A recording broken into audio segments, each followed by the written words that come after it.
ਜਦੋਂ ਪਰਮੇਸ਼ਰ ਦਾ ਚੁਣਾਵ ਬਿਹਤਰ ਹੈ, ਪਰਮੇਸ਼ਰ ਨੇ ਸਾਨੂੰ ਚੁਣਿਆ ਹੈ ਕਿਸੇ ਖਾਸ ਕੰਮ ਦੇ ਲਈ ਔਰ ਅਸੀਂ ਉਸ ਚੁਣਾਵ ਦੇ ਮੁਤਾਬਿਕ ਚੱਲਦੇ ਹਾਂ।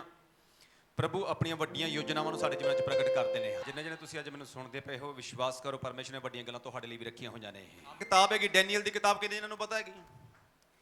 ਉਹਦੇ ਵਿੱਚ 4 ਹੀ ਵਿਅਕਤੀ ਨੇ ਜਿਹੜੇ ਬੜੇ ਫੇਮਸ ਨੇ, ਜਿਨ੍ਹਾਂ ਦਾ ਨਾਮ ਬਾਰ-ਬਾਰ ਆਇਆ ਹੈ।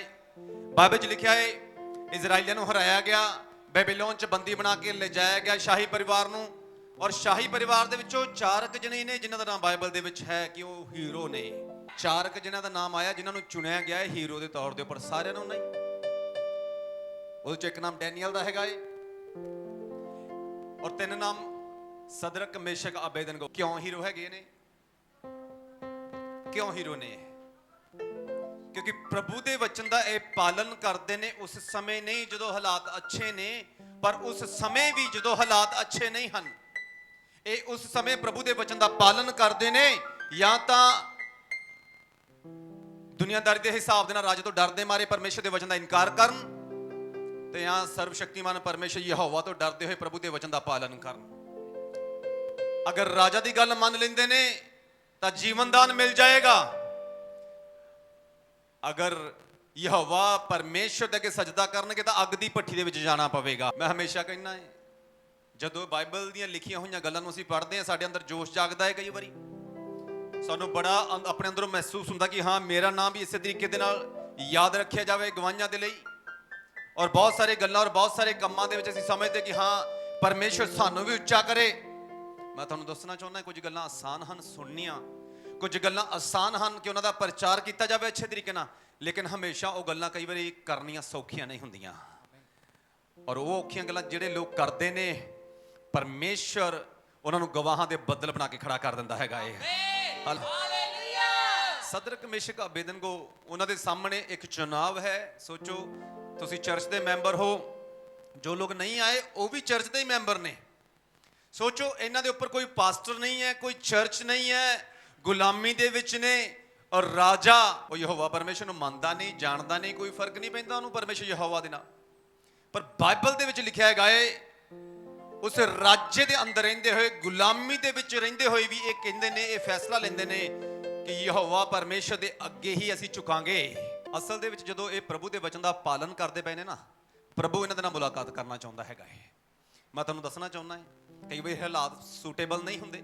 ਸਦਰਕ, ਮੇਸ਼ਕ, ਅਬੇਦਨਗੋ ਨੇ ਵੀ ਚੁਣਾਵ ਕੀਤਾ ਹੈ, ਬਹੁਤ ਸਾਰੇ ਦੂਸਰੇ ਲੋਕਾਂ ਨੇ ਵੀ ਚੁਣਾਵ ਕੀਤਾ। ਅਗਰ ਅੱਜ ਜ਼ਿੰਦਗੀ ਬਚ ਗਈ, ਬਹੁਤ ਸਾਰੇ ਲੋਕਾਂ ਨੂੰ ਪਤਾ ਕੀ ਲੱਗਿਆ ਹੋਊਗਾ, ਅਗਰ ਅੱਜ ਜ਼ਿੰਦਗੀ ਬਚ ਗਈ ਨਾ, ਕੋਈ ਗੱਲ ਨਹੀਂ, ਪ੍ਰਭੂ ਤਾਂ ਕਿੱਥੇ ਚੱਲਿਆ ਗਿਆ, ਪ੍ਰਭੂ ਤੋਂ ਮਾਫੀ ਮੰਗ ਕੇ ਦੁਬਾਰਾ ਪ੍ਰਭੂ ਦੇ ਅੱਗੇ ਪ੍ਰਾਰਥਨਾ ਕਰਨ ਦੇ ਲਈ ਬੈਠ ਜਾਵਾਂਗੇ।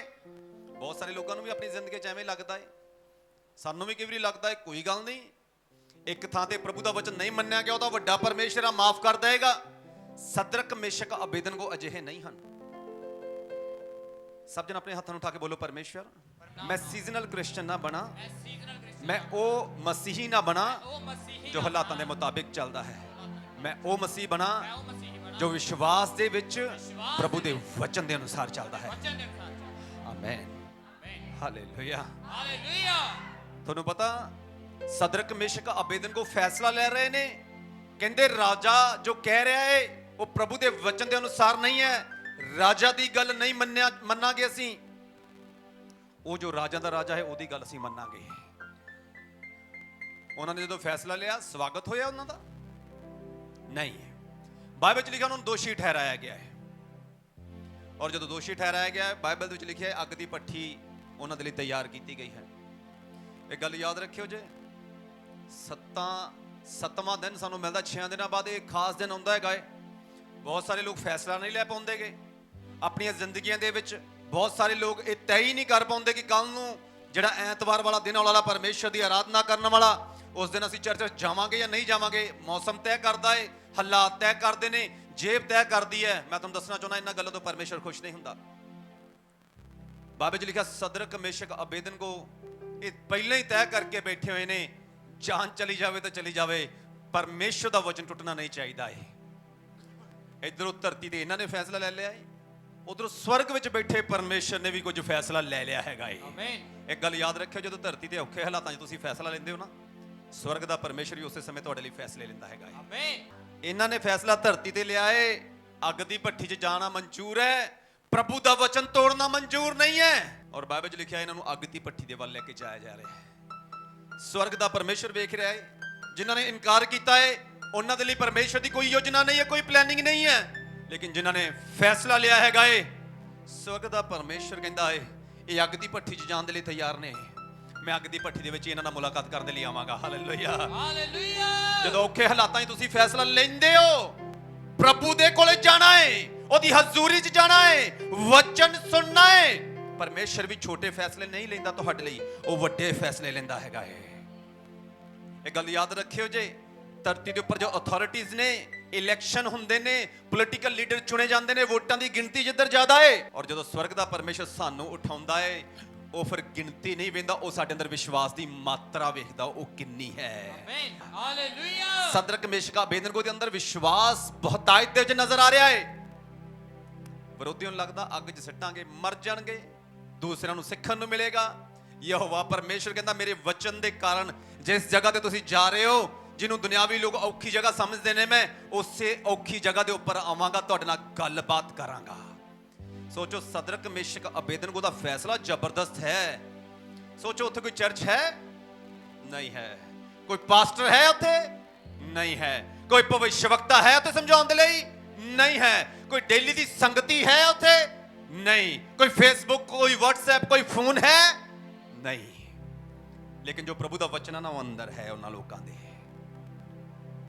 ਔਰ ਬਾਈਬਲ ਦੇ ਵਿੱਚ ਲਿਖਿਆ ਜਦੋਂ ਫੈਸਲਾ ਲੈਂਦੇ ਨੇ ਨਾ, ਯਹੋਵਾ ਪਰਮੇਸ਼ਰ ਵੀ ਫੈਸਲਾ ਲੈਂਦਾ ਹੈ। ਉਹ ਅੱਗ ਦੀ ਭੱਠੀ ਦੇ ਵੱਲ ਜਾ ਰਹੇ ਨੇ, ਦੁਨੀਆਦਾਰੀ ਦੇ ਹਿਸਾਬ ਨਾਲ ਸਵਾਹ ਹੋ ਜਾਣਗੇ ਸੜ ਕੇ, ਉਧਰੋਂ ਯਹੋਵਾ ਪਰਮੇਸ਼ਰ ਡਾਇਰੈਕਟ ਸਵਰਗ ਤੋਂ ਅੱਗ ਦੀ ਭੱਠੀ ਦੇ ਵਿੱਚ ਆ ਰਿਹਾ ਹੈ। ਮੈਂ ਤੁਹਾਨੂੰ ਦੱਸਣਾ ਚਾਹੁੰਦਾ ਹਾਂ, ਸਭ ਤੋਂ ਔਖੇ ਸਮੇਂ ਦੇ ਵਿੱਚ, ਸਭ ਤੋਂ ਟਫ ਟਾਈਮ ਦੇ ਵਿੱਚ, ਜਦੋਂ ਪ੍ਰਭੂ ਦੇ ਲਈ ਫੈਸਲਾ ਲੈ ਕੇ ਤੁਸੀਂ ਪਰਮੇਸ਼ਰ ਦੀ ਹਜ਼ੂਰੀ 'ਚ ਜਾਂਦੇ ਹੋ, ਉੱਥੇ ਪਰਮੇਸ਼ਰ ਤੁਹਾਡਾ ਇੰਤਜ਼ਾਰ ਕਰਦਾ ਪਿਆ ਹੈ। ਬਾਈਬਲ ਦੇ ਵਿੱਚ ਲਿਖਿਆ ਹੈ ਪਰਮੇਸ਼ਰ ਅੱਗ ਦੀ ਭੱਠੀ ਦੇ ਬਾਹਰ ਨਹੀਂ ਹੈ, ਅੱਗ ਦੀ ਭੱਠੀ ਦੇ ਅੰਦਰ ਪਰਮੇਸ਼ਰ ਹੈਗਾ ਹੈ।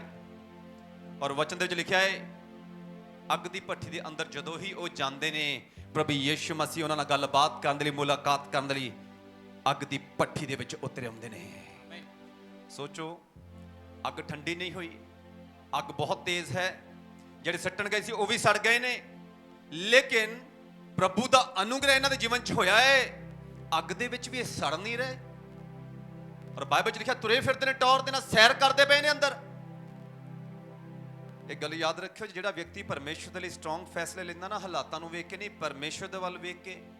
ਪਰਮੇਸ਼ਰ ਆਪਣਾ ਹੱਥ ਇਸ ਤਰੀਕੇ ਨਾਲ ਵਧਾ ਦਿੰਦੇ ਨੇ, ਜਿੱਥੇ ਦੂਸਰੇ ਲੋਕਾਂ ਦਾ ਨੁਕਸਾਨ ਹੁੰਦਾ ਹੈ, ਉੱਥੇ ਸਾਡਾ ਲੋਕ ਵਾਧਾ ਦੇਖਦੇ ਹਨ। ਤੇ ਪਰਮੇਸ਼ਰ ਉਸੇ ਤਰੀਕੇ ਨਾਲ ਤੁਹਾਡੇ ਜੀਵਨਾਂ 'ਚ ਵੀ ਕਰਨਾ ਚਾਹੁੰਦੇ ਹਨ। ਆਮੀਨ। ਹੁਣ ਪਤਾ ਲੱਗ ਗਿਆ ਡੈਨੀਅਲ ਦੀ ਕਿਤਾਬ 'ਚ 4 ਵਿਅਕਤੀ ਹੀਰੋ ਕਿਉਂ ਨੇ। ਇਸ ਲਈ ਹੀਰੋ ਨਹੀਂ ਹਨ ਕਿ ਇਹ ਬੜੇ ਬੁੱਧੀਮਾਨ ਨੇ। ਬੁੱਧੀਮਾਨ ਪ੍ਰਭੂ ਦੇ ਵਚਨ ਦੇ ਅਨੁਸਾਰ ਉਹਨੂੰ ਗਿਣਿਆ ਜਾਂਦਾ ਜੋ ਪਰਮੇਸ਼ਰ ਦੇ ਵਚਨ ਦਾ ਪਾਲਨ ਕਰਦਾ ਔਰ ਉਹਦੇ ਅਨੁਸਾਰ ਚੱਲਦਾ ਵੀ ਹੈ।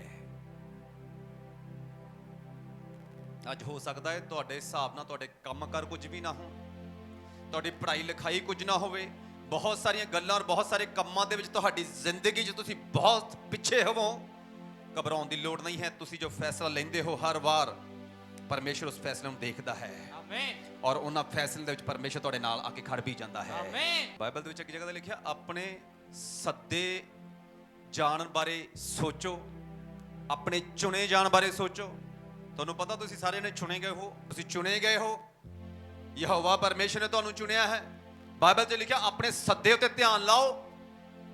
ਜਦੋਂ ਸਾਨੂੰ ਪ੍ਰਭੂ ਨੇ ਚੁਣਿਆ ਹੈ, ਸਾਨੂੰ ਦੇਖਣਾ ਪੈਣਾ ਕਿਉਂ ਚੁਣਿਆ ਹੈ, ਕਿਉਂ ਚੁਣਿਆ ਹੈ ਪਰਮੇਸ਼ਰ ਨੇ ਸਾਨੂੰ। ਕਈਆਂ ਨੂੰ ਲੱਗੇਗਾ ਮੇਰੇ ਅੰਦਰ ਕੋਈ ਕਾਬਲੀਅਤ ਨਹੀਂ ਹੈ, ਤਾਂ ਵੀ ਪ੍ਰਭੂ ਨੇ ਮੈਨੂੰ ਚੁਣਿਆ ਹੈਗਾ ਹੈ। ਮੈਂ ਤਾਂ ਚੰਗੀ ਤਰ੍ਹਾਂ ਬੋਲ ਵੀ ਨਹੀਂ ਸਕਦਾ, ਤਾਂ ਵੀ ਪ੍ਰਭੂ ਨੇ ਮੈਨੂੰ ਚੁਣਿਆ ਹੈ। ਮੈਂ ਤਾਂ ਪ੍ਰਭੂ ਦੇ ਵਚਨ ਨੂੰ ਪੜ੍ਹਨਾ ਵੀ ਨਹੀਂ ਜਾਣਦਾ ਸਹੀ ਤਰੀਕੇ ਨਾਲ, ਤਾਂ ਵੀ ਪ੍ਰਭੂ ਨੇ ਮੈਨੂੰ ਚੁਣਿਆ ਹੈ। ਮੈਂ ਵਚਨ ਪੜ੍ਹਦਾ, ਮੈਨੂੰ ਸਮਝ ਵੀ ਨਹੀਂ ਆਉਂਦੀ, ਤਾਂ ਵੀ ਮੈਨੂੰ ਪ੍ਰਭੂ ਨੇ ਚੁਣਿਆ ਹੈ। ਕਿਉਂ ਚੁਣਿਆ ਹੈ ਪ੍ਰਭੂ ਨੇ ਮੈਨੂੰ? ਤਾਂ ਹੀ ਤਾਂ ਬਾਈਬਲ ਕਹਿੰਦੀ ਤੁਹਾਡੇ ਅੰਦਰ ਕੋਈ ਜ਼ਿਆਦਾ ਕਾਬਲੀਅਤ ਨਹੀਂ ਹੈ, ਲੇਕਿਨ ਕਿਉਂ ਚੁਣਿਆ ਹੈ ਇਸ ਉੱਤੇ ਧਿਆਨ ਲਗਾਓ। ਕਿਉਂ ਯਹੋਵਾ ਪਰਮੇਸ਼ਰ ਨੇ ਤੁਹਾਨੂੰ ਚੁਣਿਆ ਹੈ। Hallelujah, hallelujah. ਕੋਈ ਵੀ ਕਾਬਲੀਅਤ ਨਹੀਂ, ਫਿਰ ਵੀ ਚੁਣ ਲਏ ਗਏ ਹਾਂ। ਹੈਰਾਨੀ ਵਾਲੀ ਗੱਲ ਹੈਗੀ। ਤੁਹਾਨੂੰ ਪਤਾ ਹੈ ਉਹੀ ਵਚਨ ਹੈਗਾ ਹੈ, ਸਦਰਕ ਮੇਸ਼ਕ ਅਬੇਦਨਗੋ ਨੇ ਮੰਨਿਆ ਸੀਗਾ, ਪਾਲਨ ਕੀਤਾ ਸੀ। ਸਵਰਗ ਦਾ ਪਰਮੇਸ਼ਰ ਆਇਆ ਸੀਗਾ ਅੱਗ ਦੀ ਭੱਠੀ ਦੇ ਵਿੱਚ, ਅੱਗ ਦੀ ਭੱਠੀ ਚੋਂ ਬਚਾਇਆ ਵੀ ਆ, ਗੱਲਬਾਤ ਵੀ ਕੀਤੀ ਆ, ਦਰਸ਼ਨ ਵੀ ਦਿੱਤਾ ਹੈ। ਔਰ ਬਾਈਬਲ 'ਚ ਲਿਖਿਆ ਉੱਚਾ ਅਹੁਦਾ ਵੀ ਦਵਾ ਦਿੱਤਾ ਹੈ ਪਰਮੇਸ਼ਰ ਨੇ ਆਪਣੇ ਇਸ ਵਚਨ ਦੇ ਜ਼ਰੀਏ। ਮੇਰੇ ਨਾਲ ਗੱਲਬਾਤ ਕਰੋ, ਮੈਨੂੰ ਸਿਖਾਓ ਮੇਰੇ ਪਰਮੇਸ਼ਰ, ਮੈਨੂੰ ਟੀਚ ਕਰੋ ਪਰਮੇਸ਼ਰ, ਮੈਨੂੰ ਸਿਖਾਓ ਮੇਰੇ ਪਰਮੇਸ਼ਰ, ਮੈਨੂੰ ਟੀਚ ਕਰੋ ਮੇਰੇ ਪਰਮੇਸ਼ਰ। ਅੱਜ ਜਦੋਂ ਤੁਹਾਡੇ ਵਚਨ ਨੂੰ ਸੁਣਾ ਮੇਰੇ ਪਰਮੇਸ਼ਰ, ਮੇਰੀ ਜ਼ਿੰਦਗੀ ਦੇ ਵਿੱਚ ਮੈਂ ਵੱਡੇ ਬਦਲਾਅ ਨੂੰ ਦੇਖਾਂ ਪ੍ਰਭੂ ਯਿਸੂ ਮਸੀਹ ਦੇ ਨਾਮ 'ਚ, ਪ੍ਰਭੂ ਯਿਸੂ ਮਸੀਹ ਦੇ ਨਾਮ 'ਚ, ਪ੍ਰਭੂ ਯਿਸੂ ਮਸੀਹ ਦੇ ਨਾਮ 'ਚ। ਥੈਂਕ ਯੂ ਜੀਸਸ ਲਾਰਡ, ਪ੍ਰਭੂ ਯਿਸੂ ਮਸੀਹ ਦੇ ਨਾਮ 'ਚ। Amen amen amen. ਸਦਰ ਕਮਿਸ਼ਨ ਅਬੇਦਨਗੋ ਨੇ ਫੈਸਲਾ ਲਿਆ ਕਿ ਨਹੀਂ ਲਿਆ? ਕਿੱਥੇ ਨਜ਼ਰ ਆਏ? ਅਖਬਾਰਾਂ 'ਚ ਨਜ਼ਰ ਆਏ ਜਾਂ ਬਾਈਬਲ 'ਚ ਨਜ਼ਰ ਆਏ? ਉਹ ਮੈਨੂੰ ਯਾਦ ਆ ਪੁਰਾਣੇ ਦਿਨਾਂ 'ਚ ਪਤਾ ਕੀ ਹੁੰਦਾ ਸੀ, ਅੱਜ ਤੋਂ ਕਈ ਸਾਲ ਪਹਿਲਾਂ ਅਖਬਾਰਾਂ ਦੇ ਵਿੱਚ ਨਾ ਫਿਲਮੀ ਸਟਾਰ ਉਹਨਾਂ ਦੀਆਂ ਫੋਟੋਆਂ ਆਉਂਦੀਆਂ ਸੀ ਕੱਟ ਕੇ ਨਾ, ਲੋਕੀ ਕੰਧਾਂ ਦੇ ਉੱਪਰ ਲਗਾਉਂਦੇ ਹੁੰਦੇ ਸੀ, ਉਹਨਾਂ ਨੂੰ ਕੰਧਾਂ ਦੇ ਉੱਪਰ ਲਗਾਇਆ ਜਾਂਦਾ ਹੁੰਦਾ ਸੀਗਾ। ਔਰ ਜਦੋਂ ਕੰਧਾਂ ਦੇ ਉੱਪਰ ਲਗਾਇਆ ਜਾਂਦਾ ਹੁੰਦਾ ਸੀ, ਪਤਾ ਕੀ ਹੁੰਦਾ ਸੀ? ਫਿਰ ਵੇਖਦੇ ਹੁੰਦੇ ਸੀ ਹੀਰੋਇਨ ਦੀ ਫੋਟੋ ਲੱਗੀ ਸੋਹਣੀ ਜੀ, ਹੀਰੋ ਦੀ ਫੋਟੋ ਲੱਗੀ ਹੈਗੀ। ਫਿਰ ਜਿਸ ਦਿਨ ਅਖਬਾਰ ਆਉਂਦਾ ਸੀ, ਅਖਬਾਰ ਦੀ ਵੈਲਿਊ ਬੜੀ ਹੁੰਦੀ ਸੀ, ਅਖਬਾਰ ਵੱਲ ਲੋਕਾਂ ਨੇ ਵੇਖੀ ਨਾ, ਅਖਬਾਰ ਪੜ੍ਹੀ ਜਾਣਾ। ਫਿਰ ਜਦੋਂ ਅਖਬਾਰ ਥੋੜੇ ਦਿਨ ਪੁਰਾਣਾ ਹੋ ਜਾਂਦਾ, ਅੱਜ ਵੀ ਐਂ ਕਰਦੇ, ਫਿਰ ਉਹ 'ਚ ਰੋਟੀਆਂ ਲਪੇਟ ਲੈਂਦੇ ਕਈ। ਇਸ ਤਰ੍ਹਾਂ ਕਰਦੇ ਕਿ ਨਹੀਂ ਕਰਦੇਗੇ? ਫਿਰ ਰੋਟੀਆਂ ਲਪੇਟਣ ਦੇ ਕੰਮ ਆਉਂਦਾ ਕਿ ਨਹੀਂ ਅਖਬਾਰ? ਫਿਰ ਕਈ ਸ਼ੀਸ਼ੇ ਸਾਫ਼ ਕਰਦੇ ਫਿਰਦੇ ਹੁੰਦੇ। ਅਖਬਾਰ ਦੇ ਵਿੱਚ ਨਾਮ ਆਉਣਾ ਅੱਛਾ ਹੈ, ਪਰ ਅਖਬਾਰ ਥੋੜੇ ਦਿਨਾਂ ਤੱਕ ਕਚਰੇ ਦੇ ਵਿੱਚ ਵੀ ਚਲਾ ਜਾਂਦਾ ਹੈ। ਇਹਨਾਂ ਲੋਕਾਂ ਦਾ ਨਾਮ ਅਖਬਾਰ ਦੇ ਵਿੱਚ ਨਹੀਂ, ਬਾਈਬਲ ਦੇ ਵਿੱਚ ਆਇਆ ਹੈ। ਇਹਨੂੰ ਮਿਟਾਇਆ ਨਹੀਂ ਜਾ ਸਕਦਾ, ਬਾਹਰ ਨਹੀਂ ਕੱਢਿਆ ਜਾ ਸਕਦਾ। ਉਸੇ ਤਰ੍ਹਾਂ ਜਦੋਂ ਜਦੋਂ ਪਰਮੇਸ਼ਰ ਦੇ ਵਚਨ ਦੇ ਅਨੁਸਾਰ ਅਸੀਂ ਫੈਸਲਾ ਲੈਂਦੇ ਹਾਂ ਨਾ, ਪਰਮੇਸ਼ਰ ਸਾਡੇ ਨਾਮ ਨੂੰ ਉੱਚਾ ਕਰਨਾ ਚਾਹੁੰਦੇ ਨੇ। ਦੇਖੋ ਇੱਕ ਗੱਲ ਯਾਦ ਰੱਖਿਓ ਜੀ, ਪਰਮੇਸ਼ਰ ਸਾਡੇ ਨਾਮ ਨੂੰ ਉੱਚਾ ਉਠਾਉਣ, ਇਹ ਕੋਈ ਪੰਜਾਬ ਸਟੇਟ ਲਾਟਰੀ ਬੰਪਰ ਨਹੀਂ ਹੈ। 200 ਰੁਪਏ ਦੀ ਟਿਕਟ ਖਰੀਦੀ ਆ, ਕਰੋੜ ਰੁਪਏ ਦਾ ਨਾਮ ਨਿਕਲਿਆ ਤਾਂ ਨਿਕਲਿਆ, ਨਹੀਂ ਤਾਂ 200 ਰੁਪਏ ਦਾ ਨਿਕਲੂਗਾ। ਜੇ 200 ਵੀ ਨਹੀਂ ਨਿਕਲਿਆ ਕੋਈ ਗੱਲ ਨਹੀਂ, ਨਹੀਂ, ਇਹ ਇਸ ਤਰ੍ਹਾਂ ਨਹੀਂ ਹੈ। ਇਹ ਅਜਿਹਾ ਬੰਪਰ ਹੈ ਜੋ ਪੱਕੇ ਤੌਰ ਤੇ ਨਿਕਲ ਸਕਦਾ ਅਗਰ ਸਹੀ ਤਰੀਕੇ ਨਾਲ ਪ੍ਰਭੂ ਦੇ ਵਚਨ ਦਾ ਪਾਲਣਾ ਅਸੀਂ ਕਰ ਲਈਏ। ਔਰ ਪ੍ਰਭੂ ਦੇ ਵਚਨ ਦਾ ਪਾਲਣ ਕਰਨ ਦੇ ਲਈ ਜ਼ਰੂਰੀ ਕੀ ਹੋ ਜਾਂਦਾ ਏ? ਪਰਮੇਸ਼ਰ ਦੇ ਵਚਨ ਨੂੰ ਵੇਖਿਆ ਜਾਵੇ ਔਰ ਉਹਦੇ ਮੁਤਾਬਕ ਚੱਲਿਆ ਵੀ ਜਾਵੇ। ਤੁਹਾਨੂੰ ਪਤਾ, ਪ੍ਰਭੂ ਦੇ ਕਿਸੇ ਦਾਸ ਨਾਲ ਮੈਂ ਗੱਲ ਕਰ ਸੀ, ਬੈਠੇ ਹੋਏ ਸੀ ਅਸੀਂ ਉਹਨਾਂ ਦੇ ਪ੍ਰਾਰਥਨਾ ਵਾਲੇ ਕਮਰੇ ਦੇ ਵਿੱਚ, ਅਸੀਂ ਬੈਠੇ ਗੱਲਬਾਤ ਕਰ ਰਹੇ ਸੀਗੇ ਔਰ ਅਸੀਂ ਪ੍ਰਭੂ ਦੇ ਲੋਕਾਂ ਬਾਰੇ ਜ਼ਿਕਰ ਕਰ ਰਹੇ ਸੀ। ਪੰਜਾਬ ਦੇ ਵਿੱਚ ਬਹੁਤ ਸਾਰੇ ਪ੍ਰਭੂ ਦੇ ਦਾਸ ਹੋਏ ਨੇ ਜੋ ਬੀਤੇ ਸਮੇਂ ਦੇ ਵਿੱਚ ਸੋਸ਼ਲ ਮੀਡੀਆ ਨਹੀਂ ਸੀ, ਅੱਜ ਵੀ ਉਹਨਾਂ ਦਾ ਨਾਮ ਲਿਆ ਜਾਂਦਾ ਹੈ। ਅਸੀਂ ਬੈਠੇ ਗੱਲ ਕਰ ਰਹੇ ਸੀ, ਚਰਚਾ ਕਰ ਰਹੇ ਸੀ ਆਪਸ ਦੇ ਵਿੱਚ, ਪ੍ਰਾਰਥਨਾ ਦੇ ਵਿਸ਼ੇ, ਪ੍ਰਭੂ ਦੇ ਵਚਨ ਦੇ ਮੰਨਣ ਦੇ ਵਿਸ਼ੇ। ਤਾਂ ਪ੍ਰਭੂ ਦੇ ਦਾਸ ਨੇ ਬੜੀ ਅੱਛੀ ਗੱਲ ਕਹੀ। ਕਹਿੰਦੇ ਪਾਸਟਰ ਸਾਹਿਬ, ਕਹਿੰਦੇ ਪੁਰਾਣੇ ਨਿਯਮ ਦੇ ਜਿਹੜੇ ਨਬੀ ਹੁੰਦੇ ਸੀ ਨਾ, ਆਪਣੇ ਜਿਹੜੇ ਪੰਜਾਬ ਦੇ ਵਿੱਚ ਜਿਹੜੇ ਪੁਰਾਣੇ ਪਾਸਟਰਾਂ ਨੂੰ ਜਦੋਂ ਆਪਾਂ ਦੇਖਦੇ ਹਾਂ, ਉਹ ਪੁਰਾਣੇ ਨਿਯਮ ਦੇ ਨਬੀਆਂ ਨਾਲੋਂ ਘੱਟ ਨਹੀਂ ਸੀ, ਉਹ ਏਡੇ ਜ਼ਬਰਦਸਤ ਸੀਗੇ। ਉਹ ਦੱਸ ਰਹੇ ਸੀ ਇੱਕ ਪਰਮੇਸ਼ਰ ਦੇ ਬੜੇ ਅੱਛੇ ਦਾਸ, ਕਾਫੀ ਸਮਾਂ ਪਹਿਲਾਂ ਉਹਨਾਂ ਦੀ ਮੌਤ ਹੋ ਚੁੱਕੀ ਹੈ। ਕਹਿੰਦੇ ਇੱਕ ਵਾਰੀ ਅਸੀਂ ਉਹਨਾਂ ਨੂੰ ਇਨਵਾਈਟ ਕੀਤਾ ਕਿਸੇ ਪਿੰਡ ਦੇ ਵਿੱਚ ਪ੍ਰਾਰਥਨਾ ਦੇ ਲਈ। ਤਰੀਕਾ ਹੀ ਅਲੱਗ ਹੈ, ਤਰੀਕਾ ਹੀ ਜ਼ਬਰਦਸਤ ਹੈ। ਕਹਿੰਦੇ ਸਿੱਧੇ ਸਿੰਪਲ ਜੇ ਸਧਾਰਨ ਵਿਅਕਤੀ ਨੂੰ ਅਸੀਂ ਦੇਖ ਰਹੇ ਹਾਂ, ਪ੍ਰਭੂ ਦੇ ਦਾਸ ਨੂੰ। ਕਹਿੰਦੇ ਗਲੀ ਚੋਂ ਨਿਕਲਦਾ ਜਾ ਰਿਹਾ ਹੈ, ਗਲੀ ਤੋਂ ਨਿਕਲਦਾ ਜਾ ਰਿਹਾ, ਕੋਈ ਮਾਈਕ ਨਹੀਂ ਹੈ, ਕੁਝ ਨਹੀਂ ਹੈ। ਕਹਿੰਦੇ ਮੇਰੇ ਅੱਖੀ ਵੇਖਣ ਦੀ ਗੱਲ, ਪਤਾ ਕੀ ਘਟਨਾ ਹੋਈ? ਕਹਿੰਦੇ ਉਹ ਗਲੀ ਚੋਂ ਨਿਕਲਦੇ ਜਾ ਰਹੇ ਨੇ, ਐਵੇਂ ਉੱਚੀ ਆਵਾਜ਼ 'ਚ ਬੋਲਦੇ ਨੇ, ਆ ਜਾਓ ਦੁਸ਼ਟ ਆਤਮਾਓ, ਤੁਹਾਨੂੰ ਚਾਹ ਪਿਆਈਏ, ਪਾਣੀ ਪਿਆਈਏ। ਪਤਾ ਕੀ ਹੋਇਆ? ਉੱਚੀ ਆਵਾਜ਼ ਨਹੀਂ ਹੈ, ਧਿਆਨ ਦੇ ਨਾਲ ਸੁਣੀਏ। ਉੱਚੀ ਆਵਾਜ਼ ਵੀ ਨਹੀਂ ਹੈ, ਮਾਈਕ 'ਚ ਨਹੀਂ ਬੋਲ ਰਹੇ, ਪ੍ਰਾਰਥਨਾ ਵਾਲੀ ਜਗ੍ਹਾ ਦੇ ਵੱਲ ਜਾ ਰਹੇ ਨੇ। ਸੋਚੋ ਉੱਚੀ ਆਵਾਜ਼ ਜਿੱਥੋਂ ਤੱਕ ਜਾਵੇ ਤਾਂ ਆਪਾਂ ਸਮਝ ਸਕਦੇ ਵੀ ਦੁਸ਼ਟ ਆਤਮਾ ਨੇ ਆਵਾਜ਼ ਸੁਣ ਲਈ ਹੋਏਗੀ। ਸਾਰੇ ਪਿੰਡ ਦੇ ਲੋਕ ਜਿਨ੍ਹਾਂ 'ਚ ਦੁਸ਼ਟ ਆਤਮਾਵਾਂ ਨੇ, ਕ੍ਰਿਸਚਨ ਨਹੀਂ, ਨੌਨ ਕ੍ਰਿਸਚਨ ਲੋਕ, ਦੁਸ਼ਟ ਆਤਮਾਵਾਂ ਕੰਮਾਂ ਕਾਰਾਂ ਛੱਡ ਕੇ ਬੁੜੀਆਂ ਬੰਦੇ ਚੀਕਾਂ ਮਾਰਦੇ ਪਿੱਛੇ ਪਿੱਛੇ ਭੱਜੇ ਜਾ ਰਹੇ ਨੇ। ਪ੍ਰਾਰਥਨਾ ਵਾਲੀ ਜਗ੍ਹਾ ਦੇ ਉੱਪਰ ਸਾਰਾ ਪਿੰਡ ਇਕੱਠਾ ਹੋ ਗਿਆ ਹੈ। ਹਾਲੇਲੂਇਆ। ਸੋਚੋ ਇਹ ਪਰਮੇਸ਼ਰ ਦੇ ਲੋਕ ਸੀ। ਕਿਉਂ ਪਰਮੇਸ਼ਰ ਇਹਨਾਂ ਦੇ ਨਾਲ ਇਸ ਤਰੀਕੇ ਨਾਲ ਕੰਮ ਕਰਦਾ ਹੁੰਦਾ ਸੀ?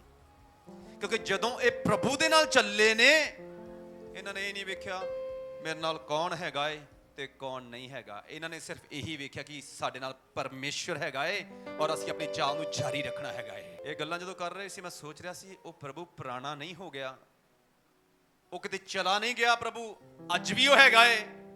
ਸੋਚੋ ਸਿੰਪਲ ਜੀ ਗੱਲ ਕਹੀ, ਕਹਿੰਦੇ ਪਾਸਟਰ ਸਾਹਿਬ ਜਦੋਂ ਇਹ ਮੈਂ ਚੀਜ਼ ਦੇਖੀ ਮੈਨੂੰ ਸਮਝ ਨਾ ਆਵੇ ਉਹ ਪਰਮੇਸ਼ਰ ਕਿਵੇਂ ਦਾ ਹੈਗਾ ਏ। ਸਿੰਪਲ ਗੱਲ ਬੋਲੀ ਹੈ, ਸਿੰਪਲ ਸ਼ਬਦਾਂ ਦੇ ਵਿੱਚ, ਉੱਚੀ ਵੀ ਨਹੀਂ। ਕਹਿੰਦੇ ਆ ਜਾਓ ਦੁਸ਼ਟ ਆਤਮਾਓ, ਕਹਿੰਦੇ ਤੁਹਾਨੂੰ ਚਾਹ ਵੀ ਪਿਆਈਏ, ਪਾਣੀ ਵੀ ਪਿਆਈਏ, ਇੰਨਾ ਹੀ ਕਿਹਾ ਹੈਗਾ। ਸਾਰੇ ਪਿੰਡ ਦੇ ਵਿੱਚ ਜਿੰਨੇ ਲੋਕਾਂ 'ਚ ਦੁਸ਼ਟ ਆਤਮਾਵਾਂ ਨੇ ਸਾਰੇ ਚੀਕਾਂ ਮਾਰਦੇ ਮਾਰਦੇ ਪ੍ਰਾਰਥਨਾ ਵਾਲੀ ਜਗ੍ਹਾ ਵੱਲ ਨੂੰ ਭੱਜੇ ਜਾ ਰਹੇ ਨੇ। ਸੋਚੋ, ਦੁਸ਼ਟ ਆਤਮਾਵਾਂ ਨੂੰ ਪਤਾ ਲੱਗ ਜਾਂਦਾ ਇਸ ਵਿਅਕਤੀ ਦੀ ਆਵਾਜ਼ ਨੂੰ ਅਸੀਂ ਸੁਣਨਾ ਹੈ। ਕਿਉਂ ਸੁਣਨਾ ਹੈ? ਕਿਉਂਕਿ ਇਹ ਵਿਅਕਤੀ ਪਰਮੇਸ਼ਰ ਦੀ ਆਵਾਜ਼ ਨੂੰ ਸੁਣਦਾ ਹੈ ਔਰ ਮੰਨਦਾ ਵੀ ਹੈ। ਇੱਕ ਬੜਾ ਜ਼ਬਰਦਸਤ ਵਚਨ ਹੈ, ਜਲਦੀ ਦੇ ਨਾਲ ਪੜ੍ਹ ਦਿਓ। ਯਹੋਨਾ 15 ਦਾ 16ਵੀਂ ਆਇਤ, ਕੱਲੀ ਸਿੰਗਲ ਲਾਈਨ ਪੜ੍ਹ ਦਿਓ ਜੀ, ਕੀ ਲਿਖਿਆ ਹੈਗਾ। ਇਸ ਲਈ ਪਰਮੇਸ਼ਰ ਤੁਹਾਡੇ ਜੀਵਨਾਂ 'ਚ ਕੁਝ ਵੱਡਾ ਕਰਨਾ ਚਾਹੁੰਦਾ ਹੈ, ਪਰ ਮੁੱਦਾ ਇੱਕ ਹੀ ਆ, ਸਾਨੂੰ ਲਗਾਤਾਰ ਪ੍ਰਭੂ ਦੇ ਪਿੱਛੇ ਚੱਲਣਾ ਪਏਗਾ। ਪਰਮੇਸ਼ਰ ਦੇ ਇੱਕ ਬੜੇ ਵੱਡੇ ਪ੍ਰਚਾਰਕ ਨੇ, ਛੋਟੀ ਜੀ ਏਜ ਦੇ ਵਿੱਚ ਉਹ ਯਿਸੂ ਮਸੀਹ ਨੂੰ ਕਬੂਲ ਉਹਨਾਂ ਨੇ ਕੀਤਾ ਹੋਇਆ। ਉਹ ਪ੍ਰਾਰਥਨਾ ਸਭਾਵਾਂ ਦੇ ਵਿੱਚ ਜਾਂਦੇ ਨੇ, ਔਰ ਜਦੋਂ ਪ੍ਰਾਰਥਨਾ ਸਭਾਵਾਂ ਦੇ ਵਿੱਚ ਜਾਂਦੇ ਨੇ ਪਰਮੇਸ਼ਰ ਦੇ ਵੱਡੇ ਵੱਡੇ ਕੰਮਾਂ ਨੂੰ ਹੁੰਦੇ ਹੋਏ ਦੇਖਦੇ ਨੇ। ਹਮੇਸ਼ਾ ਕਹਿੰਦੇ ਨੇ ਕਿ ਪ੍ਰਭੂ ਮੈਨੂੰ ਯੂਜ਼ ਕਰ। ਕਿੰਨੇ ਜਣੇ ਚਾਹੁੰਦੇ ਨੇ ਪਰਮੇਸ਼ਰ ਸਾਨੂੰ ਯੂਜ਼ ਕਰੇ? ਉਹ ਹਮੇਸ਼ਾ ਕਹਿੰਦੇ ਨੇ ਪ੍ਰਭੂ ਮੈਨੂੰ ਯੂਜ਼ ਕਰ। ਇੱਕ ਦਿਨ ਉਹ ਇੱਕ ਸਭਾ ਦੇ ਵਿੱਚ ਜਾਂਦੇ ਨੇ, ਉਹ ਦੇਖਦੇ ਨੇ ਉਸ ਸਭਾ ਦੇ ਵਿੱਚ ਬਹੁਤ ਜ਼ਿਆਦਾ ਭੀੜ ਹੈ, ਔਰ ਇੱਕ ਔਰਤ ਪੁਲਪਟ ਤੇ ਖੜੇ ਹੋ ਕੇ, ਸਟੇਜ ਦੇ ਉੱਪਰ ਖੜੇ ਹੋ ਕੇ ਪ੍ਰਚਾਰ ਕਰਦੀ ਪਈ ਹੈਗੀ। ਉਹ ਪ੍ਰਭੂ ਦੇ ਦਾਸ ਦੱਸਦੇ ਨੇ, ਛੋਟੀ ਜੀ ਏਜ ਦੇ ਵਿੱਚ, ਕਹਿੰਦੇ ਜਦੋਂ ਉਸ ਔਰਤ ਨੂੰ ਅਸੀਂ ਦੇਖਿਆ, ਵੱਡੇ ਵੱਡੇ ਚਿੰਨ ਚਮਤਕਾਰ ਉਸ ਜਗ੍ਹਾ ਦੇ ਉੱਪਰ ਹੋ ਰਹੇ ਸੀ। ਕਹਿੰਦੇ ਇਹ ਗੱਲਾਂ ਨੇ, ਪਰਮੇਸ਼ਰ ਨੇ ਮੈਨੂੰ ਅੰਦਰੋਂ ਤੋੜ ਦਿੱਤਾ। ਇਹਨਾਂ ਗੱਲਾਂ ਨੂੰ ਜਦੋਂ ਮੈਂ ਦੇਖਿਆ, ਕਹਿੰਦਾ ਮੈਂ ਅੰਦਰੋਂ ਟੁੱਟਿਆ ਕਿ ਪਰਮੇਸ਼ਰ ਮੇਰੇ ਜੀਵਨ 'ਚ ਵੀ ਇਸੇ ਤਰੀਕੇ ਨਾਲ ਕੰਮ ਕਰ। ਉਹ ਦੱਸਦੇ ਨੇ, ਕਹਿੰਦੇ ਇੱਕ ਵਾਰ ਹੋਰ ਅਸੀਂ ਹਾਲ ਦੇ ਵਿੱਚ ਜਿੱਥੇ ਉਹ ਪ੍ਰਾਰਥਨਾ ਹੋਣ ਵਾਲੀ ਸੀ, ਉਹ ਜੋ ਪ੍ਰਚਾਰਿਕਾ ਸੀ, ਪ੍ਰਭੂ ਦੀ ਦਾਸੀ ਸੀ, ਕਹਿੰਦੇ ਉਹ ਹਜੇ ਆਈ ਨਹੀਂ ਸੀ, ਲੇਕਿਨ ਆਰਾਧਨਾ ਹੋ ਰਹੀ ਸੀ ਉਸ ਜਗ੍ਹਾ ਦੇ ਉੱਪਰ ਹਾਲ ਦੇ ਵਿੱਚ। ਸਭ ਲੋਕ ਆਰਾਧਨਾ ਕਰਦੇ ਪਏ ਨੇ, ਵੱਡਾ ਹਾਲ ਹੈ। ਕਹਿੰਦੇ ਇੱਕੋ ਦਮ ਮਾਹੌਲ ਚੇਂਜ ਹੋ ਗਿਆ, ਇੱਕੋ ਦਮ ਸਾਰਾ ਮਾਹੌਲ ਬਦਲ ਗਿਆ। ਪ੍ਰਭੂ ਦੀ ਦਾਸੀ ਹਾਲ ਦੇ ਵਿੱਚ ਆ ਚੁੱਕੀ ਹੈ। ਹਾਲੇਲੂਇਆ। ਸੋਚੋ, ਹਾਲ ਦੇ ਵਿੱਚ ਹਜ਼ਾਰਾਂ ਹੀ ਲੋਕ ਸੀਗੇ। ਜਦੋਂ ਹੀ ਉਸ ਔਰਤ ਦਾ ਨਾਮ ਸੀ ਕੈਥਰੀਨ ਕੁਰਮੈਨ, ਉਸ ਔਰਤ ਦਾ ਨਾਮ ਸੀ ਕੈਥਰੀਨ ਕੁਰਮੈਨ। ਉਹਦਾ ਸੰਬੰਧ ਪ੍ਰਭੂ ਦੇ ਨਾਲ ਬੜਾ ਜ਼ਬਰਦਸਤ ਹੈ। ਮੈਂ ਭੈਣਾਂ ਨੂੰ ਵੀ ਕਹਿਣਾ ਚਾਹੁੰਦਾ ਹੈ, ਭਾਂਡੇ ਟਿੰਡੇ ਨਾਲ ਸਾਨੂੰ ਖਿੱਚੀ ਫਿਰਨ, ਅਸੀਂ ਬਹੁਤ ਸਾਰੇ ਲੋਕਾਂ ਨੂੰ ਖਿੱਚ ਕੇ ਪ੍ਰਭੂ ਦੇ ਕੋਲ ਲਿਜਾਣ ਵਾਲੇ ਹੋਈਏ। ਉਹ ਔਰਤ ਹਾਲ ਦੇ ਵਿੱਚ ਜਦੋਂ ਹੀ ਐਂਟਰੀ ਕਰਦੀ ਹੈ, ਕਿਸੇ ਨੂੰ ਨਹੀਂ ਪਤਾ ਕਿ ਉਹ ਐਂਟਰੀ ਕਰਦੀ ਪਈ ਹੈ, ਸਾਰੇ ਹਾਲ ਦੇ ਵਿੱਚ ਲੋਕੀ ਥੱਲੇ ਡਿੱਗਣਾ ਸ਼ੁਰੂ ਹੋ ਗਏ ਨੇ। ਪਾਸਟਰ ਬੈਨੀਹਨ ਕਹਿੰਦੇ ਮੈਨੂੰ ਪਤਾ ਲੱਗ ਗਿਆ ਉਹ ਹਾਲ ਦੇ ਵਿੱਚ ਆ ਚੁੱਕੀ ਹੈ। ਇੱਕ ਹੋਰ ਸਭਾ ਸੀਗੀ, ਉਹਨਾਂ ਨੇ ਦੇਖਿਆ ਕਿ ਪ੍ਰਭੂ ਦਾ ਅਭਿਸ਼ੇਕ ਇਸ ਔਰਤ ਦੇ ਉੱਪਰ ਇੰਨਾ ਜ਼ਿਆਦਾ ਹੁੰਦਾ ਹੈ ਕਿ ਕਲੀਸਿਆ ਦੇ ਵਿੱਚੋਂ ਲੈ ਕੇ ਆਉਣਾ ਸੰਭਵ ਨਹੀਂ ਹੈ। ਹਾਲ ਦੇ ਵਿੱਚ ਇਹ ਔਰਤ ਐਂਟਰ ਕਰਦੀ ਹੈ, ਲੋਕੀ ਡਿੱਗਣੇ ਸ਼ੁਰੂ ਹੋ ਜਾਂਦੇ, ਰਸਤਾ ਬਲੌਕ ਹੋ ਜਾਂਦਾ ਹੈ। ਕੀ ਕੀਤਾ ਜਾਵੇ? ਕਹਿੰਦੇ ਇਹਨੂੰ ਸਿੱਧਾ ਨਹੀਂ ਲੈ ਕੇ ਆਇਆ ਜਾ ਸਕਦਾ, ਇੰਨੀ ਭੀੜ ਦੇ ਵਿੱਚ ਫਿਰ ਕੱਢਣਾ ਮੁਸ਼ਕਲ ਹੋ ਜਾਂਦਾ ਹੈ। ਲੋਕੀ ਮੁਰਦਿਆਂ ਵਾਂਗੂ ਥੱਲੇ ਡਿੱਗ ਪੈਂਦੇ ਸੀਗੇ। ਸੋਚੋ, ਲੋਕਾਂ ਨੂੰ ਪਤਾ ਵੀ ਨਹੀਂ ਹੁੰਦਾ ਸੀ ਕਿ ਹਾਲ ਦੇ ਵਿੱਚ ਉਹ ਔਰਤ ਆ ਚੁੱਕੀ ਹੈ। ਉਹਨਾਂ ਨੇ ਪਲਾਨ ਕੀਤਾ, ਕਹਿੰਦੇ ਪਿੱਛੋਂ ਦੀ ਕਿਚਨ ਹੈ, ਰਾਸਤਾ ਨਾਲ ਨਾਲ ਦੇ ਹੋਏਗਾ, ਆਡੀਟੋਰੀਅਮ ਦੇ ਸਟੇਜ ਦੇ ਉੱਪਰ ਐਂਟਰੀ ਹੋ ਜਾਏਗੀ। ਹੁਣ ਇੱਧਰੋਂ ਨਹੀਂ ਆਉਣਾ ਹੈਗਾ, ਕਿੱਥੋਂ ਦੀ ਆਉਣਾ ਹੈਗਾ? ਪਿੱਛੋਂ ਦੀ ਆਉਣਾ ਘੁੰਮ ਕੇ। ਉਹ ਕੋਈ ਰਾਸਤਾ ਸੜਕ ਨਹੀਂ ਹੈ, ਉਹ ਕੋਈ ਸੜਕ ਨਹੀਂ ਸੀ, ਉਹ ਕਿਚਨ ਸੀ। ਐਕਚੁਅਲੀ ਕੀ ਸੀਗਾ? ਉਹ ਕਿਚਨ ਸੀਗਾ। ਉੱਥੇ ਸਾਰਿਆਂ ਲਈ ਖਾਣਾ ਤਿਆਰ ਹੋ ਰਿਹਾ ਸੀ। ਹੁਣ ਮੀਟਿੰਗ ਦੇ ਵਿੱਚ ਜਿਹੜੇ ਬੈਠੇ ਲੋਕ ਨੇ, ਉਹ ਤਾਂ ਪ੍ਰਾਰਥਨਾ ਸੁਣਨ ਦੇ ਲਈ ਆਏ ਨੇ। ਜਿਹੜੇ ਹਲਵਾਈ ਨੇ, ਉਹ ਕਦ ਲਈ ਆਏ ਨੇ? ਖਾਣਾ ਬਣਾਉਣ ਦੇ ਲਈ ਆਏ ਹੋਣਗੇ। ਇਹੀ ਤਾਂ ਉਹਨਾਂ ਦਾ ਕੰਮ ਹੈਗਾ। ਉਹ ਮੀਟਿੰਗ ਦੇ ਲਈ ਨਹੀਂ ਆਏ, ਉਹ ਸਿਰਫ ਖਾਣਾ ਬਣਾਉਣ ਦੇ ਲਈ ਆਏ ਨੇ। ਕੈਥਰੀਨ ਕੁਰਮੈਨ ਜਦੋਂ ਹੀ ਕਿਚਨ ਦੇ ਵਿੱਚੋਂ ਲੰਘਦੀ ਹੈ, ਕੋਈ ਸਬਜ਼ੀ ਕੱਟਦਾ ਪਿਆ, ਕੋਈ ਅਲੱਗ-ਅਲੱਗ ਕੰਮ ਕਰਦਾ ਪਿਆ, ਉਹ ਜਿਵੇਂ ਜਿਵੇਂ ਲੰਘਦੀ ਜਾ ਰਹੀ ਹੈ, ਸਾਰੇ ਲੋਕ ਥੱਲੇ ਡਿੱਗਦੇ ਜਾ ਰਹੇ ਨੇ। ਸਾਰੇ ਕਿਚਨ ਦੇ ਵਿੱਚ ਜਿੰਨੇ ਸ਼ੈਫ ਸੀ, ਜਿੰਨੇ ਹਲਵਾਈ ਸੀ, ਜਿੰਨੇ ਹੈਲਪਰ ਸੀ, ਸਾਰੇ ਫਰਸ਼ ਤੇ ਡਿੱਗੇ ਹੋਏ ਸੀਗੇ। ਇੰਨਾ ਅਭਿਸ਼ੇਕ ਉਹਦੇ ਜੀਵਨ ਦੇ ਵਿੱਚ ਪਰਮੇਸ਼ਰ ਨੇ ਦਿੱਤਾ ਹੋਇਆ ਸੀਗਾ। ਕਿਉਂ? ਕਿਉਂਕਿ ਜਦੋਂ ਸਾਡੇ ਫੈਸਲੇ ਮਹਾਨ ਨੇ, ਪਰਮੇਸ਼ਰ ਜਦੋਂ ਸਾਡੇ ਜੀਵਨ 'ਚ ਕੰਮ ਕਰੇਗਾ, ਉਹ ਛੋਟੇ ਨਹੀਂ ਕਰੇਗਾ, ਮਹਾਨ ਕੰਮਾਂ ਨੂੰ ਹੀ ਕਰੇਗਾ। ਸੋਚੋ, ਅੱਜ ਵੀ ਅਸੀਂ ਕਿਉਂ ਜ਼ਿਕਰ ਕਰਦੇ ਪਏ ਹਾਂ? ਇਹ ਉਹ ਲੋਕ ਨੇ ਜਿਨ੍ਹਾਂ ਨੇ ਪਰਮੇਸ਼ਰ ਦੇ ਪਿੱਛੇ ਆਪਣੀ ਚਾਲ ਨੂੰ ਸਹੀ ਰੱਖਿਆ, ਉਹਦੇ ਵਚਨ ਦੇ ਅਨੁਸਾਰ ਚੱਲੇ, ਔਰ ਪਰਮੇਸ਼ਰ ਦੇ ਲੋਕਾਂ ਤੋਂ ਅਲੱਗ ਉਹਨਾਂ ਦਾ ਨਾਮ ਉੱਚਾ ਕੀਤਾ ਹੈਗਾ ਏ। ਤੇ ਪਰਮੇਸ਼ਰ ਉਸੇ ਤਰੀਕੇ ਨਾਲ ਤੁਹਾਡੇ ਨਾਮ ਨੂੰ ਵੀ ਉੱਚਾ ਕਰਨਾ ਚਾਹੁੰਦਾ ਹੈ। ਤੁਹਾਡੀ ਜਨਰੇਸ਼ਨ ਨੂੰ ਤਾਂ ਘੱਟੋ ਘੱਟ ਪਤਾ ਹੋਵੇ ਨਾ ਵੀ ਸਾਡੀ ਫੈਮਿਲੀ ਦੇ ਵਿੱਚ ਕੋਈ ਸੀ ਜਾਂ ਕੋਈ ਹੈ ਜੋ ਪ੍ਰਭੂ ਦੇ ਪਿੱਛੇ ਬੜੀ ਖਰਾਈ ਨਾਲ ਚੱਲਦਾ ਹੈ। ਉਹ ਮੌਸਮ ਨੂੰ ਨਹੀਂ ਵੇਖਦਾ, ਉਹ ਹਾਲਾਤਾਂ ਨੂੰ ਨਹੀਂ ਵੇਖਦਾ, ਉਹ ਸਹਿਕਰਮੀਆਂ ਨੂੰ ਨਾਲ ਦੇ ਨੂੰ ਨਹੀਂ ਵੇਖਦਾ, ਲੇਕਿਨ ਪ੍ਰਭੂ ਦੇ ਵਚਨ ਨੂੰ ਦੇਖ ਕੇ ਚੱਲਣ ਵਾਲਾ ਹੈ। ਘੱਟੋ ਘੱਟ ਸਾਡੀ ਜਨਰੇਸ਼ਨ ਨੂੰ ਇਹ ਪਤਾ ਹੋਣਾ ਚਾਹੀਦਾ ਹੈ। ਕਿੰਨੇ ਜਣੇ ਚਾਹੁੰਦੇ ਨੇ ਇਸ ਤਰ੍ਹਾਂ ਹੋਵੇ ਸਾਡੇ ਜੀਵਨ ਦੇ ਵਿੱਚ? ਪਰਮੇਸ਼ਰ ਇਸੇ ਤਰੀਕੇ ਨਾਲ ਹੀ ਕਰੇ ਤੁਹਾਡੇ ਜੀਵਨ ਦੇ ਵਿੱਚ। ਜੀ ਹਾਂਜੀ, ਪਹਿਲੀ ਅਧ ਵਿੱਚ ਲਿਖੋ, ਪਹਿਲੀ ਲਾਈਨ ਪੜ੍ਹੋ, ਕੀ ਲਿਖਿਆ ਹੈਗਾ? तुमने मुझे नहीं चुना परंतु मैंने तुम्हें चुना है। बस, आमीन, हालेलुया, हालेलुया। सारे ने ऊंची आवाज पीछे पीछे बोलिए, वचन की कह रहेगा? तुमने मुझे नहीं चुना परंतु मैंने तुम्हें चुना है। ਆਮੇਨ। आमीन। ਬਾਈਬਲ 'ਚ ਲਿਖਿਆ ਏ, ਪਰਮੇਸ਼ਰ ਬੋਲਦਾ ਪਿਆ ਏ, ਕਹਿੰਦਾ ਤੂੰ ਮੈਨੂੰ ਨਹੀਂ ਚੁਣਿਆ, ਮੈਂ ਤੈਨੂੰ ਚੁਣਿਆ। ਮੈਂ ਪਿਆ ਹੋਇਆ ਹੈਗਾ ਆਪਣੇ ਬੈੱਡ ਦੇ ਉੱਪਰ, ਮੈਂ ਸੋਚ ਰਿਹਾ ਕੁਝ ਗੱਲਾਂ ਨੂੰ ਮੈਂ ਪ੍ਰਭੂ ਦੇ ਸਾਹਮਣੇ ਰੱਖਦਾ ਪਿਆ ਹਾਂ। ਮੈਂ ਪ੍ਰਾਰਥਨਾ ਦੇ ਵਿੱਚ ਨਹੀਂ ਹਾਂ ਉਸ ਸਮੇਂ, ਪਰ ਮੈਂ ਸੋਚ ਰਿਹਾ ਉਸ ਸਮੇਂ ਕੁਝ ਗੱਲਾਂ ਪਰਮੇਸ਼ਰ ਦੇ ਸਾਹਮਣੇ ਰੱਖ ਰਿਹਾ। ਮੈਂ ਜਦੋਂ ਪ੍ਰਾਰਥਨਾ 'ਚ ਹੁੰਦੇ ਨਾ, ਸਿਰਫ ਉਦੋਂ ਹੀ ਪਰਮੇਸ਼ਰ ਨੂੰ ਕੁਝ ਗੱਲਾਂ ਨਾ ਬੋਲੀਏ। ਨਾਰਮਲ ਲਾਈਫ ਦੇ ਵਿੱਚ ਚੱਲਦੇ ਉੱਠਦੇ ਬੈਠਦੇ ਹੋਏ ਵੀ ਪ੍ਰਭੂ ਦੇ ਨਾਲ ਗੱਲਾਂ ਕਰਦੇ ਰਹੀਏ। ਕੁਝ ਗੱਲਾਂ, ਕੁਝ ਵਿਸ਼ੇ ਪ੍ਰਭੂ ਦੇ ਸਾਹਮਣੇ ਮੈਂ ਰੱਖ ਰਿਹਾ ਹਾਂ। ਇੰਗਲਿਸ਼ 'ਚ ਨਹੀਂ ਬੋਲ ਰਿਹਾ, ਮੈਂ ਹਿੰਦੀ 'ਚ ਨਹੀਂ ਬੋਲ ਰਿਹਾ। ਜਿਸ ਤਰ੍ਹਾਂ ਪੰਜਾਬੀ ਦੇ ਵਿੱਚ ਮੈਂ ਵਚਨ ਸੁਣਾ ਰਿਹਾ, ਮੈਂ ਪ੍ਰਭੂ ਦੇ ਸਾਹਮਣੇ ਇਸੇ ਤਰੀਕੇ ਨਾਲ ਗੱਲ ਕਰਦਾ ਪਿਆ। ਉਸੇ ਸਮੇਂ ਜਦੋਂ ਮੈਂ ਪਿਆ ਹੋਇਆ ਤੇ ਪਰਮੇਸ਼ਰ ਮੇਰੇ ਨਾਲ ਗੱਲ ਕਰਦੇ ਨੇ, ਸਿੰਪਲ ਵਚਨ ਪਰਮੇਸ਼ਰ ਨੇ ਮੈਨੂੰ ਬੋਲਿਆ ਕਿ ਤੂੰ ਮੈਨੂੰ ਨਹੀਂ ਚੁਣਿਆ, ਮੈਂ ਤੈਨੂੰ ਚੁਣਿਆ ਹੈਗਾ ਏ। ਹਾਲੇਲੂਇਆ। ਮੈਨੂੰ ਇਹ ਦੱਸੋ, ਪਰਮੇਸ਼ਰ ਦਾ ਚੁਣਾਵ ਕਦੇ ਗਲਤ ਹੋ ਸਕਦਾ ਏ? ਬਿਲਕੁਲ ਵੀ ਨਹੀਂ। ਮੈਂ ਗੱਲ ਕਰਦਾ ਪਿਆ ਸੀਗਾ, ਬਾਜ਼ਾਰ ਜਾਂਦੇ ਆ, 10 ਰੁਪਏ ਦੀ ਚੀਜ਼ ਲਿਆਉਣੀ ਹੁੰਦੀ ਨਾ, 10 ਵਾਰੀ ਪਲਟ ਕੇ ਵੇਖਦੇ ਆ, ਚੈੱਕ ਕਰਦੇ ਹੈਗੇ ਆ, ਕੁਝ ਖਰਾਬੀ ਤਾਂ ਨਹੀਂ ਇਹਦੇ ਵਿੱਚ। ਅਲੱਗ-ਅਲੱਗ ਤਰੀਕੇ ਨਾਲ ਚੀਜ਼ ਚੈੱਕ ਕਰਦੇ ਹੈਗੇ ਆ। ਕਈ ਵਾਰੀ ਕੁਝ ਸਸਤੀਆਂ ਚੀਜ਼ਾਂ ਲੈ ਕੇ ਉਹਨੇ ਮਹਿੰਗੀਆਂ ਚੀਜ਼ਾਂ ਲੈ ਕੇ ਉਹਨਾਂ ਨੂੰ ਚੈੱਕ ਕੀਤਾ ਜਾਂਦਾ ਹੈਗਾ ਏ, ਕੋਈ ਖਰਾਬੀ ਤਾਂ ਨਹੀਂ। ਔਰ ਫਿਰ ਅਸੀਂ ਉਹਨਾਂ ਚੀਜ਼ਾਂ ਨੂੰ ਆਪਣੇ ਘਰੇ ਲੈ ਕੇ ਆਉਂਦੇ ਆ। ਇਸ ਚੈੱਕ ਕਰਕੇ ਲੈ ਕੇ ਆਉਂਦੇ ਕਿ ਬਿਨਾਂ ਚੈੱਕ ਕੀਤੇ ਲੈ ਕੇ ਆਉਂਦੇ ਹੈਗੇ। ਕਈ ਵਾਰੀ ਆਨਲਾਈਨ ਕੁਝ ਚੀਜ਼ਾਂ ਨੂੰ ਮੰਗਾਉਂਦੇ ਆ ਕਿ ਨਹੀਂ ਮੰਗਾਉਂਦੇ ਹੈਗੇ, ਉੱਥੇ ਵੀ ਲਿਖਿਆ ਹੁੰਦਾ 1 ਹਫ਼ਤੇ ਤੱਕ ਤੁਸੀਂ ਵਾਪਿਸ ਕਰ ਸਕਦੇ ਹੋ ਅਗਰ ਚੀਜ਼ ਦੇ ਵਿੱਚ ਕੋਈ ਪ੍ਰੋਬਲਮ ਹੈ। ਸੋਚੀਏ, ਅਸੀਂ 10 ਰੁਪਏ ਦੀ ਵੀ ਚੀਜ਼ ਲੈ ਕੇ ਆਉਣੀ ਹੁੰਦੀ ਨਾ, 10 ਵਾਰੀ ਫੋਲਾ ਫਾਲੀ ਕਰਕੇ ਉਹਨੂੰ ਵੇਖਦੇ ਆ ਵੀ ਇਹ ਠੀਕ ਹੈ ਜਾਂ ਨਹੀਂ ਹੈ। ਕਿਸੇ ਨੇ ਲਿਖਣ ਵਾਲਾ ਪੈਨ ਖਰੀਦਿਆ ਅੱਜ ਤੱਕ? ਲਿਖਣ ਵਾਲਾ ਪੈਨ ਖਰੀਦਿਆ ਹੈ ਸ਼ਾਪ ਤੋਂ? ਤੇ 5 ਰੁਪਈਆਂ ਦਾ ਪੈਨ ਵੀ ਲੈਣਾ ਹੁੰਦਾ ਨਾ, ਉਹ ਵੀ ਚਲਾ ਕੇ ਵੇਖਦੇ ਆ ਚੱਲਦਾ ਕਿ ਨਹੀਂ ਚੱਲਦਾ ਹੈਗਾ ਏ। ਜੇ ਚੱਲਦਾ ਹੈ ਫਿਰ ਖਰੀਦ ਲੈਂਦੇ ਆ, ਜੇ ਨਹੀਂ ਚੱਲਦਾ ਫਿਰ ਖਰੀਦਦੇ ਆ ਨਹੀਂ ਖਰੀਦਦੇ। ਕਿਉਂ? 5 ਰੁਪਏ ਵੀ ਦੇਣੇ ਆ ਤੇ ਪੈਨ ਤਾਂ ਸਾਨੂੰ ਚੱਲਣ ਵਾਲਾ ਚਾਹੀਦਾ ਨਾ, ਬਿਨਾਂ ਚੱਲਣ ਵਾਲਾ ਤਾਂ ਨਹੀਂ ਨਾ ਚਾਹੀਦਾ। ਕਿ ਕੋਈ ਕਿਸੇ ਨੇ ਅੱਜ ਤੱਕ ਖਰੀਦਿਆ 5 ਰੁਪਏ ਦੇ ਕੇ ਬਿਨਾਂ ਚੱਲਣ ਵਾਲਾ ਪੈਨ? ਚੱਲਦਾ ਨਹੀਂ ਪਿਆ ਔਰ ਅਸੀਂ ਖਰੀਦ ਕੇ ਲਿਆਈ ਹੋਈਏ। ਕਿਉਂ? ਰਿਜ਼ਲਟ ਸਾਡੇ ਸਾਹਮਣੇ ਆ, ਚੱਲਦਾ ਨਹੀਂ ਪਿਆ, ਨਹੀਂ ਖਰੀਦਣਾ ਹੈਗਾ। ਤੁਹਾਨੂੰ ਪਤਾ ਪ੍ਰਭੂ ਨੇ ਵਚਨ ਬਾਈਬਲ 'ਚ ਕਿਉਂ ਲਿਖਿਆ? ਇਹਨੂੰ ਮਿਟਾਇਆ ਨਹੀਂ ਜਾ ਸਕਦਾ। ਪ੍ਰਭੂ ਨੇ ਤੁਹਾਨੂੰ ਔਰ ਮੈਨੂੰ ਚੁਣਿਆ ਹੋਇਆ ਹੈ। ਕਿਉਂ? ਕਿਉਂਕਿ ਪਰਮੇਸ਼ਰ ਨੇ ਪਹਿਲਾਂ ਹੀ ਸਾਡੇ ਲਈ ਇੱਕ ਅੱਛੀ ਜਗ੍ਹਾ ਠਹਿਰਾਈ ਹੋਈ ਆ। ਹੋ ਸਕਦਾ ਕੁਝ ਸਮਾਨ ਔਰ ਕੁਝ ਚੀਜ਼ਾਂ ਅਸੀਂ ਬਾਜ਼ਾਰੋਂ ਖਰੀਦ ਕੇ ਲਿਆਈਏ ਔਰ ਉਹਨਾਂ 'ਚ ਕੋਈ ਡਿਫੈਕਟ ਨਿਕਲਿਆ ਆਵੇ, ਪਰ ਪ੍ਰਭੂ ਨੇ ਸਾਨੂੰ ਪਹਿਲਾਂ ਹੀ ਚੁਣਿਆ ਹੋਇਆ ਹੈ। ਉਹ ਸਾਰੇ ਡਿਫੈਕਟ ਜੋ ਸਾਡੇ ਅੰਦਰ ਹੈਗੇ ਨਾ, ਪਰਮੇਸ਼ਰ ਉਹਨਾਂ ਨੂੰ ਸਾਈਡ ਤੇ ਰੱਖ ਕੇ ਅਲੱਗ ਕਰਕੇ ਆਪਣੀਆਂ ਕੁਆਲਿਟੀਆਂ ਸਾਡੇ ਅੰਦਰ ਪਾ ਕੇ ਇੱਕ ਅੱਛੀ ਜਗ੍ਹਾ ਦੇ ਵੱਲ ਸਾਨੂੰ ਲੈ ਕੇ ਜਾਣਾ ਚਾਹੁੰਦਾ ਹੈ। ਹੁਣ ਮੈਨੂੰ ਇੱਕ ਗੱਲ ਦੱਸੋ, ਜੇ ਪ੍ਰਭੂ ਨੇ ਸਾਨੂੰ ਚੁਣਿਆ ਹੈ, ਸਾਨੂੰ ਸੋਚਣਾ ਚਾਹੀਦਾ ਇਸ ਗੱਲ ਦੇ ਉੱਪਰ ਕਿ ਨਹੀਂ ਸੋਚਣਾ ਚਾਹੀਦਾਗਾ ਕਿ ਅਸੀਂ ਚੁਣੇ ਗਏ ਹੈਗੇ ਆ? ਆਪਣੇ ਗਵਾਂਢੀ ਤੋਂ ਪੁੱਛੋ, ਸਾਨੂੰ ਸੋਚਣਾ ਚਾਹੀਦਾ ਕਿ ਨਹੀਂ ਸੋਚਣਾ ਚਾਹੀਦਾ?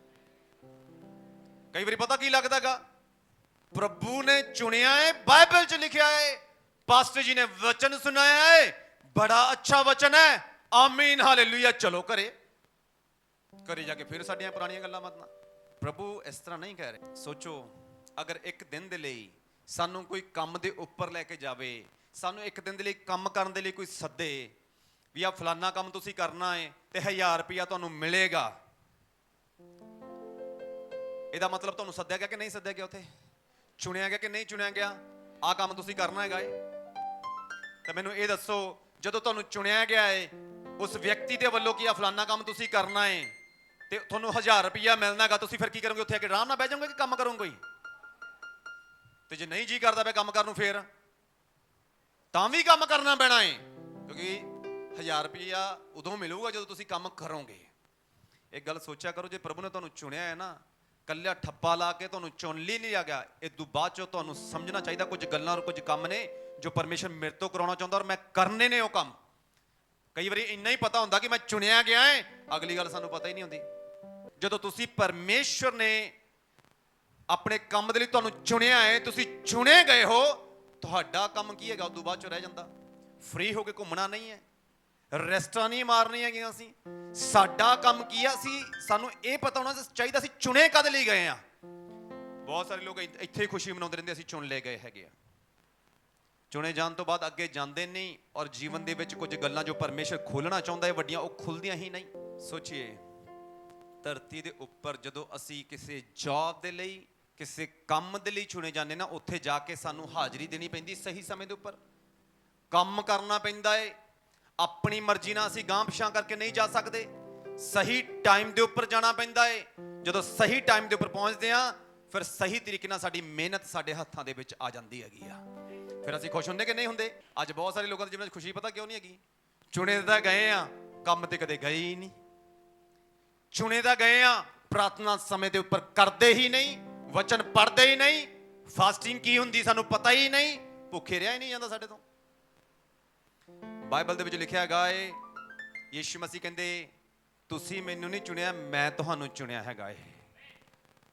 ਪਤਰਸ ਆਪਣੇ ਹਿਸਾਬ ਦੇ ਨਾਲ ਪ੍ਰਭੂ ਯਿਸੂ ਮਸੀਹ ਨੂੰ ਵੇਖਦਾ ਹੋਇਆ ਪਾਣੀ ਦੇ ਉੱਪਰ ਚੱਲਦਾ ਪਿਆ ਹੈ, ਪਰ ਬਾਈਬਲ 'ਚ ਲਿਖਿਆ ਜਦੋਂ ਡੁੱਬਣਾ ਸ਼ੁਰੂ ਹੋ ਗਿਆ ਏ, ਪ੍ਰਭੂ ਯਿਸੂ ਮਸੀਹ ਨੂੰ ਆਵਾਜ਼ ਮਾਰਦਾ ਏ।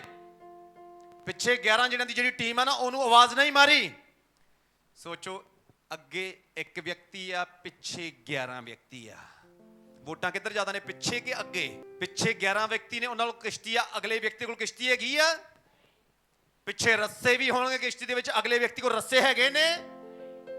ਪਤਰਸ ਨੇ ਗਲਤੀ ਜ਼ਰੂਰ ਕੀਤੀ, ਲੇਕਿਨ ਪਤਰਸ ਸਿਆਣਾ ਹੈ। ਉਹਨੂੰ ਪਤਾ ਪਾਣੀ ਦੇ ਉੱਪਰ ਉਹਨੂੰ ਸੱਦਿਆ ਕਿਨੇ ਆ। ਜਿਸ ਵਿਅਕਤੀ ਨੇ ਪਾਣੀ ਉੱਤੇ ਤੁਰਨ ਦੇ ਲਈ ਉਹਨੂੰ ਸਾਮਰ ਦਿੱਤੀ ਹੈ, ਜਿਸ ਵਿਅਕਤੀ ਨੇ ਉਹਨੂੰ ਪਾਣੀ ਦੇ ਉੱਪਰ ਤੁਰਨ ਦੇ ਲਈ ਸੱਦਿਆ ਹੈ, ਉਹੀ ਵਿਅਕਤੀ ਬਚਾਏਗਾ। ਤੇ ਬਾਈਬਲ 'ਚ ਲਿਖਿਆ ਪਿਛਲਿਆਂ ਨੂੰ ਆਵਾਜ਼ ਨਹੀਂ ਮਾਰੀ ਉਹਨੇ, ਪਿੱਛੇ ਵੇਖ ਕੇ ਰੌਲਾ ਨਹੀਂ ਪਾਇਆ ਉਹਨੇ, ਰੱਸਾ ਸਿੱਟ ਦੋ, ਓ ਯੋਹੰਨਾ ਰੱਸਾ ਘੁਮਾ ਕੇ ਮਾਰ। ਹੁੰਦਾ ਐਵੇਂ ਕਿ ਨਹੀਂ ਹੁੰਦਾ? ਕਈ ਵਾਰੀ ਸਾਡੇ ਇੱਥੇ ਬੜਾ ਹੁੰਦਾ ਕਿ ਚਰਚ ਵਿੱਚ ਜਦੋਂ ਹਨੇਰੀ ਆ ਜਾਂਦੀ ਨਾ, ਫੌਜੀਆਂ ਵਾਂਗੂ ਰੌਲਾ ਪਾਉਂਦੇ ਆ, ਜਵਾਨ ਇਧਰ ਆਓ, ਇਧਰ ਸੇ ਖੋਲੋ ਟੈਂਟ, ਇਧਰ ਸੇ ਪਕੜੋ। ਅਸੀਂ ਐਵੇਂ ਚਰਚ ਵਿੱਚ ਰੌਲਾ ਪਾਉਂਦੇ ਹੈਗੇ। ਸਾਡੇ ਟੀਮ ਵਾਲਿਆਂ ਨੂੰ ਪਤਾ ਜਦੋਂ ਹਨੇਰੀ ਆ ਜਾਂਦੀ ਨਾ, ਫਿਰ ਟੈਂਟ ਫੜਦਾ ਹੈਗਾ, ਫਿਰ ਭੱਜ ਭੱਜ ਕੇ ਰੌਲਾ ਪਾ ਪਾ ਕੇ ਇੱਧਰ ਉੱਧਰ ਸਭ ਭੱਜੇ ਫਿਰਦੇ ਹੁੰਦੇ। ਪਤਰਸ ਸਿਆਣਾ ਹੈ, ਪਿੱਛੇ ਆਵਾਜ਼ ਨਹੀਂ ਮਾਰਦਾ। ਪਿੱਛੇ ਗਿਣਤੀ ਜ਼ਿਆਦਾ ਹੈ, ਕਿਸ਼ਤੀ ਵੀ ਹੈ, ਰੱਸੇ ਵੀ ਹਨ, ਪਰ ਪਤਰਸ ਸਮਝ ਗਿਆ ਜਿਹਨੇ ਮੈਨੂੰ ਸੱਦਿਆ ਹੈ ਮੈਂ ਉਹਨੂੰ ਹੀ ਆਵਾਜ਼ ਮਾਰਨੀ ਹੈਗੀ ਆ। ਉਹ ਵਿਸ਼ਵਾਸੀ ਹੋ ਗਿਆ। ਜਦੋਂ ਮੈਨੂੰ ਆਵਾਜ਼ ਮਾਰਾਂਗਾ, ਉਹ ਮੇਰੀ ਆਵਾਜ਼ ਸੁਣੇਗਾ ਵੀ, ਮੈਨੂੰ ਬਚਾਵੇਗਾ ਵੀ। ਔਰ ਪਤਰਸ ਜਦੋਂ ਸਿਆਣਾ ਹੈ, ਆਵਾਜ਼ ਮਾਰਦਾ। ਬਾਈਬਲ 'ਚ ਲਿਖਿਆ ਪ੍ਰਭੂ ਯਿਸੂ ਮਸੀਹ ਹੱਥ ਫੜ ਕੇ ਡੁੱਬਣ ਤੋਂ ਉਹਨੂੰ ਬਚਾ ਲੈਂਦੇ ਨੇ, ਔਰ ਪਾਣੀ ਦੇ ਉੱਪਰ ਤੋਰ ਕੇ ਫਿਰ ਵਾਪਸ ਵੀ ਲੈ ਕੇ ਜਾਂਦੇ ਨੇ। ਪਤਰਸ ਆਪਦੇ ਚੁਣਾਵ ਨੂੰ ਸਮਝਦਾ ਹੈ। ਤੁਸੀਂ ਦੇਖਣਾ, ਤੁਸੀਂ ਆਪਣੇ ਚੁਣਾਵ ਨੂੰ ਸਮਝਦੇ ਹੋ ਜਾਂ ਨਹੀਂ ਸਮਝਦੇ ਹੋ। ਬਹੁਤ ਸਾਰੇ ਲੋਕ ਚੁਣਾਵ ਨੂੰ ਨਹੀਂ ਸਮਝਦੇ, ਆਪਦੇ ਨੂੰ, ਆਪਦੇ ਚੁਣੇ ਜਾਣ ਨੂੰ ਸਮਝਦੇ ਨਹੀਂ। ਬਹੁਤ ਸਾਰੇ ਲੋਕ ਆਪਣੇ ਹਿਸਾਬ ਨਾਲ ਚੱਲਦੇ ਰਹਿੰਦੇ, ਚੱਲਦੇ ਰਹਿੰਦੇ, ਚੱਲਦੇ ਰਹਿੰਦੇ। ਜੋ ਸਭ ਕੁਝ ਗੜਬੜਾ ਜਾਂਦਾ ਹੈਗਾ ਏ, ਫਿਰ ਪਾਸਟਰ ਨੂੰ ਘੇਰ ਲੈਂਦੇ ਹੈਗੇ। ਪਾਸਟਰ ਜੀ ਆ ਫਲਾਨਾ ਕੰਮ ਨਹੀਂ ਹੋ ਰਿਹਾ, ਪਾਸਟਰ ਜੀ ਆ ਚੀਜ਼ਾਂ ਬਦਲ ਨਹੀਂ ਰਹੀਆਂ, ਫਿਰ ਪਾਸਟਰ ਦਾ ਸਿਰ ਖਾਂਦੇ ਹੈਗੇ। ਪਰ ਬਾਈਬਲ ਦੇ ਵਿੱਚ ਲਿਖਿਆ ਗਿਆ ਏ ਪਰਮੇਸ਼ਵਰ ਨੇ ਸਾਨੂੰ ਚੁਣਿਆ ਹੈ, ਔਰ ਸਾਨੂੰ ਇਹਨਾਂ ਗੱਲਾਂ ਨੂੰ ਸਮਝਣਾ ਪੈਣਾ ਹੈਗਾ ਏ। ਕਿੰਨੇ ਜਣੇ ਸੱਚੀ ਵਿਸ਼ਵਾਸ ਕਰਦੇ ਹਨ ਕਿ ਅਸੀਂ ਚੁਣੇ ਗਏ ਹਾਂ? ਕਿੰਨੇ ਜਣੇ ਇਹ ਚਾਹੁੰਦੇ ਨੇ ਕਿ ਅਸੀਂ ਆਪਣੀ ਚੁਣੇ ਜਾਣ ਨੂੰ ਸਮਝ ਲਈਏ? ਕਿੰਨੇ ਜਣੇ ਚਾਹੁੰਦੇ ਹੈਗੇ ਨੇ? ਸੱਚੀ ਇਮਾਨਦਾਰੀ ਨਾਲ ਹੱਥ ਖੜਾ ਕਰੋ ਜੀ। ਬਾਈਬਲ ਦੇ ਵਿੱਚ ਲਿਖਿਆ ਹੈਗਾ, ਹੱਥ ਥੱਲੇ ਕਰ ਸਕਦੇ ਹੋ। ਬਾਈਬਲ 'ਚ ਲਿਖਿਆ ਇੱਕ ਵਿਅਕਤੀ ਹੈ ਬਾਈਬਲ ਦੇ ਵਿੱਚ, ਉਹਦਾ ਨਾਮ ਦਾਊਦ ਹੈਗਾ ਹੈ, ਉਹਦਾ ਨਾਮ ਡੇਵਿਡ ਹੈਗਾ ਹੈ। ਵਚਨ ਦੇ ਵਿੱਚ ਲਿਖਿਆ ਹੈ ਪਰਮੇਸ਼ਰ ਨੇ ਉਹਨੂੰ ਰਾਜਾ ਹੋਣ ਦੇ ਲਈ ਚੁਣਿਆ ਹੈ, ਪਰਮੇਸ਼ਰ ਨੇ ਉਹਨੂੰ ਇੱਕ ਭਵਿਸ਼ਵਕਤਾ ਹੋਣ ਦੇ ਲਈ ਚੁਣਿਆ ਹੈ, ਪਰਮੇਸ਼ਰ ਨੇ ਉਹਨੂੰ ਇੱਕ ਪ੍ਰੀਸਟ ਹੋਣ ਦੇ ਲਈ, ਇੱਕ ਨਬੀ ਹੋਣ ਦੇ ਲਈ, ਇੱਕ ਯਾਜਕ ਹੋਣ ਦੇ ਲਈ, ਇੱਕ ਰਾਜਾ ਹੋਣ ਦੇ ਲਈ ਉਹਨੂੰ ਚੁਣਿਆ। 3 ਗੱਲਾਂ ਦੇ ਲਈ ਅਭਿਸ਼ੇਕ ਉਹਦੇ ਉੱਪਰ ਹੈ। ਉਹ ਜਾਣਦਾ ਹੈ ਪ੍ਰਭੂ ਨੇ ਮੈਨੂੰ ਚੁਣਿਆ ਹੈ ਭਵਿਸ਼ਵਕਤਾ ਹੋਣ ਦੇ ਲਈ, ਰਾਜਾ ਹੋਣ ਦੇ ਲਈ, ਯਾਜਕ ਹੋਣ ਦੇ ਲਈ। ਇੱਕ ਸਮਾਂ ਆਉਂਦਾ ਹੈ, ਵਾਚਾ ਦਾ ਸੰਦੂਕ ਫਲਿਸ਼ਤੀ ਲੈ ਜਾਂਦੇ ਨੇ, ਔਰ ਵਾਚਾ ਦਾ ਸੰਦੂਕ ਜਦੋਂ ਵਾਪਸ ਆਉਂਦਾ ਹੈ ਨਾ ਇਜ਼ਰਾਈਲ ਦੇ ਵਿੱਚ, ਬਾਈਬਲ 'ਚ ਲਿਖਿਆ ਦਾਊਦ ਇੱਕ ਰਾਜਾ ਹੈ। ਹਾਲੇਲੂਇਆ। ਦਾਊਦ ਇੱਕ ਰਾਜਾ ਹੈ, ਲੇਕਿਨ ਜਦੋਂ ਵਾਚਾ ਦਾ ਸੰਦੂਕ ਦੁਬਾਰਾ ਆ ਰਿਹਾ ਹੈ ਜੋ ਵਿਰੋਧੀ ਲੈ ਗਏ ਸੀ, ਬਾਈਬਲ 'ਚ ਲਿਖਿਆ ਪਤਾ ਦਾਊਦ ਕੀ ਕਰਦਾ ਹੈਗਾ? ਅੱਗੇ ਅੱਗੇ ਨੱਚਣਾ ਸ਼ੁਰੂ ਕਰ ਦਿੰਦਾ ਹੈਗਾ। ਅਸੀਂ ਆਰਾਧਨਾ 'ਚ ਪਤਾ ਕੀ ਕਰਦੇ ਹੁੰਦੇ? ਅਸੀਂ ਆਰਾਧਨਾ 'ਚ ਆਰਾਮ ਨਾਲ ਤਾੜੀ ਦੀ ਆਵਾਜ਼ ਸਾਨੂੰ ਵੀ ਨਹੀਂ ਸੁਣਦੀ ਹੁੰਦੀ। ਇੱਕ ਗੱਲ ਸਮਝ ਲਈਏ, ਤੁਹਾਨੂੰ ਚੁਣਿਆ ਗਿਆ ਹੈ ਪ੍ਰਭੂ ਦੀ ਆਰਾਧਨਾ ਕਰਨ ਦੇ ਲਈ। ਯਹੋਨਾ 15:16 'ਚ ਕੀ ਲਿਖਿਆ ਸੀ? ਪਰਮੇਸ਼ਰ ਕਹਿੰਦਾ ਤੁਸੀਂ ਮੈਨੂੰ ਨਹੀਂ ਚੁਣਿਆ, ਮੈਂ ਤੁਹਾਨੂੰ ਚੁਣਿਆ ਹੈਗਾ ਏ। ਔਰ ਕਈ ਵਾਰੀ ਸਾਨੂੰ ਚੁਣਿਆ ਤਾਂ ਪਰਮੇਸ਼ਰ ਨੇ ਹੁੰਦਾ, ਲੇਕਿਨ ਉਹਦੀ ਆਰਾਧਨਾ ਅਸੀਂ ਕਰਦੇ ਹੀ ਨਹੀਂ ਸਹੀ ਤਰੀਕੇ ਦੇ ਨਾਲ। ਕੁਝ ਗੱਲਾਂ ਔਰ ਕੁਝ ਕੰਮਾਂ ਦੇ ਲਈ ਸਾਨੂੰ ਨਾ ਪ੍ਰਭੂ ਦੇ ਵਚਨ ਦੇ ਅਨੁਸਾਰ ਚੱਲਣਾ ਪੈਣਾ ਹੈਗਾ। ਪਿਛਲੇ ਹਫਤੇ 38 ਸਾਲ ਦੇ ਵਿਅਕਤੀ ਦੇ ਕੋਲ ਜਿਵੇਂ ਤੁਸੀਂ ਵਚਨ ਸੁਣਿਆ, ਯਿਸੂ ਮਸੀਹ ਨੇ ਕੀ ਕਿਹਾ ਸੀਗਾ? ਮੰਜੀ ਉਠਾ ਔਰ ਘਰੇ ਚਲਾ ਜਾ, ਬਿਸਤਰ ਉਠਾ ਔਰ ਕਿੱਥੇ ਚਲਾ ਜਾ? ਆਰਾਮ ਨਾਲ ਕਿਹਾ ਕਿ ਉੱਚੀ ਆਵਾਜ਼ 'ਚ ਬੋਲਿਆ ਗਿਆ? ਆਰਾਮ ਨਾਲ ਬੋਲ ਕੇ ਕਿਹਾ ਸੀ ਕਿ ਉੱਚੀ ਆਵਾਜ਼ 'ਚ ਕਿਹਾ ਸੀਗਾ? ਕੀ ਕਿਹਾ ਸੀਗਾ? ਬਿਸਤਰਾ ਚੁੱਕ ਤੇ ਘਰੇ ਚਲਾ ਜਾ, ਇਸ ਤਰ੍ਹਾਂ ਹੀ ਕਿਹਾ ਸੀਗਾ। ਤੇ ਜਦੋਂ ਲਾਜ਼ਰ ਨੂੰ ਜਿੰਦਾ ਕੀਤਾ ਹੈ, ਫਿਰ ਕਿਵੇਂ ਜਿੰਦਾ ਕੀਤਾ ਹੈ? ਲਾਜ਼ਰ ਕੀ ਆਵਾਜ਼ ਮਾਰੀ ਉੱਚੀ ਦੇ ਨੇ? ਪ੍ਰਭੂ ਦੇ ਲੋਕੋ, ਤੁਹਾਨੂੰ ਇੱਕ ਗੱਲ ਸਮਝਣੀ ਪੈਣੀ ਆ। ਕਈ ਥਾਵਾਂ ਦੇ ਉੱਪਰ ਜਦੋਂ ਪ੍ਰਭੂ ਦੀ ਆਰਾਧਨਾ ਕਰਨੀ ਹੈ, ਸ਼ਾਂਤ ਹੋ ਕੇ ਪਰਮੇਸ਼ਰ ਆਰਾਧਨਾ ਕਰਨ ਦੇ ਲਈ ਕਹੇਗਾ। ਪਰ ਕਈ ਥਾਵਾਂ ਤੇ ਜਦੋਂ ਆਰਾਧਨਾ ਕਰਨੀ ਹੈ, ਉੱਚੀ ਆਵਾਜ਼ 'ਚ ਆਰਾਧਨਾ ਕਰਨ ਦੇ ਲਈ ਕਹੇਗਾ। ਇੱਕ ਥਾਂ ਤੇ ਪ੍ਰਭੂ ਯਿਸੂ ਮਸੀਹ ਸ਼ਾਂਤੀ ਨਾਲ ਕਹਿ ਰਹੇ ਨੇ, ਬਿਸਤਰਾ ਉਠਾ ਘਰੇ ਚਲਾ ਜਾ। ਜੇ ਉੱਚੀ ਆਵਾਜ਼ 'ਚ ਪ੍ਰਭੂ ਯਿਸੂ ਮਸੀਹ ਕਹਿ ਦਿੰਦੇ, ਸਾਰੇ ਰੋਗੀਆਂ ਨੇ ਘੇਰ ਲੈਣਾ ਸੀ ਪ੍ਰਭੂ ਯਿਸੂ ਮਸੀਹ ਨੂੰ। ਉੱਥੇ ਇੱਕ ਜਗ੍ਹਾ ਤੇ ਕਹਿ ਰਹੇ ਨੇ ਬੜੇ ਆਰਾਮ ਦੇ ਨਾਲ, ਉੱਠ ਤੇ ਘਰੇ ਚਲਾ ਜਾ। ਪਰ ਜਦੋਂ ਲਾਜ਼ਰ ਨੂੰ ਜ਼ਿੰਦਾ ਕਰਨਾ, ਉੱਚੀ ਆਵਾਜ਼ 'ਚ ਆਵਾਜ਼ ਮਾਰੀ, ਲਾਜ਼ਰ ਬਾਹਰ ਨਿਕਲਿਆ। ਲਾਜ਼ਰ ਬਾਹਰ ਨਿਕਲਿਆ। ਕਈ ਥਾਵਾਂ ਤੇ ਚਿল্ਲਾਉਣਾ ਪਏਗਾ, ਕਈ ਥਾਵਾਂ ਤੇ ਸਾਇਲੈਂਟ ਰਹਿ ਕੇ ਕੰਮ ਕਰਨਾ ਪਏਗਾ। ਪਰਮੇਸ਼ਰ ਜਦੋਂ ਭੀੜ ਦੇ ਵਿੱਚੋਂ ਤੁਹਾਨੂੰ ਚੁਣੇਗਾ ਨਾ, ਇੱਕ ਗੱਲ ਯਾਦ ਰੱਖਿਓ, ਜੇ ਰੌਲਾ ਨਹੀਂ ਪਾਏਗਾ ਪਰਮੇਸ਼ਰ, ਤੁਹਾਨੂੰ ਆਪਣੇ ਚੁਣਾਵ ਨੂੰ ਸਮਝਣਾ ਪਏਗਾ ਉਸ ਸਮੇਂ ਕਿ ਪਰਮੇਸ਼ਰ ਮੈਨੂੰ ਅਲੱਗ ਕਰਦਾ ਪਿਆ ਹੈਗਾ ਏ। ਭੀੜ ਦੇ ਵਿੱਚ ਜਦੋਂ ਪਰਮੇਸ਼ਰ ਸੱਦੇਗਾ ਨਾ, ਦਬੀ ਆਵਾਜ਼ ਦੇ ਵਿੱਚ ਪਰਮੇਸ਼ਰ ਗੱਲ ਕਰੇਗਾ, ਉੱਚੀ ਆਵਾਜ਼ 'ਚ ਨਹੀਂ ਗੱਲ ਕਰੇਗਾ। ਜਿਵੇਂ 38 ਸਾਲ ਦੇ ਵਿਅਕਤੀ ਨੂੰ ਚੁਣਿਆ ਹੈ ਕਿ ਇਹ ਵਿਅਕਤੀ ਹੀਲ ਹੋ ਜਾਏ, ਧੀਮੀ ਆਵਾਜ਼ 'ਚ ਪ੍ਰਭੂ ਯਿਸੂ ਮਸੀਹ ਜਾ ਕੇ ਕਹਿੰਦੇ ਨੇ, ਘਰੇ ਚਲਾ ਚੁੱਪ ਕਰਕੇ। ਔਰ ਬਾਈਬਲ 'ਚ ਲਿਖਿਆ ਉਹ ਘਰੇ ਚਲਾ ਗਿਆ ਹੈਗਾ। ਕੁਝ ਗੱਲਾਂ ਨੂੰ ਸਮਝਣਾ ਪਏਗਾ, ਸਾਡਾ ਚੁਣਾਵ ਹੋਇਆ ਕਾਹਦੇ ਲਈ ਹੈਗਾ। ਕਈ ਵਾਰੀ ਨਾ ਅਸੀਂ ਸੁਣਦੇ ਆ, ਫਲਾਣੇ ਨੇ ਨਹੀਂ ਚਰਚ ਜਾਣਾ, ਮੈਂ ਵੀ ਨਹੀਂ ਜਾਣਾ, ਬੱਦਲ ਜ਼ਿਆਦਾ ਹੈ ਮੈਂ ਵੀ ਨਹੀਂ ਜਾਣਾ, ਗਰਮੀ ਜ਼ਿਆਦਾ ਹੈ ਮੈਂ ਵੀ ਨਹੀਂ ਜਾਣਾ, ਕੰਮ ਜਾਣਾ ਹੈ ਫਿਰ ਤਾਂ ਜਮਾਂ ਹੀ ਨਹੀਂ ਜਾਣਾ।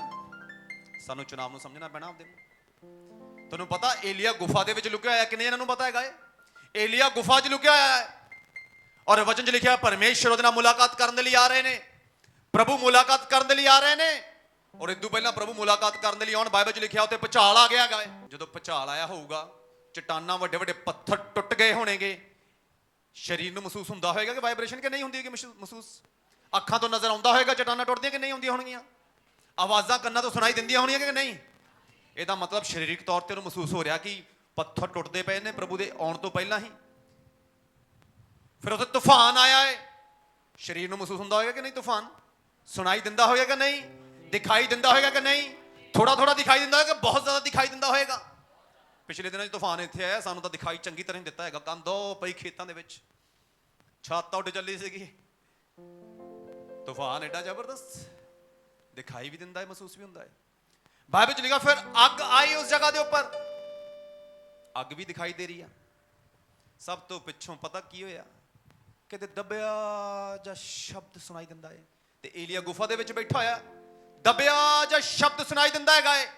ਔਰ ਜਦੋਂ ਦਬਿਆ ਜਾਂ ਸ਼ਬਦ ਸੁਣਾਈ ਦਿੰਦਾ ਨਾ, ਏਲੀਆ ਫਿਰ ਕਹਿੰਦਾ, ਹਾਂ ਪ੍ਰਭੂ ਆ ਗਿਆ ਹੈਗਾ ਏ। ਹਾਲੇਲੂਇਆ।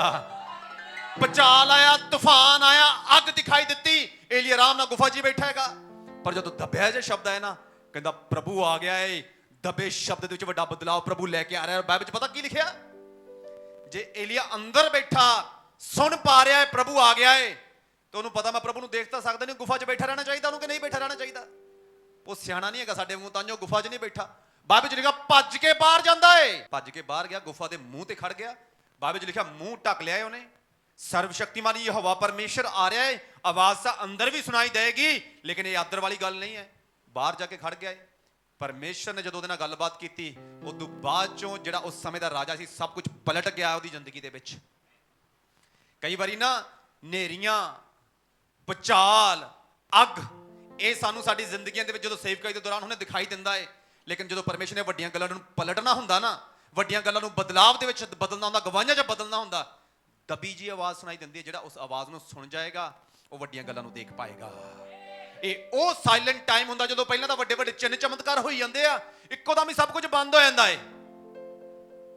ਕਈ ਲੋਕਾਂ ਨੂੰ ਲੱਗਦਾ ਖਤਮ ਹੋ ਗਿਆ, ਖਤਮ ਨਹੀਂ ਹੁੰਦਾ। ਉਸ ਟਾਈਮ ਪਰ ਪਰਮੇਸ਼ਰ ਆ ਰਹੇ ਹੁੰਦੇ ਨੇ। ਸਦਰਕ, ਮੇਸ਼ਕ, ਅਬੇਦਨਗੋ, ਉਹਨਾਂ ਨੂੰ ਮਿਲਣ ਦੇ ਲਈ ਜਦੋਂ ਯਿਸੂ ਮਸੀਹ ਅੱਗ ਦੀ ਭੱਠੀ 'ਚ ਆਏ ਗਏ ਨੇ, ਸਭ ਕੁਝ ਬਦਲ ਗਿਆ ਕਿ ਨਹੀਂ ਬਦਲ ਗਿਆ ਗਾਏ? ਰਾਜੇ ਦੇ ਸੋਚ ਵਿਚਾਰ ਬਦਲੇ ਕਿ ਨਹੀਂ ਬਦਲੇ ਹੈਗੇ ਨੇ? ਬਦਲ ਗਏ ਨੇ।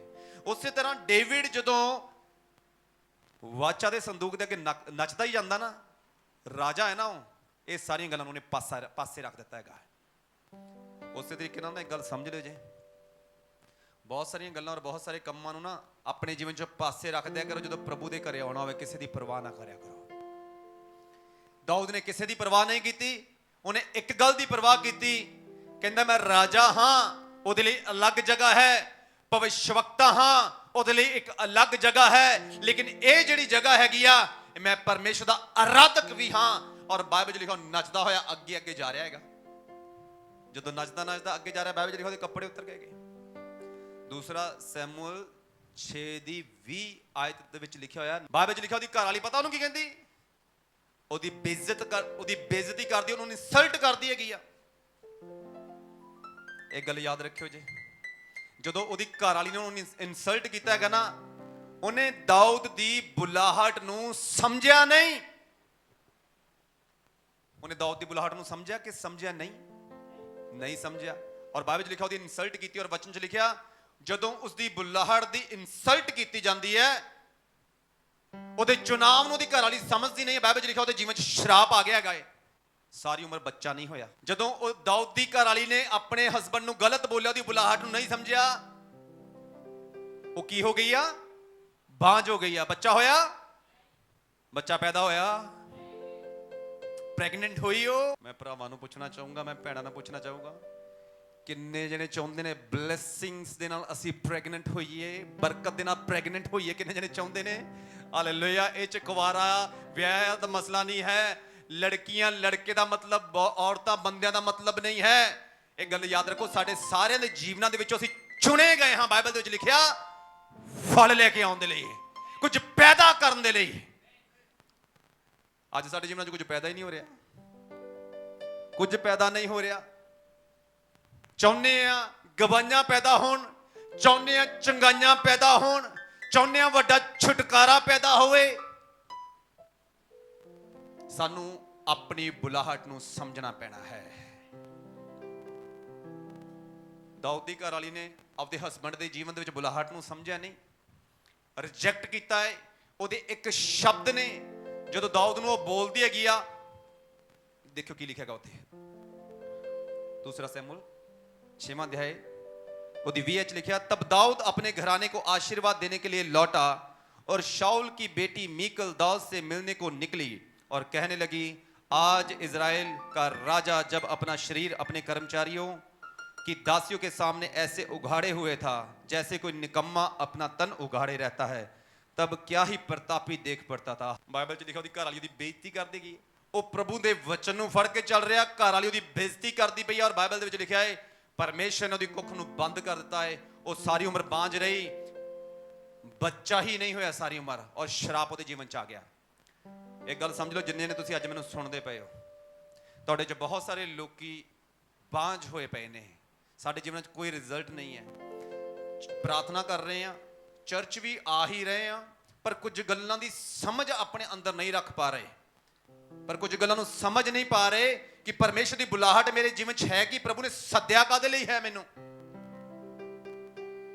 ਆਪਣੇ ਹਿਸਾਬ ਨਾਲ ਚੱਲੀ ਜਾ ਰਹੇ, ਜੋ ਠੀਕ ਲੱਗਦਾ ਕਰ ਰਹੇ ਆ। ਮੈਂ ਵਲੰਟੀਅਰਸ ਵੀ ਉਹਨਾਂ ਨੂੰ ਵੀ ਕਹਿਣਾ ਚਾਹੂੰਗਾ, ਕਲੀਸਿਆ ਨੂੰ ਵੀ ਕਹਿਣਾ ਚਾਹੂੰਗਾ, ਜਦੋਂ ਪ੍ਰਭੂ ਨੇ ਸਾਨੂੰ ਸੱਦਿਆ ਨਾ, ਪਹਿਲਾਂ ਸਭ ਤੋਂ ਪਹਿਲਾਂ ਇਹ ਲੱਭ ਲਈਏ ਕਾਹਦੇ ਲਈ ਸੱਦੇ ਗਏ ਆ। ਦਾਊਦ ਨੂੰ ਪਤਾ ਸੀ ਇਕੱਲਾ ਰਾਜਾ ਹੀ ਨਹੀਂ ਹੈਗਾ, ਮੈਂ ਪਰਮੇਸ਼ਰ ਯਹੋਵਾ ਦਾ ਯਾਜਕ ਵੀ ਆ, ਮੈਂ ਆਰਾਧਕ ਵੀ ਆ। ਰਾਜਾ ਉਦੋਂ ਆ ਜਦੋਂ ਮੈਂ ਗੱਦੀ ਤੇ ਬੈਠਦਾ ਏ, ਪ੍ਰਭੂ ਦੇ ਸਾਹਮਣੇ ਜਦੋਂ ਮੈਂ ਹੈਗਾ, ਮੈਂ ਰਾਜਾ ਨਹੀਂ, ਮੈਂ ਉਹਦਾ ਆਰਾਧਕ ਹੈਗਾ ਏ। ਔਰ ਬਾਈਬਲ 'ਚ ਲਿਖਿਆ ਉਹ ਨੱਚਿਆ, ਕੱਪੜੇ ਉਤਰ ਗਏ ਨੇ, ਕੋਈ ਪਰਵਾਹ ਨਹੀਂ ਹੈਗੀ।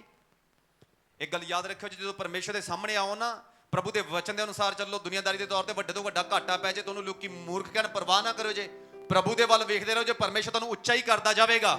ਜਿਹੜਾ ਵਿਅਕਤੀ ਆਪਣੀ ਬੁਲਾਹਟ ਨੂੰ ਨਹੀਂ ਸਮਝੇਗਾ, ਉਹ ਕਦੇ ਵੀ ਫਲਵੰਤ ਨਹੀਂ ਹੋਏਗਾ। ਬਾਈਬਲ ਦੇ ਮੁਤਾਬਿਕ ਮੀਕਲ ਨੇ ਦਾਊਦ ਦੀ ਬੁਲਾਹਟ ਨੂੰ ਸਮਝਿਆ ਨਹੀਂ, ਔਰ ਬਾਈਬਲ ਦੇ ਵਿੱਚ ਕੀ ਲਿਖਿਆ ਗਿਆ ਹੈ, ਸਾਰੀ ਉਮਰ ਬਾਂਝ ਰਹੀ। ਸੋਚੋ, ਇਹ ਇੱਕ ਸ਼ਰਾਪ ਹੈ ਇੱਕ ਔਰਤ ਦੇ ਲਈ।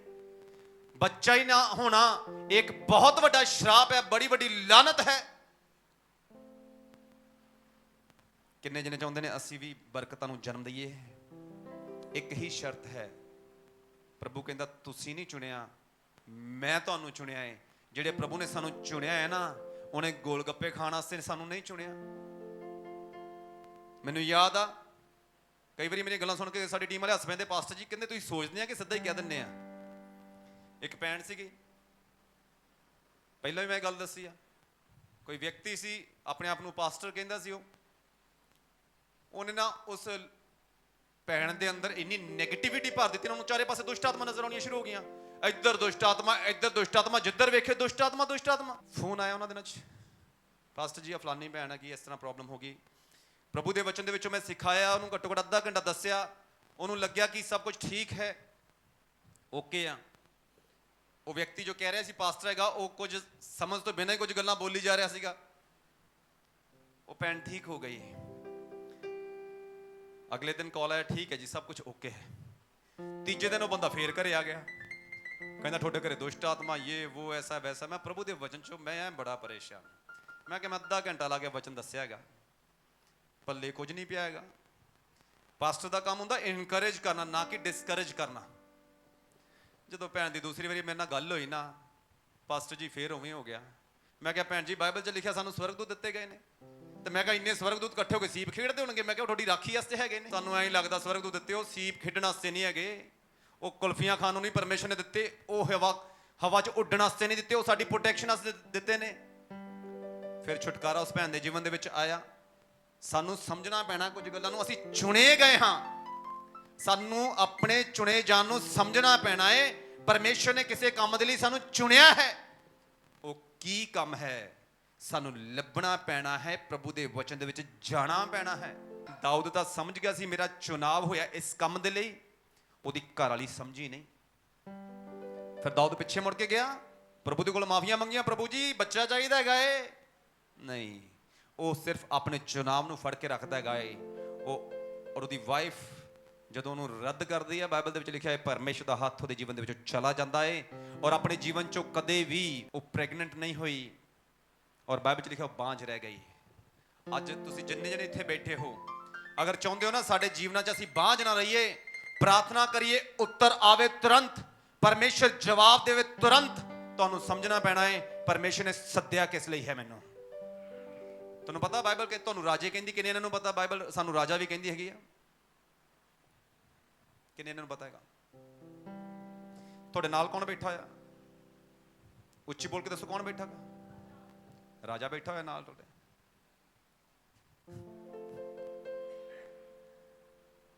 ਅਸੀਂ ਰਾਜੇ ਵੀ ਹਾਂ ਤੇ ਪ੍ਰਭੂ ਦੇ ਕੀ ਹੈਗੇ? ਅਸੀਂ ਦਾਸ ਦਾਸੀਆਂ ਵੀ ਹਾਂ, ਅਸੀਂ ਵਰਕਰ ਵੀ ਹਾਂ ਪ੍ਰਭੂ ਦੇ। ਕਿੰਨੇ ਜਣਾਂ ਨੂੰ ਪਤਾ ਅਸੀਂ ਪ੍ਰਭੂ ਦੇ ਵਰਕਰ ਵੀ ਹੈਗੇ ਆ? ਬਾਈਬਲ ਦੇ ਵਿੱਚ ਇੱਕ ਜਗ੍ਹਾ ਤੇ ਲਿਖਿਆ ਹੈ, ਜਿਹੜਾ ਮੇਰੇ ਦਾਸ ਨੂੰ ਉਹ ਮੇਰੀ ਅੱਖ ਦੀ ਪੁਤਲੀ ਨੂੰ ਛੂੰਦਾ। ਕਿੰਨੇ ਜਣਾਂ ਨੂੰ ਪਤਾ ਹੈ? ਦਾਊਦ ਦੀ ਘਰ ਵਾਲੀ ਨੇ ਕੀ ਕੀਤਾ ਫਿਰ? ਦਾਸ ਨੂੰ ਛੂਇਆ ਕਿ ਅੱਖ ਦੀ ਪੁਤਲੀ ਨੂੰ ਛੂਇਆ? ਮੈਨੂੰ ਇੱਕ ਗੱਲ ਦੱਸੋ, ਜੇ ਮੈਂ ਕਿਸੇ ਜ਼ੋਰ ਦੀ ਮੁੱਕਾ ਮਾਰਾਂ ਫਿਰ ਕੀ ਹੋਊਗਾ? ਦਰਦ ਹੋਊਗਾ ਕਿ ਨਹੀਂ? ਜੇ ਮੈਂ ਜ਼ੋਰ ਦੀ ਤੇ ਮੁੱਕਾ ਮਾਰਾਂ ਕੀ ਹੋਊਗਾ? ਦਰਦ ਹੋਊਗਾ। ਚਲੋ ਜੇ ਮੈਂ ਇਹਦੇ ਡੋਲੇ ਤੇ ਜ਼ੋਰ ਦੀ ਮੁੱਕਾ ਮਾਰਾਂ ਫਿਰ ਕੀ ਹੋਊਗਾ? ਛੋਟੇ ਹੁੰਦੇ ਡੱਡੂ ਭੱਜਿਆ ਫਿਰਦਾ ਹੁੰਦਾ ਗਾਂਭੀਆਂ, ਹੋਊਗਾ ਐਵੇਂ ਕਿ ਨਹੀਂ? ਜੇ ਮੈਂ ਗਿੱਚੀ ਦੀ ਜ਼ੋਰ ਦੀ ਚਪੇੜ ਮਾਰਾਂ ਤੇ ਕੀ ਹੋਊਗਾ? ਸੋਚੋ ਮੈਂ ਜ਼ੋਰ ਨਾਲ ਅਗਰ ਦੀ ਅੱਖ ਤੇ ਮੁੱਕਾ ਮਾਰਾਂ ਫਿਰ ਕੀ ਹੋਊਗਾ? ਕੀ ਹੋਏਗਾ ਫਿਰ? ਅੱਖ ਉਹ ਹਿੱਸਾ ਹੁੰਦੀ ਜਿਹੜੀ ਸੈਂਸਿਟਿਵ ਹਿੱਸਾ ਹੈ। ਇੱਥੇ ਜ਼ੋਰ ਦੇ ਨਾਲ ਕੋਈ ਵਿਅਕਤੀ ਹਮਲਾ ਕਰੇ ਤਾਂ ਨੁਕਸਾਨ ਜ਼ਿਆਦਾ ਹੋ ਸਕਦਾ ਹੈ। ਜਿਸ ਤਰ੍ਹਾਂ ਮੁੱਕਾ ਮਾਰਦੇ ਨੇ ਅੱਖ ਤੇ ਨਹੀਂ ਮਾਰ ਸਕਦਾ। ਜਦੋਂ ਪ੍ਰਭੂ ਦੇ ਵਚਨ ਦੇ ਅਨੁਸਾਰ ਚੱਲਦੇ ਨਾ ਤੁਸੀਂ, ਪਰਮੇਸ਼ਰ ਤੁਹਾਨੂੰ ਇਕੱਲਾ ਇੱਥੇ ਨਹੀਂ ਰੱਖਦਾ, ਉਹ ਆਪਣੀਆਂ ਅੱਖਾਂ 'ਚ ਪਾ ਕੇ ਤੁਹਾਨੂੰ ਰੱਖਦਾ ਹੈਗਾ ਏ। ਹਾਲੇਲੂਇਆ। ਸਭ ਤੋਂ ਸੈਂਸਿਟਿਵ ਜਗ੍ਹਾ ਤੇ ਪਰਮੇਸ਼ਰ ਰੱਖਦਾ ਹੈ, ਤੁਹਾਡੇ ਜ਼ਰੀਏ ਪਰਮੇਸ਼ਰ ਵੇਖਦਾ ਹੈ। ਮੈਂ ਤੁਹਾਨੂੰ ਇਹ ਕਹਿਣਾ ਚਾਹੁੰਦਾ ਹੈਗਾ ਏ। ਹਾਲੇਲੂਇਆ। ਹੁਣ ਜੋ ਬਾਈਬਲ 'ਚ ਲਿਖਿਆ ਹੈ, ਤੁਸੀਂ ਮੇਰੇ ਦਾਸ ਦਾਸੀਆਂ, ਮੇਰੇ ਵਰਕਰਾਂ, ਜਦੋਂ ਪ੍ਰਭੂ ਦੇ ਵਚਨ ਦੇ ਅਨੁਸਾਰ ਚੱਲੋਗੇ, ਪਰਮੇਸ਼ਰ ਕਿੱਥੇ ਪਾ ਕੇ ਰੱਖਦਾ ਹੈਗਾ ਤੁਹਾਨੂੰ? ਨੋ ਨੋ ਨੋ, ਅੱਖ 'ਚ ਪਾ ਕੇ ਨਹੀਂ ਰੱਖਦਾ ਤੁਹਾਨੂੰ, ਅੱਖਾਂ ਬਣਾ ਕੇ ਰੱਖਦਾ ਹੈਗਾ ਏ। ਤੇ ਪ੍ਰਭੂ ਤੁਹਾਡੇ ਜ਼ਰੀਏ ਵੇਖਦਾ ਹੈਗਾ ਏ। ਤੇ ਸਾਡਾ ਧਿਆਨ ਕਈ ਵਾਰੀ ਕਿੱਥੇ ਹੁੰਦਾ? ਘਰ ਦਾ ਕੰਮ ਕਰਨ ਵਾਲਾ ਪਿਆ, ਫਲਾਨਾ ਕੰਮ ਕਰਨ ਵਾਲਾ ਪਿਆ, ਮੇਰੀ ਜੌਬ, ਮੇਰੇ ਫਰੈਂਡ, ਮੇਰਾ ਇਹ ਮੇਰਾ ਉਹ, ਸਾਰੀਆਂ ਚੀਜ਼ਾਂ। ਕੀ ਅਸੀਂ ਅੱਖ ਬਣ ਸਕਦੇ ਹਾਂ ਪਰਮੇਸ਼ਰ ਦੀ? ਇਸ ਤਰ੍ਹਾਂ ਦੀ ਕੰਮ ਕਰਨ ਨਾਲ ਅੱਖ ਨਹੀਂ ਬਣ ਸਕਦੇ। ਡੇਵਿਡ ਰਾਜਾ ਹੈ ਨਾ, ਅਗਰ ਇਹੀ ਵੇਖਦਾ ਰਹਿੰਦਾ, ਕਲੀਸਿਆ ਵੇਖੀ ਜਾਂਦੀ ਆ, ਪ੍ਰਜਾ ਵੇਖੀ ਜਾਂਦੀ, ਕੱਪੜੇ ਉਤਰਨ ਵਾਲੇ ਹੈਗੇ ਮੇਰੇ, ਤਾਂ ਮੈਨੂੰ ਤਾਂ ਸਾਰਿਆਂ ਨੇ ਵੇਖ ਲੈਣਾ ਹੈਗਾ। ਜੇ ਇਹੀ ਵੇਖਦਾ ਰਹਿੰਦਾ ਨਾ, ਪਰਮੇਸ਼ਰ ਕਦੇ ਵੀ ਉਹਨੂੰ ਆਪਣੀ ਅੱਖ ਨਾ ਬਣਾਉਂਦਾ। ਬਾਈਬਲ 'ਚ ਲਿਖਿਆ ਕੱਪੜਿਆਂ 'ਚ ਧਿਆਨ ਨਹੀਂ ਹੈਗਾ ਉਹਦਾ। ਲੋਕੀ ਕਿਵੇਂ ਵੇਖਦੇ ਪਏ ਇਸ ਗੱਲ ਵੱਲ, ਉਹਦਾ ਧਿਆਨ ਨਹੀਂ ਹੈਗਾ। ਪਰਮੇਸ਼ਰ ਯਹੋਵਾ ਮੈਨੂੰ ਉਹਨੇ ਕਿਸ ਤਰੀਕੇ ਨਾਲ ਸੱਦਿਆ ਔਰ ਕਿਵੇਂ ਮੈਂ ਉਹਨੂੰ ਨਜ਼ਰ ਆਉਣਾ ਚਾਹੀਦਾ, ਉਹਦਾ ਧਿਆਨ ਇਸ ਗੱਲ ਦੇ ਉੱਪਰ ਹੈ। ਅੱਜ ਇੱਕ ਗੱਲ ਸਮਝ ਲਓ, ਜੇ ਚਰਚ ਆ ਰਹੇ ਹੋ ਨਾ, ਨਾਲ ਦੇ ਪੜੋਸੀ ਦੇ ਵੱਲ ਵੇਖ ਕੇ ਨਾ ਆਇਓ। ਜੇ ਉਹ ਲੇਟ ਆ, ਮੈਂ ਵੀ ਲੇਟ ਹੁੰਦਾ। ਤੂੰ ਨਹੀਂ ਜਾਣਾ ਅੱਜ, ਮੈਂ ਵੀ ਨਹੀਂ ਜਾਣਾ ਅੱਜ। ਇਹ ਕੰਮ ਕਰਕੇ ਨਾ ਆਇਓ ਜੀ। ਅਗਰ ਇਹ ਗੱਲਾਂ ਔਰ ਸੋਚ ਔਰ ਵਿਚਾਰ ਸਾਡੇ ਅੰਦਰ ਰਹਿਣਗੇ ਨਾ, ਪਰਮੇਸ਼ਰ ਦੀ ਅੱਖ ਕਦੀ ਵੀ ਅਸੀਂ ਬੰਦ ਨਹੀਂ ਪਾਵਾਂਗੇ। ਬਾਈਬਲ 'ਚ ਲਿਖਿਆ, ਉਹਨੇ ਸਾਡੇ ਚਿੱਤਰ ਨੂੰ ਆਪਣੀਆਂ ਹਥੇਲੀਆਂ ਤੇ ਖੋਦ ਕੇ ਬਣਾਇਆ ਏ। ਕਿਵੇਂ ਬਣਾਇਆਗਾ? ਪੱਥਰ ਦੇ ਉੱਪਰ ਖਦਾਈ ਹੁੰਦੀ ਦੇਖੀ ਕਿਸੇ ਨੇ? ਜਦੋਂ ਪੱਥਰ ਦੇ ਉੱਪਰ ਖਦਾਈ ਹੁੰਦੀ ਹੈ ਨਾ, ਇੱਕ ਹੁੰਦੀ ਲਿਖਾਈ, ਇੱਕ ਹੁੰਦੀ ਖਦਾਈ। ਲਿਖਾਈ ਮਿਟ ਜਾਂਦੀ ਹੈ, ਖੁਦਾਈ ਮਿਟਦੀ ਨਹੀਂ ਹੈਗੀ। ਤੇ ਪ੍ਰਭੂ ਕਹਿੰਦਾ ਮੈਂ ਤੁਹਾਨੂੰ ਚੁਣਿਆ ਹੈ। ਜਦੋਂ ਚੁਣਿਆ, ਤੁਹਾਡਾ ਚਿੱਤਰ ਮੈਂ ਆਪਣੀਆਂ ਹਥੇਲੀਆਂ ਤੇ ਬਣਾਇਆ। ਹੁਣ ਮੈਨੂੰ ਇਹ ਦੱਸੋ, ਜਿਹੜੀ ਚੀਜ਼ ਮੰਨ ਲਓ ਇਹ ਪੇਂਟ ਹੈਗਾ ਏ, ਹੈਗਾ ਕਿ ਨਹੀਂ ਹੈਗਾ? ਕਿਹੜਾ ਕਲਰ ਹੈ? Dark grey. ਜਦੋਂ ਪਸੰਦ ਨਹੀਂ ਆਊਗਾ, ਥੋੜੇ ਟਾਈਮ ਬਾਅਦ ਨੂੰ ਆਪਾਂ ਬਦਲ ਦੇਣਾ ਹੈਗਾ ਏ। ਸੌਖਾ ਕਿ ਔਖਾ ਹੈਗਾ ਏ? ਤੇ ਸੋਚੋ ਜੇ ਇੱਥੇ ਪੂਰਾ ਪੱਥਰ ਲੱਗਾ ਹੋਵੇ ਤੇ ਉਹਦੀ ਖੁਦਾਈ ਕੀਤੀ ਹੋਵੇ ਤੇ ਕੋਈ ਤਸਵੀਰ ਉਹਦੇ ਤੇ ਬਣਾਈ ਹੋਵੇ ਤੇ ਆਪਾਂ ਕਹੀਏ ਇਹਨੂੰ ਮਿਟਾ ਦੇਵਾਂਗੇ, ਕੀ ਉਹ ਮਿਟ ਪਾਏਗਾ? ਮਿਟ ਪਾਏਗੀ ਉਹ? ਤੇ ਪਰਮੇਸ਼ਰ ਕਹਿੰਦਾ ਜਦੋਂ ਤੁਹਾਡਾ ਚਿੱਤਰ ਮੈਂ ਹਥੇਲੀਆਂ ਤੇ ਖੋਦ ਕੇ ਬਣਾਇਆ, ਤੇ ਮੈਨੂੰ ਇਹ ਦੱਸੋ ਪਰਮੇਸ਼ਰ ਦੀ ਯੋਜਨਾ ਤੁਹਾਨੂੰ ਸ਼ਰਾਪਾਂ ਦੇ ਵਿੱਚ ਰੱਖਣ ਦੀ ਜਾਂ ਬਰਕਤ ਵਿੱਚ ਲੈ ਕੇ ਜਾਣ ਦੀ ਹੈ? ਛੋਟੇ ਕੰਮ ਕਰਾਉਣ ਦੀ ਪਰਮੇਸ਼ਰ ਦੇ ਕੋਲ ਯੋਜਨਾ ਤੁਹਾਡੇ ਲਈ, ਕਿ ਵੱਡੇ ਕੰਮ ਕਰਾਉਣ ਦੀ ਯੋਜਨਾ ਹੈਗੀ ਆ? ਛੋਟੇ ਕੰਮ ਕਰਾਉਣ ਦੀ ਕਿ ਮਹਾਨ ਕੰਮ ਕਰਾਉਣ ਦੀ ਯੋਜਨਾ ਹੈਗੀ ਪਰਮੇਸ਼ਰ ਦੇ ਕੋਲੇ? ਸੋਚੋ ਇਹ ਪ੍ਰਭੂ ਦੀ ਯੋਜਨਾ ਹੈਗੀ ਆ। ਯਸ਼ਾਇਆ 'ਚ ਲਿਖਿਆ ਹੈਗਾ, ਕਹਿੰਦਾ ਦੇਖ, ਕੀ ਕਹਿੰਦਾ ਪਰਮੇਸ਼ਰ?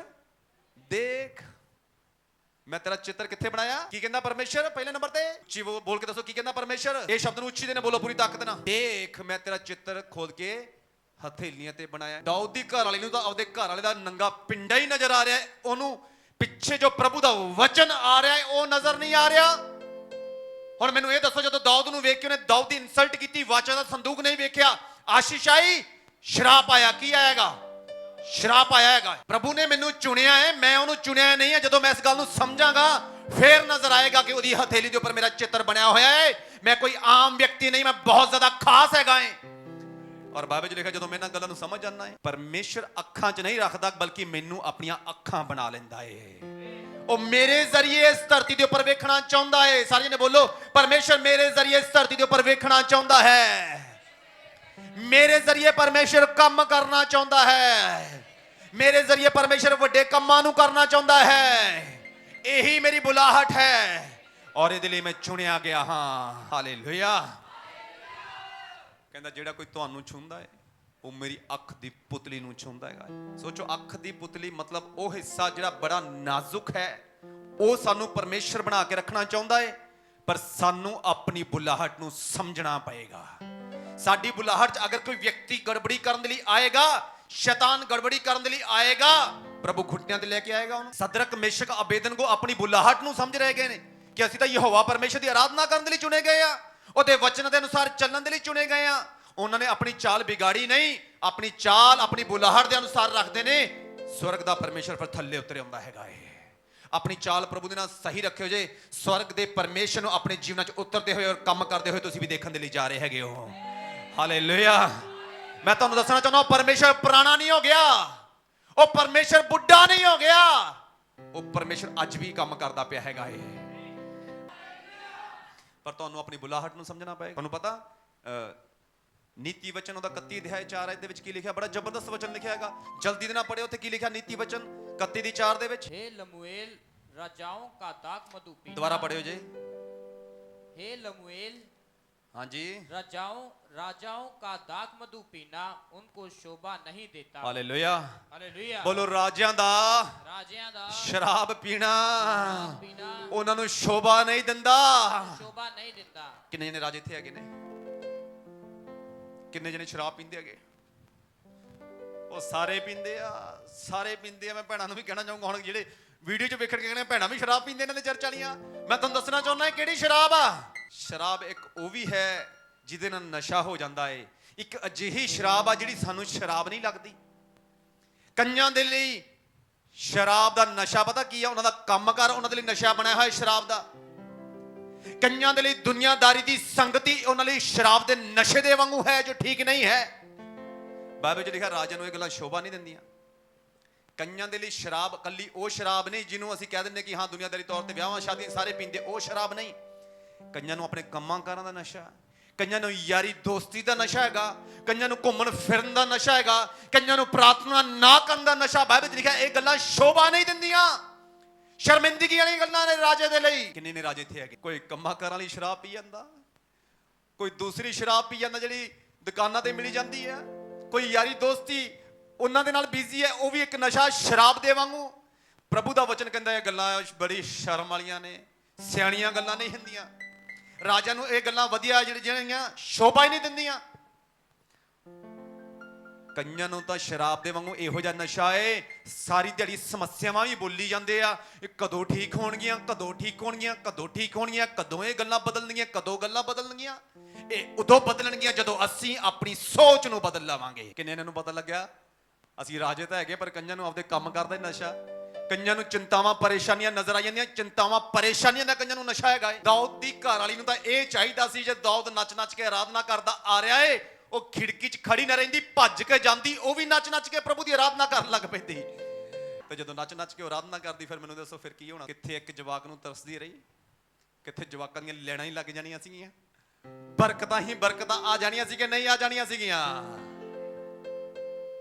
ਪਰ ਉਹਨੇ ਆਪਦੇ ਸੱਦੇ ਜਾਣ ਨੂੰ ਸਮਝਿਆ ਨਹੀਂ। ਕਈ ਵਾਰੀ ਅਸੀਂ ਸਮਝਦੇ ਨਹੀਂ, कभी आएंगे चर्च, कभी नहीं आएंगे चर्च, कभी करेंगे प्रार्थना, कभी नहीं करेंगे प्रार्थना। ਇਹ ਗੱਲਾਂ ਸਾਡੇ ਜੀਵਨ 'ਚ ਸਾਨੂੰ ਪ੍ਰਾਰਥਨਾ ਦੇ ਵਿੱਚ ਜਦੋਂ ਜਾਣ ਨਹੀਂ ਦਿੰਦੀਆਂ, ਸਾਡੇ ਜੀਵਨ 'ਚ ਕਦੇ ਰਿਜ਼ਲਟ ਨਹੀਂ ਆਉਂਦੇ ਹੈਗੇ।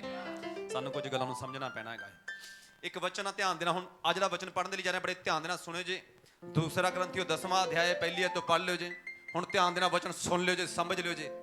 मैं नहीं पौलुस जो तुम्हारे सामने दीन हूँ, परंतु पीठ पीछे तुम्हारी ओर साहस करता हूँ, तुमको मसीह की नम्रता और कोमलता के कारण समझाता हूँ। मैं ये विनती करता हूँ कि तुम्हारे सामने मुझे निर्भय होकर साहस करना ना पड़े, जैसे मैं कुछ लोगों पर जो हमको शरीर के अनुसार चलने वाले समझते हैं साहस दिखाने का विचार करता हूँ।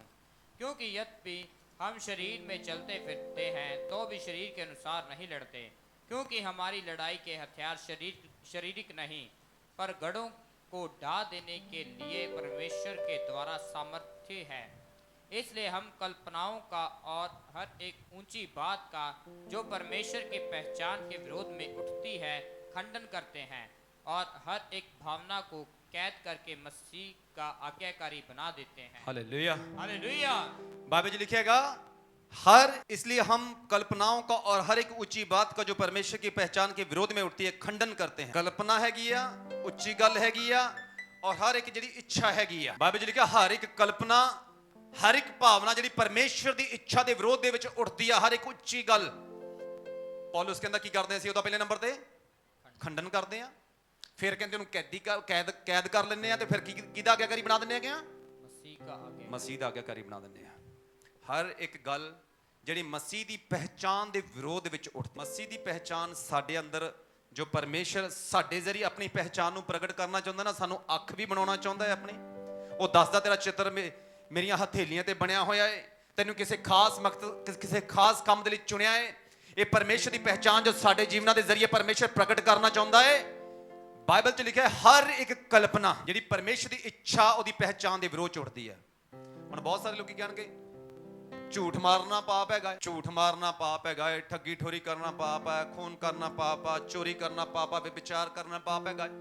ਕਈ ਵਾਰੀ ਵੱਡੀਆਂ ਵੱਡੀਆਂ ਗੱਲਾਂ ਸਾਨੂੰ ਨਜ਼ਰ ਆਉਂਦੀਆਂ ਹੈਗੀਆਂ ਨੇ, ਪਰ ਬਾਈਬਲ 'ਚ ਲਿਖਿਆ ਕੁਝ ਕਲਪਨਾਵਾਂ ਅਜਿਹੀਆਂ ਨੇ, ਕੁਝ ਸੋਚਾਂ ਅਜਿਹੀਆਂ ਨੇ ਜੋ ਬੜੀਆਂ ਹੀ ਉੱਚੀਆਂ ਨੇ ਤੇ ਪ੍ਰਭੂ ਨੂੰ ਪਸੰਦ ਨਹੀਂ ਹੈਗੀ। ਪ੍ਰਭੂ ਨੂੰ ਉਹ ਕਲਪਨਾਵਾਂ ਪਸੰਦ ਨਹੀਂ ਹਨ, ਪਰਮੇਸ਼ਰ ਦੀ ਇੱਛਾ ਦੇ ਉਹ ਵਿਰੋਧ ਦੇ ਵਿੱਚ ਹਨ। ਪੌਲੁਸ ਕਹਿੰਦਾ ਸੀ ਉਹਨਾਂ ਗੱਲਾਂ ਦਾ ਖੰਡਨ ਕਰਦੇ ਹੈਗੇ, ਖੰਡਨ ਕਰਦੇ ਆ, ਫਿਰ ਉਹਨਾਂ ਨੂੰ ਬੰਦੀ ਬਣਾਉਂਦੇ ਤੇ ਪ੍ਰਭੂ ਦਾ ਆਗਿਆਕਾਰੀ ਬਣਾ ਦਿੰਦੇ ਹੈਗੇ। ਹਰ ਇੱਕ ਉੱਚੀ ਗੱਲ, ਕਿਹੜੀ ਗੱਲ? ਥੱਲੇ ਨੂੰ ਕਿ ਤਾਂ ਵੱਲ ਨੂੰ ਉੱਚੀ, ਸੱਜੇ ਕਿ ਖੱਬੇ। ਕੁਝ ਕਲਪਨਾਵਾਂ ਅਜਿਹੀਆਂ ਨੇ ਸਾਡੇ ਅੰਦਰ ਜਿਹੜੀਆਂ ਠੀਕ ਨਹੀਂ ਹਨ। ਆਪਣੇ ਹਿਸਾਬ ਨਾਲ ਵਚਨ ਦਾ ਪਾਲਨ ਕਰਨਾ, ਜਦੋਂ ਠੀਕ ਲੱਗਿਆ ਪ੍ਰਾਰਥਨਾ ਕਰਨਾ, ਜਦੋਂ ਠੀਕ ਲੱਗਿਆ ਪ੍ਰਾਰਥਨਾ ਨਹੀਂ ਕਰਨਾ, ਜਦੋਂ ਠੀਕ ਲੱਗਿਆ ਪ੍ਰਭੂ ਦੇ ਵਚਨ ਦੇ ਅਨੁਸਾਰ ਚੱਲਣਾ, ਜਦੋਂ ਠੀਕ ਨਹੀਂ ਲੱਗਿਆ ਧੋਖਾ ਔਰ ਝੂਠ। ਇਹ ਗੱਲਾਂ ਵੀ ਸਾਡੇ ਜੀਵਨ 'ਚ ਅਸੀਂ ਲੈਣ ਤੋਂ ਗੁਰੇਜ਼ ਨਹੀਂ ਕਰਦੇ। ਇਹ ਗੱਲਾਂ ਕੁਝ ਠੀਕ ਨਹੀਂ ਹਨ। ਬਾਈਬਲ ਦੇ ਵਿੱਚ ਲਿਖਿਆ ਹੈ ਇਹ ਗੱਲਾਂ ਉਚਾਈ ਵੱਲ ਜਾਈ ਜਾਂਦੀਆਂ ਨੇ। ਪੌਲੁਸ ਕਹਿੰਦਾ ਇਹਨਾਂ ਗੱਲਾਂ ਦਾ ਅਸੀਂ ਖੰਡਨ ਕਰਦੇ ਹਾਂ, ਗੱਲਾਂ ਠੀਕ ਨਹੀਂ ਹੈਗੀਆਂ। ਇਹ ਪਹਾੜ ਦੇ ਵਾਂਗ ਜੋ ਉੱਤੇ ਉੱਤੇ ਉੱਤੇ ਜਾਂਦੀਆਂ ਰਹਿੰਦੀਆਂ। ਫਿਰ ਪਤਾ ਕੀ ਹੁੰਦਾ ਹੈਗਾ? ਇੱਕ ਵੀਡੀਓ ਮੈਂ ਦੇਖ ਰਿਹਾ ਸੀਗਾ, ਇੱਕ ਪਿੰਡ ਸੀਗਾ, ਉੱਥੇ ਇੰਟਰਨੈਟ ਚਾਹੀਦਾ ਸੀਗਾ, ਇੰਟਰਨੈਟ ਚਾਹੀਦਾ ਸੀ। ਕੰਪਨੀ ਵਾਲਿਆਂ ਨਾਲ ਗੱਲਬਾਤ ਕੀਤੀ, ਕੰਪਨੀ ਵਾਲੇ ਕਹਿੰਦੇ ਜੇ ਇਸ ਪਿੰਡ 'ਚ ਇੰਟਰਨੈਟ ਲੈ ਕੇ ਆਉਣਾ, 2 ਪਹਾੜ ਇਹਦੇ ਵਿਚਾਲੇ ਆਉਂਦੇ ਨੇ, ਘੱਟੋ ਘੱਟ 1.5-2 ਕਰੋੜ ਦਾ ਖਰਚਾ ਆਏਗਾ। ਪਿੰਡ ਥੋੜਾ ਛੋਟਾ ਜਾਏਗਾ, ਅਸੀਂ ਇੰਟਰਨੈਟ ਨਹੀਂ ਲੈ ਕੇ ਆ ਸਕਦੇ ਤੁਹਾਡੇ ਪਿੰਡ ਦੇ ਵਿੱਚ। ਪਿੰਡ ਵਾਲਿਆਂ ਨੇ ਫਿਰ ਕੋਈ ਸਕੀਮ ਕੱਢੀ, ਚਲੋ ਇੰਟਰਨੈਟ ਉਸ ਪਿੰਡ ਦੇ ਵਿੱਚ ਪਹੁੰਚ ਗਿਆ। ਸੋਚੀਏ 2 ਪਹਾੜ ਦੀਆਂ ਚੋਟੀਆਂ ਦੇ ਕਾਰਨ ਨਿੱਕੇ ਜਿਹੇ ਪਿੰਡ ਦੇ ਵਿੱਚ ਜਿਹੜੀ ਇੰਟਰਨੈਟ ਦੀ ਜ਼ਰੂਰਤ ਆ ਪੂਰੀ ਨਹੀਂ ਹੋ ਪਾ ਰਹੀ ਸੀ, ਸਿਰਫ ਪਹਾੜ ਦੇ ਕਾਰਨ। ਕਹਿੰਦੇ ਪਹਾੜ ਆ, ਸਾਨੂੰ ਖਰਚਾ ਬਹੁਤ ਜ਼ਿਆਦਾ ਪੈਣਾ, ਸਾਨੂੰ ਪੈਸੇ ਉਹਨੇ ਬਚਨੇ ਹੈ ਨਹੀਂ ਜਿੰਨਾ ਖਰਚਾ ਪੈ ਜਾਣਾ, ਇਸ ਕਰਕੇ ਅਸੀਂ ਤੁਹਾਨੂੰ ਇੰਟਰਨੈਟ ਨਹੀਂ ਦੇ ਸਕਦੇ। ਚਲੋ ਉਹਨਾਂ ਨੇ ਕੋਈ ਹੱਲ ਲੱਭ ਲਿਆ ਹੈਗਾ, ਇੰਟਰਨੈਟ ਦਾ ਪ੍ਰਬੰਧ ਉਸ ਜਗ੍ਹਾ ਦੇ ਉੱਪਰ ਹੋ ਗਿਆ। ਸੋਚੋ ਮਸੀਹ ਦੇ ਵਿੱਚ ਇਕੱਲਾ ਚੋਰੀ ਕਰਨਾ, ਝੂਠ ਬੋਲਣਾ, ਵਿਚਾਰ, ਖੂਨ, ਧੋਖਾ, ਇਹ ਸਾਰੀਆਂ ਗੱਲਾਂ ਤੋਂ ਇਲਾਵਾ ਕੁਝ ਕਲਪਨਾਵਾਂ ਅਜਿਹੀਆਂ ਨੇ ਜੋ ਠੀਕ ਨਹੀਂ ਹਨ। ਉਹ ਲਗਾਤਾਰ ਉਹਨਾਂ ਚੀਜ਼ਾਂ 'ਚ ਜਦੋਂ ਅਸੀਂ ਚੱਲਦੇ ਰਹੇ ਨੇ, ਉਹ ਪਹਾੜ ਦੇ ਵਾਂਗੂ, ਪਹਾੜ ਦੇ ਮੂੰਹ ਉੱਚੀਆਂ ਹੁੰਦੀਆਂ ਜਾਂਦੀਆਂ ਨੇ। ਪੌਲੁਸ ਕਹਿੰਦਾ ਇਹਨਾਂ ਗੱਲਾਂ ਦਾ ਅਸੀਂ ਖੰਡਨ ਕਰਦੇ ਹਾਂ। ਅੱਜ ਤੋਂ ਨਾ ਕੁਝ ਗੱਲਾਂ ਜਿਹੜੀਆਂ ਸਾਡੇ ਅੰਦਰ ਸੋਚਦੇ ਨਾ, ਜਿਹੜੀਆਂ ਵਿਅਰਥੀਆਂ ਗੱਲਾਂ ਹੈਗੀਆਂ, ਫਾਲਤੂ ਬੇਤੁਕੀਆਂ ਗੱਲਾਂ ਹੈਗੀਆਂ ਨਾ, ਉਹਨਾਂ ਗੱਲਾਂ ਦਾ ਅੱਜ ਤੋਂ ਖੰਡਨ ਕਰਨਾ ਸ਼ੁਰੂ ਕਰ ਦਿਓ ਜੀ। ਜਿਨ੍ਹਾਂ ਗੱਲਾਂ ਦਾ ਕੋਈ ਮਤਲਬ ਹੀ ਨਹੀਂ ਨਾ, ਹੱਥ ਪੈਰ ਹੀ ਹੈ ਨਹੀਂ, ਉਹਨਾਂ ਗੱਲਾਂ ਦਾ ਖੰਡਨ ਅੱਜ ਤੋਂ ਕਰਨਾ ਸ਼ੁਰੂ ਕਰ ਦਿਓ ਜੀ। ਉਹਨਾਂ ਗੱਲਾਂ ਨੂੰ ਅੱਜ ਤੋਂ ਨੋਟ ਕਰਨਾ ਸ਼ੁਰੂ ਕਰ ਦਿਓ ਜੀ ਤੇ ਪ੍ਰਭੂ ਦੇ ਵਚਨ ਦੇ ਅਨੁਸਾਰ ਉਹਨਾਂ ਗੱਲਾਂ ਨੂੰ ਆਪਣੇ ਜੀਵਨ ਵਿੱਚ ਢਾਲਣਾ ਸ਼ੁਰੂ ਕਰੋ ਜੀ। ਉਤਪਤੀ ਦੀ ਕਿਤਾਬ ਕਿੰਨੇ ਜਿਹਨਾਂ ਨੂੰ ਪਤਾ ਬਾਈਬਲ 'ਚ ਹੈਗੀ ਆ, ਵਚਨ 'ਚ ਲਿਖਿਆ ਨਾ, ਉੱਥੇ ਇੱਕ ਟੀਮ ਆ, ਉਹ ਜਿਹੜੀ ਟੀਮ ਹੈਗੀ ਨਾ, ਸਾਰੇ ਇੱਕੋ ਹੀ ਭਾਸ਼ਾ ਬੋਲਦੇ ਹੈਗੇ ਆ। ਕੀ ਬੋਲਦੇ ਹੈਗੇ ਸਾਰੇ? ਇੱਕੋ ਹੀ ਭਾਸ਼ਾ ਹੈਗੀ ਆ, ਚਾਰੇ ਪਾਸੇ ਇੱਕ ਹੀ ਬੜਾ ਹੈਗਾ ਉਹਨਾਂ ਦੇ ਵਿੱਚ, ਭਾਸ਼ਾ ਇੱਕੋ ਆ ਨਾ ਸਾਰੀ, ਇੱਕੋ ਹੀ ਭਾਸ਼ਾ ਹੈ, ਇੱਕ ਹੀ ਬੜਾ ਹੈਗਾ। ਕਹਿੰਦੇ ਆਪਾਂ ਇੱਕ ਬਿਲਡਿੰਗ ਬਣਾਉਣੀ, ਵੱਡੀ ਡੂੰਗੀ ਬਿਲਡਿੰਗ ਬਣਾਉਣੀ ਕਿ ਉੱਚੀ ਬਿਲਡਿੰਗ ਬਣਾਉਣੀ ਹੈਗੀ ਆ। ਕਲਪਨਾਵਾਂ ਦੇ ਪਹਾੜ ਦੀ ਤਰ੍ਹਾਂ ਨਾ ਇਹ ਇੱਕ ਬੜੀ ਜ਼ਬਰਦਸਤ ਐਗਜ਼ਾਮਪਲ, ਉਹਨਾਂ ਨੇ ਬੜੀ ਉੱਚੀ ਬਿਲਡਿੰਗ ਬਣਾਉਣ ਦੀ ਸੋਚੀ। ਪਤਾ ਕਿਉਂ ਸੋਚਿਆ? ਕਹਿੰਦੇ ਆਪਾਂ ਨੂੰ ਬਿਖਰਨਾ ਨਹੀਂ ਪਊਗਾ, ਜੇ ਗਵਾਚ ਘੂਚ ਜਾਂਦੇ ਨੇ ਕਈ ਵਾਰੀ ਗਾਂਹ ਪਿਛਾਂ ਨਿਕਲ ਜਾਂਦੇ ਆ, ਉੱਚੀ ਬਿਲਡਿੰਗ ਦੇਖ ਕੇ ਦੁਬਾਰਾ ਫੇਰ ਇੱਥੇ ਇਕੱਠੇ ਹੋ ਜਾ ਕਰਾਂਗੇ। ਪਰਮੇਸ਼ਰ ਦੀ ਪਹਿਚਾਨ ਕੀ ਹੈ? ਜਦੋਂ ਪਰਮੇਸ਼ਰ ਦੀ ਪਹਿਚਾਨ ਪਤਾ ਕਿਹਨੂੰ ਕਹਿੰਦੇ? ਜਦੋਂ ਪਰਮੇਸ਼ਰ ਵਚਨ ਕਵੇ ਔਰ ਉਹਨੂੰ ਪੂਰਾ ਕਰੇ ਨਾ, ਔਖੇ ਟਾਈਮ ਦੇ ਵਿੱਚ ਵੀ ਇਹ ਹੈ ਪਰਮੇਸ਼ਰ ਦੀ ਪਹਿਚਾਨ। ਤੇ ਪ੍ਰਭੂ ਦੀ ਪਹਿਚਾਨ ਉੱਥੇ ਕਿਸ ਤਰੀਕੇ ਨਾਲ ਹੋਣੀ ਸੀਗੀ? ਜਦੋਂ ਪ੍ਰਭੂ ਨੇ ਕਿਹਾ ਨਾ, ਵਧੋ ਫੁੱਲੋ ਸਾਰੀ ਧਰਤੀ ਤੇ ਭਰ ਜਾਓ, ਤੇ ਜਦੋਂ ਸਾਰੇ ਲੋਕਾਂ ਨੇ ਫੈਲਣਾ ਸੀ, ਸਾਰੀ ਧਰਤੀ ਤੇ ਭਰਨਾ ਸੀਗਾ, ਇਹਦਾ ਮਤਲਬ ਸੀ ਪ੍ਰਭੂ ਦਾ ਵਚਨ ਪੂਰਾ ਹੋ ਰਿਹਾ ਹੈ। ਤੇ ਇਹਨਾਂ ਲੋਕਾਂ ਨੇ ਪਤਾ ਕੀ ਫੈਸਲਾ ਲਿਆ? ਕਹਿੰਦੇ ਵੱਡੀ ਸਾਰੀ ਬਿਲਡਿੰਗ ਬਣਾਉਣੇ ਆ, ਦੂਰ ਜਾਏ ਨਹੀਂ ਕਰਨਾ, ਨੇੜੇ ਨੇੜੇ ਰਿਹਾ ਕਰਾਂਗੇ। ਹੁਣ ਮੈਨੂੰ ਇਹ ਦੱਸੋ, ਪਰਮੇਸ਼ਰ ਦੀ ਪਹਿਚਾਨ ਦੀ ਵਿਰੋਧ ਦੇ ਵਿੱਚ ਇਹਨਾਂ ਨੇ ਬਿਲਡਿੰਗ ਬਣਾਈ ਕਿ ਨਹੀਂ ਬਣਾਈਗੀ? ਤੇ ਪਰਮੇਸ਼ਰ ਖੁਸ਼ ਹੋਇਆ? ਨਹੀਂ। ਉਹਨਾਂ ਨੇ ਤਾਂ ਇੱਟਾਂ ਦੇ ਨਾਲ ਬਿਲਡਿੰਗ ਬਣਾਈ ਆ, ਗਾਰੇ ਦੇ ਨਾਲ ਬਿਲਡਿੰਗ ਬਣਾਈਆਂ। ਅਸੀਂ ਅੱਜ ਸੋਚਾਂ ਵਿਚਾਰਾਂ ਦੇ ਨਾਲ ਅਜਿਹੀਆਂ ਬਿਲਡਿੰਗਾਂ ਬਣਾ ਦਿੰਨੇ ਹੈਗੇ ਆ ਜੋ ਪ੍ਰਭੂ ਨੂੰ ਪਸੰਦ ਨਹੀਂ ਹੈਗੀਆਂ। ਪ੍ਰਭੂ ਨੂੰ ਉਹ ਬਿਲਡਿੰਗਾਂ ਪਸੰਦ ਨਹੀਂ, ਉੱਚੀਆਂ ਗੱਲਾਂ ਪਸੰਦ ਨਹੀਂ, ਜਿਹੜੀਆਂ ਗੱਲਾਂ ਦਾ ਕੋਈ ਮਤਲਬ ਹੀ ਨਹੀਂਗਾ। ਪਰਮੇਸ਼ਰ ਕਹਿੰਦਾ ਸੀ ਵਧੋ ਫੁੱਲੋ ਸਾਰੀ ਧਰਤੀ ਤੇ ਫੈਲ ਜਾਓ, ਖਿਲਰ ਜਾਓ। ਇਹਨਾਂ ਨੇ ਸਹੁੰ ਖਾਦੀ, ਕਹਿੰਦੇ ਖਿਲਰਨਾ ਨਹੀਂ, ਕਹਿੰਦੇ ਇਕੱਠੇ ਰਵਾਂਗੇ। ਸਭ ਤੋਂ ਵੱਡਾ ਗੁਨਾਹ ਇਹਨਾਂ ਨੇ ਪਹਿਲੇ ਨੰਬਰ ਤੇ ਆਹ ਕੀਤਾ ਹੈ। ਦੂਸਰੀ ਗਲਤੀ ਸਾਰਿਆਂ ਨਾਲੋਂ ਵੱਡੀ ਪਹਿਲਾਂ ਪਤਾ ਇਹਨਾਂ ਦੀ ਕੀ ਸੀਗੀ? ਪਰਮੇਸ਼ਰ ਨੇ ਸਾਫ਼-ਸਾਫ਼ ਕਿਹਾ ਵੀ ਮੈਂ ਪਾਣੀ ਦੇ ਨਾਲ ਧਰਤੀ ਅੱਗੇ ਤੋਂ ਨਹੀਂ ਤਬਾਹ ਕਰੂੰਗਾ। ਇਹਨਾਂ ਨੂੰ ਭਰੋਸਾ ਕਰਨਾ ਚਾਹੀਦਾ ਸੀ ਕਿ ਨਹੀਂ ਕਰਨਾ ਚਾਹੀਦਾ? ਜਦੋਂ ਪ੍ਰਭੂ ਦੀਆਂ ਗੱਲਾਂ ਤੇ ਆਪਾਂ ਭਰੋਸਾ ਨਹੀਂ ਨਾ ਕਰਦੇ, ਇਹ ਵੀ ਪਰਮੇਸ਼ਰ ਦੀ ਪਹਿਚਾਨ ਦੇ ਵਿਰੋਧ ਦੇ ਵਿੱਚ ਉੱਚੀ ਗੱਲ ਸੋਚਣਾ ਹੈ। ਇਹਨਾਂ ਨੂੰ ਹਜੇ ਵੀ ਲੱਗਦਾ ਏ ਕਰਤੂਤਾਂ ਅਸੀਂ ਆਪਣੀਆਂ ਛੱਡਣੀਆਂ ਨਹੀਂ ਗਈਆਂ, ਨਾ ਅਸੀਂ ਪਾਪ ਛੱਡਣਾ, ਨਾ ਵਿਚਾਰ ਛੱਡਣਾ, ਗਲਤ ਕੰਮ ਕੋਈ ਵੀ ਜਿਹੜਾ ਹੈਗਾ ਛੱਡਣਾ ਹੀ ਨਹੀਂ ਅਸੀਂ। ਪ੍ਰਭੂ ਨੇ ਦੁਬਾਰਾ ਜੇ ਪਾਣੀ ਭੇਜਦਾ ਫੇਰ, ਜਿਵੇਂ ਅਸੀਂ ਗੱਲ ਕਹਿ ਕੇ ਮੁੱਕਰ ਜੰਨੇ, ਜੇ ਪਰਮੇਸ਼ਰ ਵੀ ਮੁੱਕਰ ਗਿਆ ਫੇਰ। ਜੇ ਉਹਨੇ ਮੀਂਹ ਪਵਾਇਆ, ਹੜ੍ਹ ਲੈ ਕੇ ਆਂਦੇ, ਪਾਣੀ ਵੱਧ ਜਾਏਗਾ, ਵੱਡੀ ਸਾਰੀ ਬਿਲਡਿੰਗ ਬਣਾ ਲੈਣੇ, ਸਾਰੇ ਜਣੇ ਤਾਂ ਚੜ ਜਾਾਂਗੇ। ਤੁਹਾਨੂੰ ਬੇਬੀਲੋਨ ਦਾ ਜਿਹੜਾ ਉਹ ਟਾਵਰ ਬਣਾ ਰਹੇ ਸੀ ਨਾ, ਉਹਦਾ ਬਣਾਉਣ ਦਾ ਇੱਕ ਕਾਰਨ ਇਹ ਵੀ ਸੀਗਾ ਵੀ ਫਲੱਡ ਆ ਗਏ ਨਾ ਅੱਗੇ ਤੋਂ, ਜੇ ਹੜ੍ਹ ਹੁੜ ਆ ਗਿਆ ਤਾਂ ਉੱਚੀ ਜਗ੍ਹਾ ਤੇ ਚੜ੍ਹ ਕੇ ਬਚ ਜਾਾਂਗੇ। ਪਰਮੇਸ਼ਰ ਨੂੰ ਇਹ ਗੱਲ ਪਸੰਦ ਨਹੀਂ ਆਈ। ਬਾਈਬਲ 'ਚ ਲਿਖਿਆ ਪਰਮੇਸ਼ਰ ਥੱਲੇ ਉਤਰਿਆ, ਭਾਸ਼ਾ 'ਚ ਗੜਬੜੀ ਪਾਈ ਹੈਗੀ ਆ, ਔਰ ਆਪਣੀ ਪਹਿਚਾਨ ਜਿਹੜੀ ਪਰਮੇਸ਼ਰ ਧਰਤੀ ਦੇ ਉੱਪਰ ਦਿਖਾਉਣਾ ਚਾਹੁੰਦਾ ਸੀ, ਮੈਂ ਵਧਾਊਂਗਾ ਇਹਨਾਂ ਨੂੰ ਬਹੁਤ ਜ਼ਿਆਦਾ। ਔਰ ਬਾਈਬਲ 'ਚ ਲਿਖਿਆ ਜਦੋਂ ਭਾਸ਼ਾ 'ਚ ਗੜਬੜੀ ਹੋਈ ਨਾ, ਸਭ ਖਿਲਰ ਗਏ ਨੇ। ਉਹ ਜਿਹੜਾ ਕੰਸਟਰਕਸ਼ਨ ਦਾ ਕੰਮ ਸੀ ਵਿਚਾਲੇ ਰੁਕ ਗਿਆ ਹੈਗਾ ਏ। ਭਾਸ਼ਾ 'ਚ ਗੜਬੜੀ ਹੋਈ, ਉਹ ਖਿਲਰੇ ਕਿ ਨਹੀਂ ਖਿਲਰੇ? ਜਿੱਦਣ ਤੁਸੀਂ ਚਰਚ ਵਿੱਚ ਆਉਣਾ ਸ਼ੁਰੂ ਕਰਤਾ ਨਾ, ਸਭ ਤੋਂ ਪਹਿਲਾਂ ਮੈਂ ਤੁਹਾਨੂੰ ਇਹ ਦੱਸਣਾ ਚਾਹੁੰਦਾ ਹੈਗਾ ਏ, ਪਰਮੇਸ਼ਰ ਜਦੋਂ ਤੁਹਾਨੂੰ ਭਰੇਗਾ, ਉਹਦੀ ਉਪਸਥਿਤੀ 'ਚ ਤੁਸੀਂ ਆਓਗੇ ਨਾ, ਉਹਦੀ ਉਪਸਥਿਤੀ ਤੁਹਾਨੂੰ ਟੱਚ ਕਰੇਗੀ, ਉਹਦੀ ਉਪਸਥਿਤੀ ਤੁਹਾਨੂੰ ਛੂਏਗੀ। ਜਦੋਂ ਤੁਸੀਂ ਵਾਪਸ ਜਾਓਗੇ ਨਾ, ਹੋ ਸਕਦਾ ਏ ਘਰਦਿਆਂ ਦੀ ਜਿਹੜੀ ਭਾਸ਼ਾ ਹੋਵੇ ਤੇ ਤੁਹਾਡੀ ਭਾਸ਼ਾ ਹੋਵੇ, ਉਹ 'ਚ ਫਰਕ ਪੈ ਜਾਵੇ। ਘਰ ਵਾਲੇ ਤੁਹਾਡੇ ਚਰਚ ਨਹੀਂ ਆ ਰਹੇ, ਤੁਸੀਂ ਚਰਚ ਆ ਰਹੇ ਹੋ ਸਕਦਾ ਘਰ ਦੇ ਕੋਈ ਹੋਰ ਭਾਸ਼ਾ ਬੋਲਣ ਤੇ ਅਸੀਂ ਕੋਈ ਹੋਰ ਭਾਸ਼ਾ ਬੋਲੀਏ। ਹੋ ਸਕਦਾ ਤੁਸੀਂ ਦੁਬਾਰਾ ਆਪਣੇ ਯਾਰਾਂ ਦੋਸਤਾਂ ਮਿੱਤਰਾਂ ਦੇ ਵਿੱਚ ਜਾਵੋ, ਉਹਨਾਂ ਦੀ ਭਾਸ਼ਾ ਹੋਰ ਹੋ ਜਾਵੇ ਤੇ ਤੁਹਾਡੀ ਭਾਸ਼ਾ ਹੋਰ ਕਰ ਦੇਵੇ ਪਰਮੇਸ਼ਰ। ਅੱਜ ਮੈਂ ਤੁਹਾਨੂੰ ਇਹ ਦੱਸਣਾ ਚਾਹੁੰਦਾ, ਅਗਰ ਤੁਹਾਡੀ ਸੰਗਤੀ 2 ਸਾਲ ਤੋਂ 3 ਸਾਲ ਤੋਂ ਅਗਰ ਪੁਰਾਣੀ ਸੰਗਤੀ ਦੇ ਵਿੱਚ ਜਾ ਕੇ ਅੱਜ ਤੁਹਾਡੀ ਭਾਸ਼ਾ ਫੇਰ ਉਹਨਾਂ ਦੇ ਨਾਲ ਦੀ ਹੋ ਜਾਂਦੀ ਹੈ, ਇਹਦਾ ਮਤਲਬ ਤੁਸੀਂ ਪਰਮੇਸ਼ਰ ਦੀ ਬਦਲਵੀ ਭਾਸ਼ਾ ਨੂੰ ਆਪਣੇ ਜੀਵਨ 'ਚ ਲਿਆ ਹੀ ਨਹੀਂ।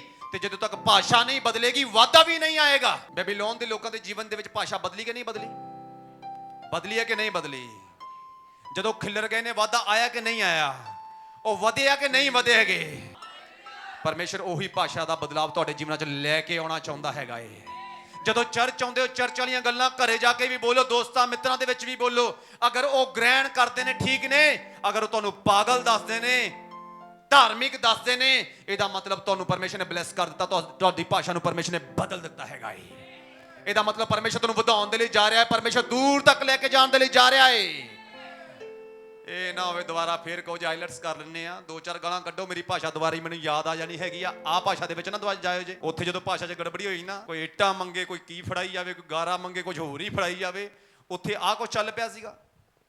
ਇਹ ਨਾ ਹੋਵੇ ਪ੍ਰਾਰਥਨਾ ਕਰਨ ਤੋਂ ਬਾਅਦ ਦੁਬਾਰਾ ਯਾਰਾਂ ਦੋਸਤਾਂ ਆਪਣੇ ਮਿੱਤਰਾਂ ਨੂੰ ਤੁਸੀਂ ਮਿਲੋ, ਉਹੀ ਪੁਰਾਣੇ ਲੋਕ ਉਹਨਾਂ ਨੂੰ ਤੁਸੀਂ ਮਿਲੋ, ਤੇ ਜਿਹੋ ਜੀ ਉਹ ਭਾਸ਼ਾ ਬੋਲਦੇ ਤੁਸੀਂ ਸੇਮ ਭਾਸ਼ਾ ਬੋਲਣੀ ਸ਼ੁਰੂ ਕਰ ਦੇਵੋ।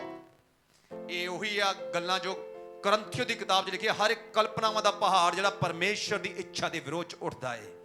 ਉਹਦਾ ਅਸੀਂ ਖੰਡਨ ਕਰਦੇ ਹੈਗੇ ਆ। ਤੁਹਾਨੂੰ ਪਤਾ ਕਲਪਨਾ ਕਰਨਾ ਵੀ ਬੜਾ ਖਤਰਨਾਕ ਹੈ।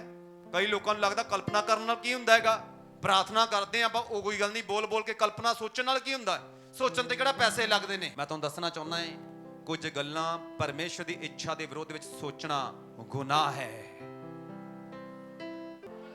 ਤੁਹਾਨੂੰ ਪਤਾ ਜਦੋਂ ਉੱਥੇ ਬਹੁਤ ਸਾਰੇ ਲੋਕੀ ਗਵਾਹੀਆਂ ਦਿੰਦੇ ਨੇ, ਆਪਣੇ ਚੰਗਾਈਆਂ ਹੁੰਦੇ ਨੇ, ਉਹ ਚੰਗਾਈਆਂ ਐਵੇਂ ਨਹੀਂ ਹੁੰਦੀਆਂ। ਜਦੋਂ ਮੈਂ ਪ੍ਰਾਰਥਨਾ ਕਰਦਾ, ਮੈਂ ਹਮੇਸ਼ਾ ਹੀ ਕਲਪਨਾ ਕਰਦਾ, ਮੈਂ ਆਪਣੇ ਆਤਮਾ ਦੇ ਵਿੱਚ, ਸੰਡੇ ਦਾ ਬਾਅਦ ਚ ਆਉਂਦਾ, ਮੈਂ ਪਹਿਲਾਂ ਹੀ ਸੰਡੇ ਸਰਵਿਸ ਆਪਣੇ ਆਤਮਾ ਦੇ ਵਿੱਚ ਦੇਖਦਾ ਏ, ਮੈਂ ਲੋਕਾਂ ਨੂੰ ਛੂਹਣਾ ਏ, ਚੰਗਾਈਆਂ ਨੂੰ ਉਹਨਾਂ ਦੇ ਜੀਵਨਾਂ 'ਚ ਬੋਲਦਾ, ਛੁਟਕਾਰੇ ਨੂੰ ਮੈਂ ਉਹਨਾਂ ਦੇ ਜੀਵਨਾਂ 'ਚ ਬੋਲਦਾ। ਔਰ ਜਦੋਂ ਸੰਡੇ ਆਉਣਾ, ਸੇਮ ਪਰਮੇਸ਼ਰ ਫਿਰ ਉਸੇ ਤਰੀਕੇ ਨਾਲ ਹੀ ਕਰਦੇ ਨੇ। ਸੋਚੋ ਸਾਡੀਆਂ ਕਲਪਨਾਵਾਂ ਤੇ ਵੀ ਪਰਮੇਸ਼ਰ ਦਾ ਧਿਆਨ ਹੈਗਾ ਕਿ ਨਹੀਂ ਹੈਗਾ? ਕਲਪਨਾਵਾਂ ਤੇ ਪਰਮੇਸ਼ਰ ਦਾ ਧਿਆਨ ਹੈਗਾ ਕਿ ਨਹੀਂ ਹੈਗਾ? ਤੇ ਦਾਊਦ ਨੱਚਦਾ ਪਿਆ, ਦਾਊਦ ਦੇ ਨੱਚਣ ਤੇ ਪਰਮੇਸ਼ਰ ਦਾ ਧਿਆਨ ਹੈਗਾ ਕਿ ਨਹੀਂ ਹੈਗਾ? ਮੀਕਲ ਨੇ ਆਪਦੇ ਹਸਬੰਡ ਨੂੰ ਗਲਤ ਬੋਲਿਆ, ਪਰਮੇਸ਼ਰ ਦਾ ਧਿਆਨ ਹੈਗਾ ਕਿ ਨਹੀਂ ਹੈਗਾ? ਬੈਬੀਲੋਨ ਦੇ ਲੋਕਾਂ ਨੇ ਗਲਤ ਤਰੀਕੇ ਨਾਲ ਟਾਵਰ ਬਣਾਇਆ, ਪ੍ਰਭੂ ਦਾ ਧਿਆਨ ਹੈਗਾ ਕਿ ਨਹੀਂ ਹੈਗਾ? ਤੇ ਜਦੋਂ ਸਹੀ ਤਰੀਕੇ ਨਾਲ ਤੁਸੀਂ ਪ੍ਰਾਰਥਨਾ ਕਰਦੇ ਆ, ਪਰਮੇਸ਼ਰ ਦਾ ਧਿਆਨ, ਇਹਦਾ ਮਤਲਬ ਤੁਹਾਡੇ ਤੇ ਹੈਗਾ ਕਿ ਨਹੀਂ ਹੈਗਾ? ਤੁਸੀਂ ਆਪਣੀ ਬੁਲਾਹਟ ਨੂੰ ਸਮਝ ਰਹੇ ਹੋ, ਉਹਦੇ ਅਨੁਸਾਰ ਚੱਲ ਰਹੇ ਹੋ, ਪਰਮੇਸ਼ਰ ਦਾ ਧਿਆਨ ਹੈਗਾ ਕਿ ਨਹੀਂ ਹੈਗਾ? ਤੇ ਜਦੋਂ ਪਰਮੇਸ਼ਰ ਦਾ ਧਿਆਨ ਸਦਰਕ ਮੇਸ਼ਕ ਅਬੇਦਨਗੋ ਵਾਂਗੂ ਤੁਹਾਡੇ ਤੇ ਹੈਗਾ ਏ, ਤੇ ਜਦੋਂ ਪਰਮੇਸ਼ਰ ਆਏਗਾ, ਹਾਲਾਤ ਪਹਿਲਾਂ ਵਾਲੇ ਰਹਿਣਗੇ ਕਿ ਬਦਲ ਜਾਣਗੇ? ਥੋੜੇ ਜਿਹੇ ਬਦਲਣਗੇ ਕਿ ਜਮਾਂ ਹੀ ਬਦਲ ਜਾਣਗੇ। ਇਹ ਪ੍ਰਭੂ ਦੀ ਯੋਜਨਾ ਹੈਗੀ ਆ। ਤੁਹਾਨੂੰ ਪਤਾ ਇੱਕ ਜਗ੍ਹਾ ਤੇ ਵਚਨ ਹੈਗਾ 14 ਦੀ 1 ਕੱਢਿਓ ਜਲਦੀ ਦੇ ਨਾਲ, ਜ਼ਬੂਰ 14 ਦੀ 1 ਜਲਦੀ, 28 ਦੀ 1 ਵੀ ਕੱਢ ਲਓ ਜੇ, ਵਿਵਸਥਾ 28 ਦੀ 1 ਜਲਦੀ ਦੇ ਨਾਲ ਕੱਢ ਲਓ ਜੇ, ਜਲਦੀ ਦੇ ਨਾਲ 28 ਦੀ 1 ਵਿਵਸਥਾ। Thank you Jesus. ਠੀਕ ਹੈ, ਧਿਆਨ ਦੇ ਨਾਲ ਵਚਨ ਸੁਣੀਏ।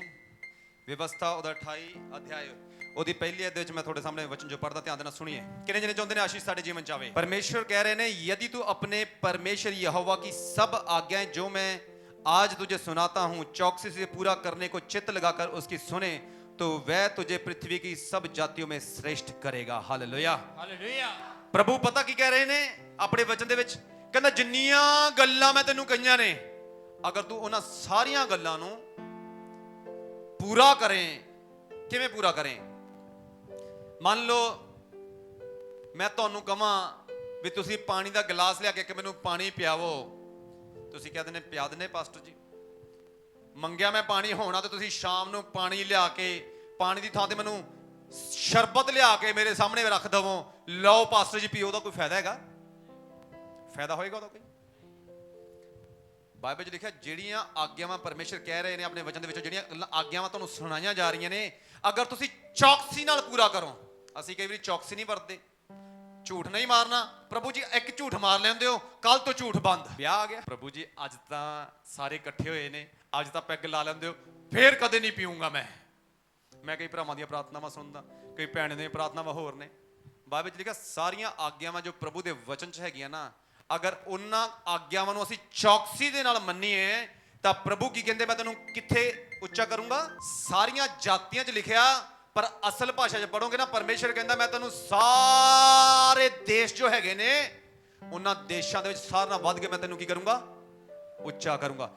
ਉੱਥੇ ਕੀ ਲਿਖਿਆ? ਪਰਮੇਸ਼ਰ ਕਹਿੰਦਾ ਪਹਿਲਾਂ BA ਕਰ ਲਓ ਜੇ, MA ਕਰ ਲਓ ਜੇ, ਫਿਰ PhD ਕਰ ਲਓ ਜੇ, ਫਿਰ ਉੱਚਾ ਕਰੂੰਗਾ ਮੈਂ ਤੁਹਾਨੂੰ। ਪੜ੍ਹਾਈ ਲਿਖਾਈ ਅੱਛੀ ਹੈਗੀ ਆ, ਪਰ ਅਗਰ ਉਹ ਸਮਾਂ ਨਿਕਲ ਚੁੱਕਿਆ ਤੁਹਾਡੇ ਜੀਵਨ 'ਚ, ਤੁਸੀਂ ਕਹਿੰਦੇ ਮੈਂ ਹੁਣ ਤਾਂ ਮੈਂ ਪੜ੍ਹ ਲਿਖ ਵੀ ਨਹੀਂ ਸਕਦਾ, ਨਾ ਮੇਰੇ ਕੋਲ ਜੌਬ, ਨਾ ਕੁਝ ਹੋਰ, ਮੇਰੀ ਉਮਰ ਹੀ ਅਜਿਹੇ ਪੜਾਵ ਤੇ ਆ ਚੁੱਕੀ, ਮੈਂ ਕੀ ਕਰ ਸਕਦਾ ਏ? ਪ੍ਰਭੂ ਇੱਕ ਹੀ ਗੱਲ ਕਹਿ ਰਹੇ ਨੇ, ਤੁਸੀਂ ਪ੍ਰਭੂ ਦੇ ਵਚਨ ਨੂੰ ਚੌਕਸੀ ਨਾਲ ਮੰਨਣਾ ਸ਼ੁਰੂ ਕਰ ਦਿਓ। ਪਰਮੇਸ਼ਰ ਦਾ ਵਾਅਦਾ ਹੈ, ਸਾਰੇ ਜੋ ਦੇਸ਼ ਹੈਗੇ ਆ, ਪਰਮੇਸ਼ਰ ਕਹਿੰਦਾ ਮੈਂ ਸਾਰਿਆਂ ਉੱਚੇ ਅਹੁਦੇ ਤੇ ਤੁਹਾਨੂੰ ਪਹੁੰਚਾਊਂਗਾ, ਉੱਚਾ ਕਰ ਦਊਂਗਾ, ਸਾਰੀਆਂ ਜਾਤੀਆਂ ਤੁਹਾਨੂੰ ਧੰਨ ਕਹਿਣਗੀਆਂ। ਹਾਲੇਲੂਇਆ। ਪ੍ਰਭੂ ਦਾ ਵਚਨ ਮੰਨਣਾ ਚੁਸਤੀ ਨਾਲ ਆ, ਚੌਕਸੀ ਨਾਲ ਆ, ਸੁਸਤੀ ਨਾਲ ਨਹੀਂ। ਜਦੋਂ ਵਾਚਾ ਦਾ ਸੰਦੂਕ ਆ ਰਿਹਾ ਹੈ,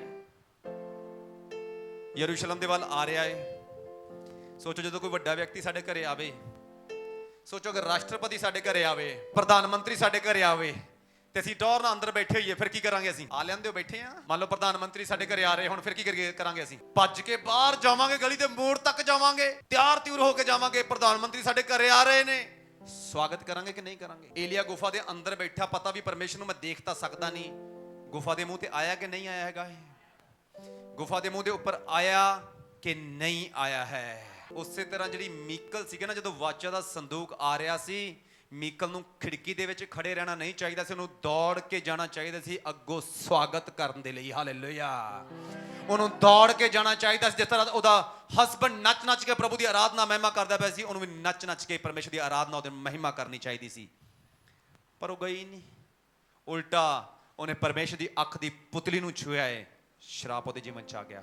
ਅਗਰ ਦੌੜ ਕੇ ਜਾਂਦੀ, ਪਰਮੇਸ਼ਰ ਦੀ ਨੱਚ ਕੇ ਆਰਾਧਨਾ ਮਹਿਮਾ ਕਰਦੀ, ਬਰਕਤ ਉਹਦੇ ਜੀਵਨ 'ਚ ਵੀ ਆ ਜਾਣੀ ਸੀਗੀ। ਪਰਮੇਸ਼ਰ ਦਾ ਵਚਨ ਕੀ ਕਹਿੰਦਾ? ਅਗਰ ਤੂੰ ਮੇਰੇ ਵਚਨ ਦਾ ਪਾਲਨ ਕਰੇ ਫਿਰ ਮੈਂ ਤੈਨੂੰ ਤੇਰੇ ਗਲੀ ਮਹੱਲੇ ਦੇ ਵਿੱਚ ਉੱਚਾ ਕਰੂੰਗਾ, ਟੱਬਰ 'ਚ ਉੱਚਾ ਕਰੂੰਗਾ, ਸਾਰੀਆਂ ਕੌਮਾਂ 'ਚ ਅਸਲ ਭਾਸ਼ਾ ਲਿਖਿਆ ਸਾਰੇ ਦੇਸ਼ਾਂ ਤੋਂ ਮੈਂ ਤੁਹਾਨੂੰ ਉੱਚਾ ਕਰ ਦੇਵਾਂਗਾ। ਅੱਜ ਬਰਕਤ ਲੈਣ ਵਾਲੇ ਤਾਂ ਬਹੁਤ ਆ, ਬਰਕਤ ਬਣਨ ਵਾਲੇ ਬਹੁਤ ਘੱਟ ਹੈਗੇ ਨੇ। ਬਰਕਤ ਲੈਣ ਵਾਲੇ ਬਹੁਤ ਨੇ, ਧਿਆਨ ਨਾਲ ਸੁਣੀਏ, ਬਰਕਤ ਬਣਨ ਵਾਲੇ ਬਹੁਤ ਘੱਟ ਨੇ। ਲੱਖਾਂ ਲੋਕਾਂ ਦੇ ਵਿੱਚ ਇੱਕ ਹੀ ਬੰਦਾ ਪਰਮੇਸ਼ਰ ਨੂੰ ਲੱਭਿਆ ਹੈ, ਮੂਸਾ। ਕਹਿੰਦਾ ਇਹ ਬਰਕਤ ਬਣੇਗਾ, ਬਾਕੀ ਤਾਂ ਬਰਕਤ ਲੈਣ ਵਾਲੇ ਹੀ ਆ, ਬਰਕਤ ਬਣਨ ਵਾਲੇ ਬਹੁਤ ਘੱਟ ਨੇ। ਇੱਕ ਵਿਅਕਤੀ ਲੱਭਿਆ ਪੂਰੇ ਲੱਖਾਂ ਲੋਕਾਂ ਦੇ ਵਿੱਚ। ਸੋਚੋ ਹੁਣ, ਸੋਚੋ ਮੂਸਾ ਦਾ ਚੁਣਾਵ ਛੋਟਾ ਹੈ ਕਿ ਜ਼ਬਰਦਸਤ ਹੈਗਾ ਹੈ? ਮੂਸਾ ਨੇ ਆਪਦੇ ਚੁਣਾਵ ਨੂੰ ਸਮਝਿਆ ਕਿ ਨਹੀਂ ਸਮਝਿਆ ਹੈਗਾ? ਤੁਸੀਂ ਸਮਝ ਲਓਗੇ ਨਾ, ਤੁਸੀਂ ਬਹੁਤ ਸਾਰੇ ਲੋਕਾਂ ਨੂੰ ਛੁਡਾਉਣ ਵਾਲੇ ਬਣ ਜਾਓਗੇ। ਇਹ ਪ੍ਰਭੂ ਦੀ ਯੋਜਨਾ ਹੈ ਤੁਹਾਡੇ ਜੀਵਨ ਦੇ ਵਿੱਚ। ਤੁਹਾਨੂੰ ਪਤਾ ਮੂਸਾ ਦੀ ਕੀ ਜਗ੍ਹਾ ਸੀ ਪਰਮੇਸ਼ਰ ਦੀ ਨਜ਼ਰਾਂ ਦੇ ਵਿੱਚ? ਉਹਦੀ ਡੈੱਡ ਬਾਡੀ ਵੀ ਕੀਮਤੀ ਸੀਗੀ। ਅੱਜ ਡੈਥ ਹੋ ਜੇ ਨਾ ਕਿਸੇ ਦੀ, ਕਹਿਣਗੇ ਬਾਹਰ ਕੱਢੋ ਇਹਨੂੰ, ਮਰ ਗਿਆ, ਇਹਨੂੰ ਵੇਖ ਵੇਖ ਹੀ ਰੋਈ ਜਾਣਾ ਸਾਰੇ ਟੱਬਰ ਨੇ, ਬਾਹਰ ਕੱਢੋ ਇਹਨੂੰ। ਕੱਪੜੇ ਤੱਕ ਨਹੀਂ ਘਰੇ ਰਹਿਣ ਦਿੰਦੇ। ਉਹਦੀ ਜੁੱਤੀ ਜਿਹੜੇ ਮੰਜੇ ਤੇ ਨਵਾ ਲਿਆ ਜਾਵੇ, ਮੰਜਾ ਵੀ ਫਿਰ ਕਬਰਸਤਾਨ 'ਚ ਹੀ ਛੱਡ ਕੇ ਆਉਣਗੇ, ਜਾਓ ਪਿੱਛੇ ਲੈ ਜਾਓ ਇਹਨੂੰ ਵੀ। ਹੁੰਦਾ ਇਸ ਤਰ੍ਹਾਂ ਕਿ ਨਹੀਂ ਹੁੰਦਾ? ਇਹ ਸੱਚਾਈ ਆ। ਤੁਹਾਨੂੰ ਪਤਾ ਮੂਸਾ ਵੀ ਮਰ ਗਿਆ ਹੈਗਾ। ਜਦੋਂ ਮੂਸਾ ਮਰਿਆ ਪਤਾ ਕੀ ਹੋਇਆ? ਮੂਸਾ ਦਾ ਫਿਊਨਰਲ ਐਵੇਂ ਨਹੀਂ ਹੋਇਆ ਸੀਗਾ,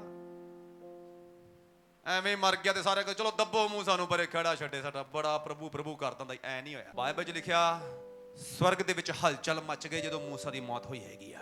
ਮੈਨੂੰ ਯਾਦ ਹੈਗਾ ਇੱਕ ਕਿਸੇ ਦੀ ਮੈਂ ਘਟਨਾ ਸੁਣੀ ਸੀ। ਕੋਈ ਵਿਅਕਤੀ ਸੀ, ਉਹਦੀ ਕਿਸੇ ਨਾਲ ਬਣਦੀ ਵੀ ਨਹੀਂ ਸੀ। ਅਰਥੀ ਚੱਕਣ ਦੇ ਲਈ ਕੋਈ ਨਹੀਂ ਆਇਆ। ਅਰਥੀ ਚੱਕਣ ਦੇ ਲਈ ਸੋਚੋ ਕੋਈ ਨਹੀਂ ਆਇਆ ਹੈਗਾ। ਮੁਰਦਾ ਸਰੀਰ ਨੂੰ ਮੋਢਾ ਦੇਣ ਵਾਸਤੇ ਕੋਈ ਨਹੀਂ ਆਇਆ। ਦੁਨੀਆਦਾਰੀ ਦੇ ਵਿੱਚ ਰਹਿੰਦੇ ਹੋਏ ਕਈ ਲੋਕਾਂ ਦਾ ਹਿਸਾਬ ਤਾਂ ਇਸ ਤਰ੍ਹਾਂ ਹੈਗਾ।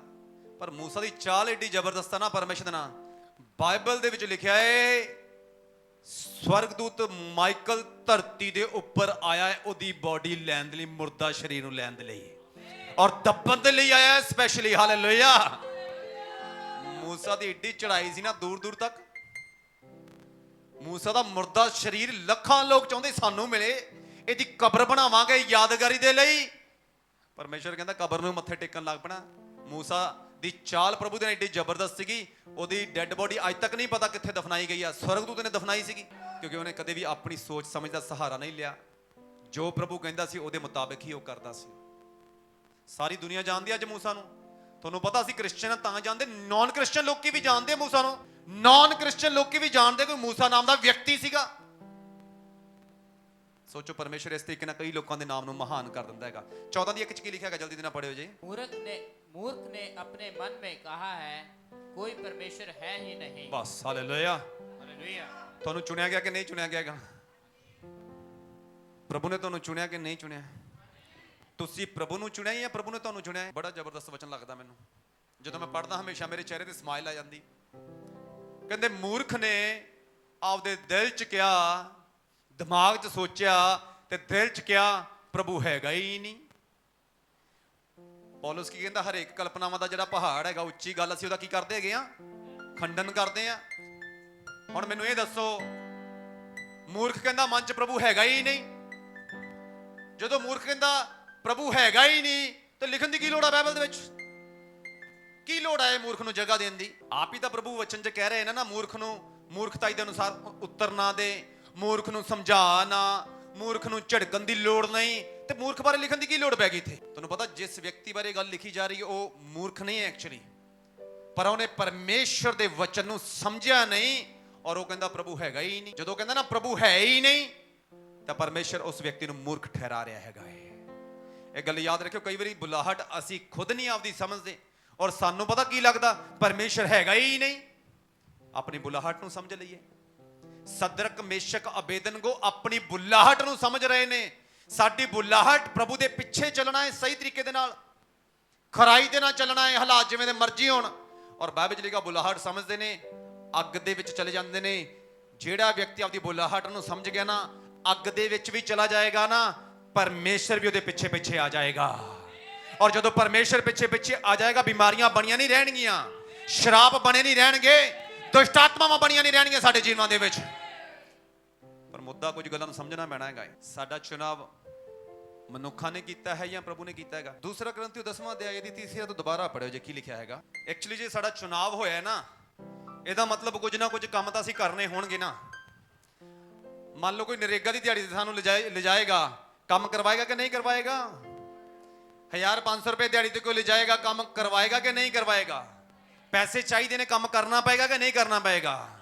ਉਸੇ ਤਰ੍ਹਾਂ ਜੇ ਪ੍ਰਭੂ ਨੇ ਸਾਨੂੰ ਸੱਦਿਆ ਨੇ ਤਾਂ ਮਤਲਬ ਕੁਝ ਨਾ ਕੁਝ ਤਾਂ ਕਰਨਾ ਪਏਗਾ ਨਾ। ਕੀ ਲਿਖਿਆ ਹੋਇਆ ਹੈ? क्योंकि यद्यपि हम शरीर में चलते फिरते ਕਹਿੰਦਾ हैं, ਚੱਲਦੇ ਤਾਂ ਭਾਵੇਂ ਸਰੀਰ 'ਚ ਹੀ ਪਏ ਆ ਆਪਾਂ, ਹਾਂਜੀ, तो भी शरीर के अनुसार नहीं लड़ते। ਕਹਿੰਦੇ ਸਾਡੀ ਲੜਾਈ ਫਿਰ ਸਰੀਰਕ ਨਹੀਂ ਹੈਗੀ, ਭਾਵੇਂ ਹੈਗੇ ਸਰੀਰ 'ਚ ਆ, ਪਰ ਲੜਾਈ ਸਰੀਰਕ ਨਹੀਂ ਹੈਗੀ। ਸਾਡੇ ਜੀਵਨ 'ਚ ਇੱਕ ਬੁਲਾਹਟ ਆ ਪਰਮੇਸ਼ਰ ਦੀ, ਇੱਕ ਲੜਾਈ ਲੜਨ ਦੇ ਲਈ ਸੱਦੇ ਗਏ ਆ। ਉਹ ਸਰੀਰ ਦੇ ਵਿੱਚ ਲੜਾਈ ਨਹੀਂ ਹੈ।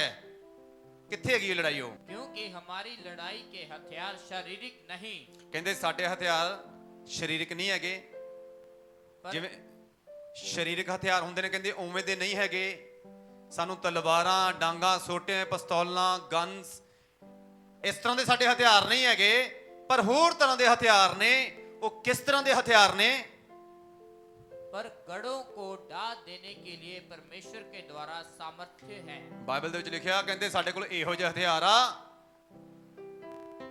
ਗੜਾਂ ਦੇ ਗੜ ਉਹਨਾਂ ਹਥਿਆਰਾਂ ਦੇ ਨਾਲ ਢਾਏ ਜਾ ਸਕਦੇ ਨੇ। आमीन, ਹਾਲੇਲੂਇਆ। हालेलुया। ਉਹ ਹਥਿਆਰ ਪ੍ਰਭੂ ਦੇ ਦੁਆਰਾ ਇੰਨੇ ਕਿ ਸਾਮਰਥੀ ਆ, ਤਾਕਤਵਰ ਆ, ਗੜਾਂ ਦੇ ਗੜ ਉਹਦੇ ਨਾਲ ਢਾਏ ਜਾ ਸਕਦੇ ਨੇ।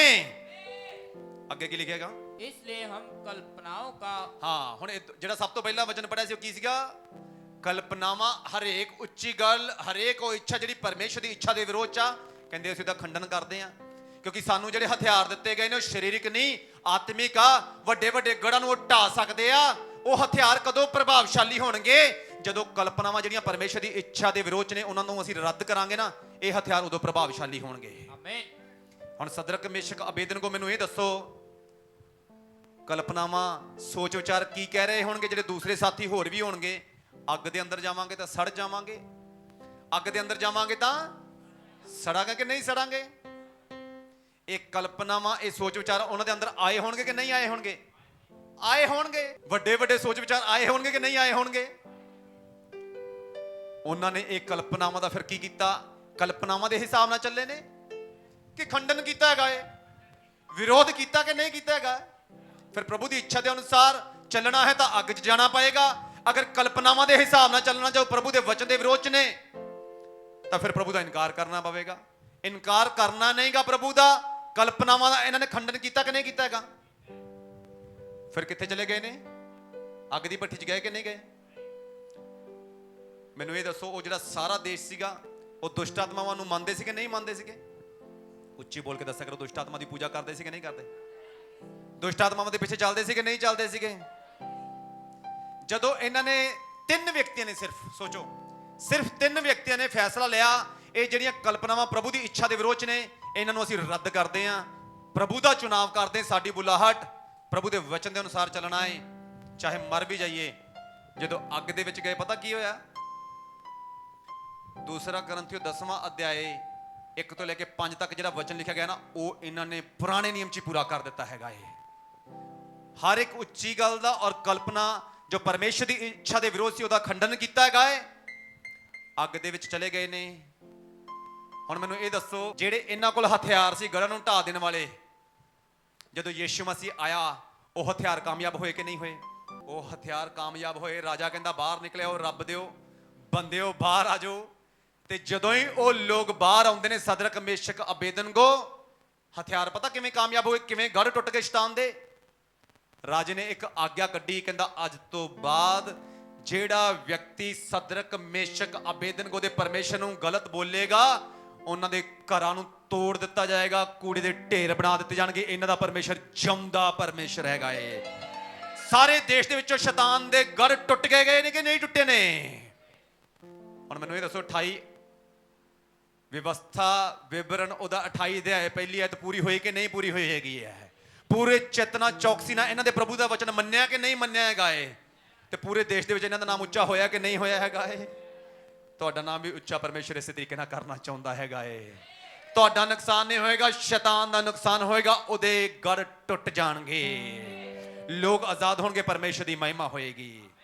ਰੇਲ ਗੱਡੀ ਤੇ ਜਾ ਕੇ ਸਾਹਮਣੇ ਖੜ ਜਾਓ ਜੀ, ਰੇਲ ਗੱਡੀ ਟਕਰਾਏਗੀ, ਕਿਹਦਾ ਨੁਕਸਾਨ ਹੋਏਗਾ? ਰੇਲ ਗੱਡੀ ਦਾ ਨੁਕਸਾਨ ਹੋਏਗਾ ਕਿ ਸਾਡਾ ਨੁਕਸਾਨ ਹੋਏਗਾ? ਸਾਡਾ ਨੁਕਸਾਨ ਹੋਏਗਾ। ਪਰ ਆਤਮਾ ਦੇ ਖੇਤਰ ਦੇ ਵਿੱਚ ਜਦੋਂ ਪਰਮੇਸ਼ਰ ਦੇ ਨਾਲ ਸਹੀ ਚਾਲ ਚੱਲੋਗੇ, ਉਹਦੇ ਵਚਨ ਦੇ ਅਨੁਸਾਰ ਚੱਲੋਗੇ, ਸ਼ੈਤਾਨ ਟਕਰਾਏਗਾ ਨਾ, ਸ਼ੈਤਾਨ ਦਾ ਨੁਕਸਾਨ ਹੋਏਗਾ, ਤੁਹਾਡਾ ਨੁਕਸਾਨ ਨਹੀਂ ਹੋਏਗਾ। ਪਰਮੇਸ਼ਰ ਵੱਡੀਆਂ ਗਵਾਹਾਂ ਨਾਲ ਤੁਹਾਨੂੰ ਖੜਾ ਕਰ ਦੇਗਾ। ਪੌਲਸ ਕਹਿੰਦਾ ਸਾਡੇ ਹਥਿਆਰ ਸਰੀਰਕ ਨਹੀਂ ਹੈਗੇ, ਤਲਵਾਰਾਂ ਦੀ ਲੋੜ ਨਹੀਂ ਹੈਗੀ, ਸਾਨੂੰ ਡਾਂਗਾ ਸੁੱਟਣ ਦੀ ਲੋੜ ਨਹੀਂ ਹੈਗੀ। ਸਾਡੇ ਕੋਲ ਜਿਹੜੇ ਹਥਿਆਰ ਨੇ ਨਾ, ਉਹ ਆਤਮਿਕ ਹਥਿਆਰ ਆ। ਉਹ ਛੋਟਾ ਮੋਟਾ ਕੰਮ ਨਹੀਂ ਕਰਦੇ, ਉਹ ਵੱਡੇ ਵੱਡੇ ਕੰਮ ਕਰਦੇ ਨੇ। ਸਦਰਕ ਮੇਸ਼ਕ ਅਬੇਦਨਗੋ ਨੇ ਉਹ ਹਥਿਆਰਾਂ ਦਾ ਯੂਜ਼ ਕੀਤਾ। ਪੂਰਾ ਦੇਸ਼ ਯਹੋਵਾ ਪਰਮੇਸ਼ਰ ਦੀ ਮਹਿਮਾ ਕਰ ਪਾਇਆ ਇਹਨਾਂ 3 ਬੰਦਿਆਂ ਦੇ ਕਾਰਨ। ਮੈਨੂੰ ਇਹ ਦੱਸੋ, ਇਹਨਾਂ 3 ਬੰਦੇ ਨੇ ਘਰੇ ਘਰੇ ਜਾ ਕੇ ਪ੍ਰਭੂ ਦਾ ਵਚਨ ਸੁਣਾਇਆ, ਮੀਟਿੰਗਾਂ ਕੀਤੀਆਂ, ਇੰਟਰਨੈਟ ਤੇ ਲਾਈਵ ਆਏ, ਪੋਸਟਰ ਲਾਏ, ਕੀ ਕੀਤਾ ਹੈਗਾ ਏ? ਸਿਰਫ ਪ੍ਰਭੂ ਦਾ ਵਚਨ ਚੌਕਸੀ ਦੇ ਨਾਲ ਪੂਰਾ ਕੀਤਾ ਹੈਗਾ ਏ।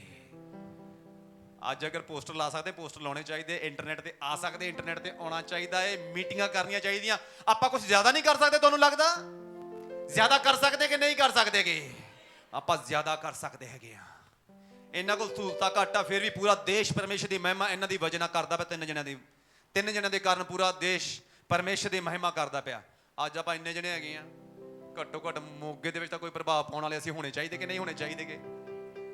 ਤੇ ਅਸੀਂ ਤਾਂ ਕਈ ਵਾਰੀ ਘਰੇ ਜਾ ਕੇ, ਰਿਸ਼ਤੇਦਾਰਾਂ 'ਚ ਜਾ ਕੇ, ਦੋਸਤਾਂ ਮਿੱਤਰਾਂ 'ਚ ਜਾ ਕੇ, ਜਿਸ ਤਰ੍ਹਾਂ ਬੈਬੀਲੋਨ ਦੇ ਲੋਕਾਂ ਦੀ ਪਰਮੇਸ਼ਰ ਭਾਸ਼ਾ ਬਦਲਦਾ, ਸਾਡੀ ਭਾਸ਼ਾ ਪਰਮੇਸ਼ਰ ਚਰਚ ਵਿੱਚ ਬਦਲਣਾ ਚਾਹੁੰਦਾ। ਘਰੇ ਆ ਕੇ ਫੇਰ ਉਹੀ ਭਾਸ਼ਾ ਸਾਡੀ, ਦੋਸਤ ਮਿੱਤਰਾਂ ਜਾ ਕੇ ਫੇਰ ਉਹੀ ਭਾਸ਼ਾ,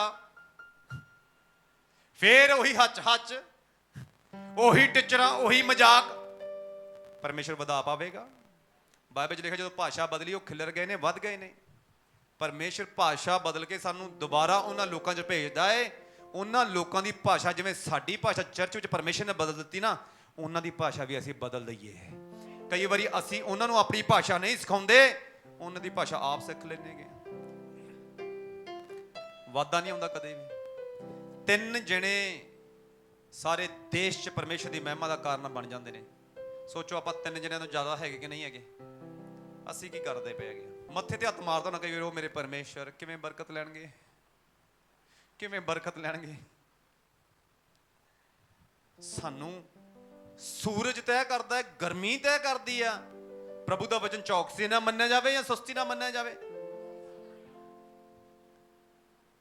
ਮੈਂ ਤੁਹਾਨੂੰ ਸੱਚੀ ਦੱਸਦਾ ਪਿਆ, ਅੱਜ ਜਿਹੜੇ ਤੁਸੀਂ ਇੱਥੇ ਬੈਠੇ ਹੋਏ ਨਾ, ਸਰਦੀ, ਗਰਮੀ, ਮੀਂਹ, ਬਾਰਿਸ਼, ਹਨੇਰੀ, ਤੂਫਾਨ ਕੁਝ ਨਹੀਂ ਨਾ ਵੇਖਦੇ, ਤੇ ਜਦੋਂ ਪਰਮੇਸ਼ਰ ਹਨੇਰੀਆਂ ਤੂਫਾਨ ਤੁਹਾਡੇ ਜੀਵਨਾਂ 'ਚ ਹੋਏਗਾ ਨਾ, ਪਰਮੇਸ਼ਰ ਹਾਲਾਤ ਨਹੀਂ ਵੇਖੇਗਾ ਤੁਹਾਡੇ ਵਿਰੋਧ 'ਚ ਖੜੇ ਹੋਏ।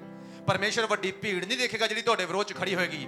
ਪਰਮੇਸ਼ਰ ਤੁਹਾਨੂੰ ਦੇਖੇਗਾ ਔਰ ਤੁਹਾਡੀ ਮਦਦ ਲਈ ਆ ਕੇ ਤੁਹਾਡੇ ਨਾਲ ਖੜ ਜਾਏਗਾ। ਉਹ 3 ਜਣੇ ਹੀ ਆ।